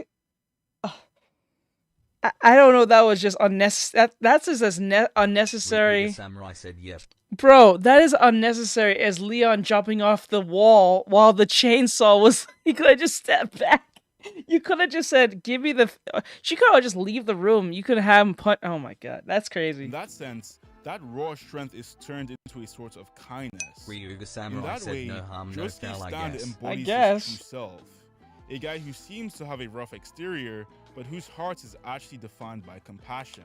And Kira, the hand fetishizing mass murderer he is the exact opposite of this. Outwardly, he wants nothing more than to live a quiet, mundane life. He blends in, avoids attention, and lives with a strict routine. But underneath that facade lies a serial killer utterly obsessed with indulging his murderous compulsions while keeping them hidden. He needs to kill, but he also has to erase every trace of his crimes so he can continue living his so-called peaceful life. And that's where Killer Queen comes in, the perfect reflection of that obsession. Killer Queen has the ability to turn anything the user touches into a bomb, erasing its target down to the atomic level. No clothes, no fingerprints, no evidence. Even the explosions themselves are dead quiet to everyone outside the target. It is a stand completely designed to allow Kira to indulge in his violent tendencies while still preserving the illusion of being a completely normal person. The irony is that his name is Kira. Huh.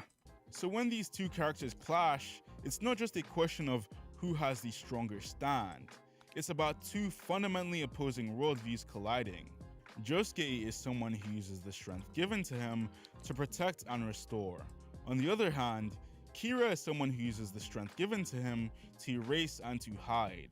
That contrast creates some of the most gripping tension across the entire series, and is part of what elevates Part 4 to my second favorite part. Yeah, it's impossible to beat Part 7. Hunter x Hunter is easily one of the most well-developed power systems in all of shonen. Togashi literally sacrificed his back to give us one of the most well-detailed power systems in fiction. Why you say it like that? I mean, just look at the size of the Nen Wikipedia page, it's absurd.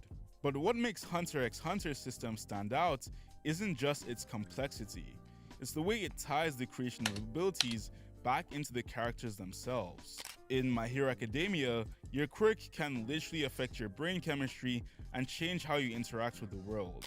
In JoJo's Bizarre Adventure, your stand inevitably reflects your inner psyche, whether you want it to or not. But in Hunter x Hunter, things work differently. None abilities are consciously constructed by the user. Every ability is crafted around that person's specific strengths, goals, and obsessions. The system forces you to make choices. Do you design something practical, or do you limit yourself with conditions and restrictions to make your ability stronger? And this creates a truly interesting dynamic. None abilities don't just reveal who the character is. They reveal what a character wants most and what they're willing to sacrifice to achieve it. And one of the clearest, most striking examples of this is none other than Kurapika.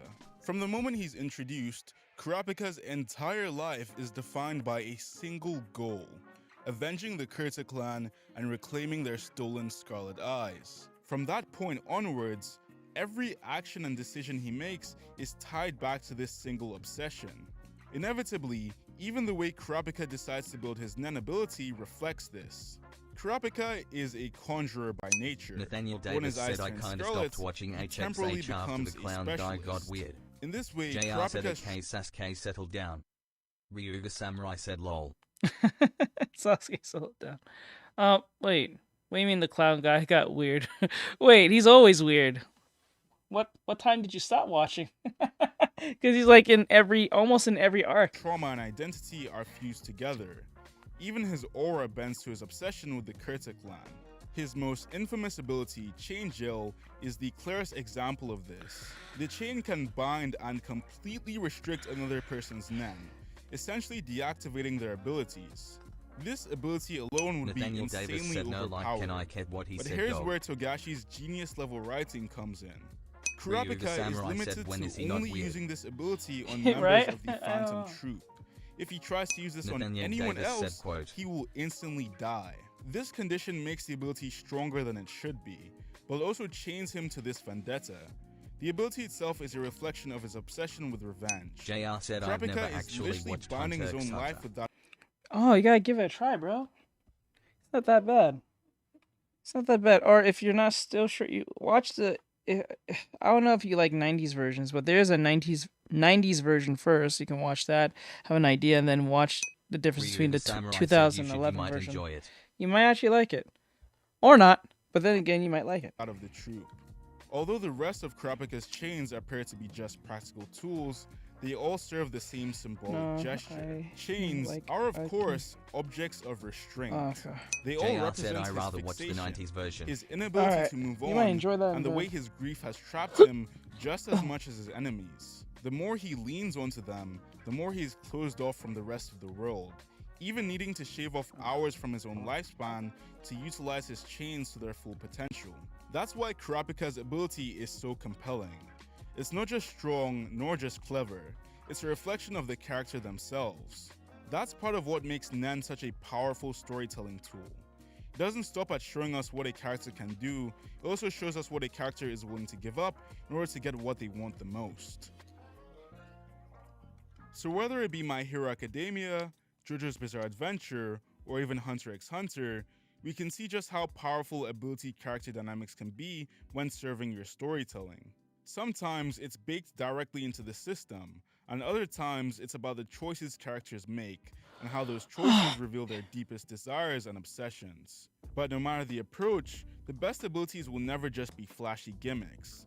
They're the mirrors, symbols, and storytelling tools that expose who these characters really are. So if you're writing your own story, said don't stop BTW at in just our what One you Piece think D. sounds cool. Think about what your character needs most. Their complexes, their fears, their psyches, their quirks, By the their way, history, in their our values, One Piece their D&D flaws. game, the player has finally made it through the first half of the Grand Line. Let's go! Let's go! You don't plan them out. You gotta just work with what you have as game master, right? Or you have a plan for them. And then build their power around that. Because when an ability and an identity can work JR said together, nearly 5 years every later. single moment of conflict becomes that much more meaningful. Thank you for watching. If you enjoyed this video, don't forget to leave a comment letting me know which characters you Ryu think the Samurai have the said best let's ability go character yo. dynamics. JR And maybe said I'll I cover did them plan in a them out, later video. but it's not like Don't forget everything to is set like in stone. and subscribe, World has to and bend to yeah, the that's player's it. choices. I'll see you in the Makes next sense. one. Peace. That makes sense. I understand. All right. It's been 3 hours now, as I promised. We're going to stop here for now. We're going to go play Silk Song, so I'm going to restart the stream. I'll be right back, guys. And finish. Hopefully we can finish the game tonight. I'm hoping. I keep saying this, but every time I think we're at the end, some BS happens where JR said I made a shitty little vid to recap. It's not very good lol, but he'll send it to you. Alright, I'll definitely love to see it. To see it. So, alright, guys.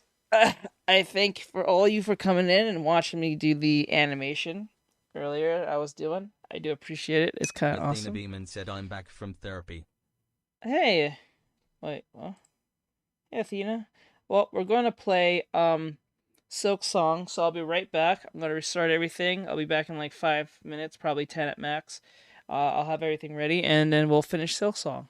I'm hoping that we can finish done. I hope we can get it done, but, you know, it is what it is. 1 minute, I think we're about to end it, and then next thing you know, some new region pops up, and then I have to do that whole exploring nonsense. So, I'll see you guys in a few minutes or so. And thank you for watching. For those who only cared for the animation or the reactions, I appreciate it. But if you are here for Silk Song or just gaming in general, I'll see you in 5 minutes. All right. Later, guys.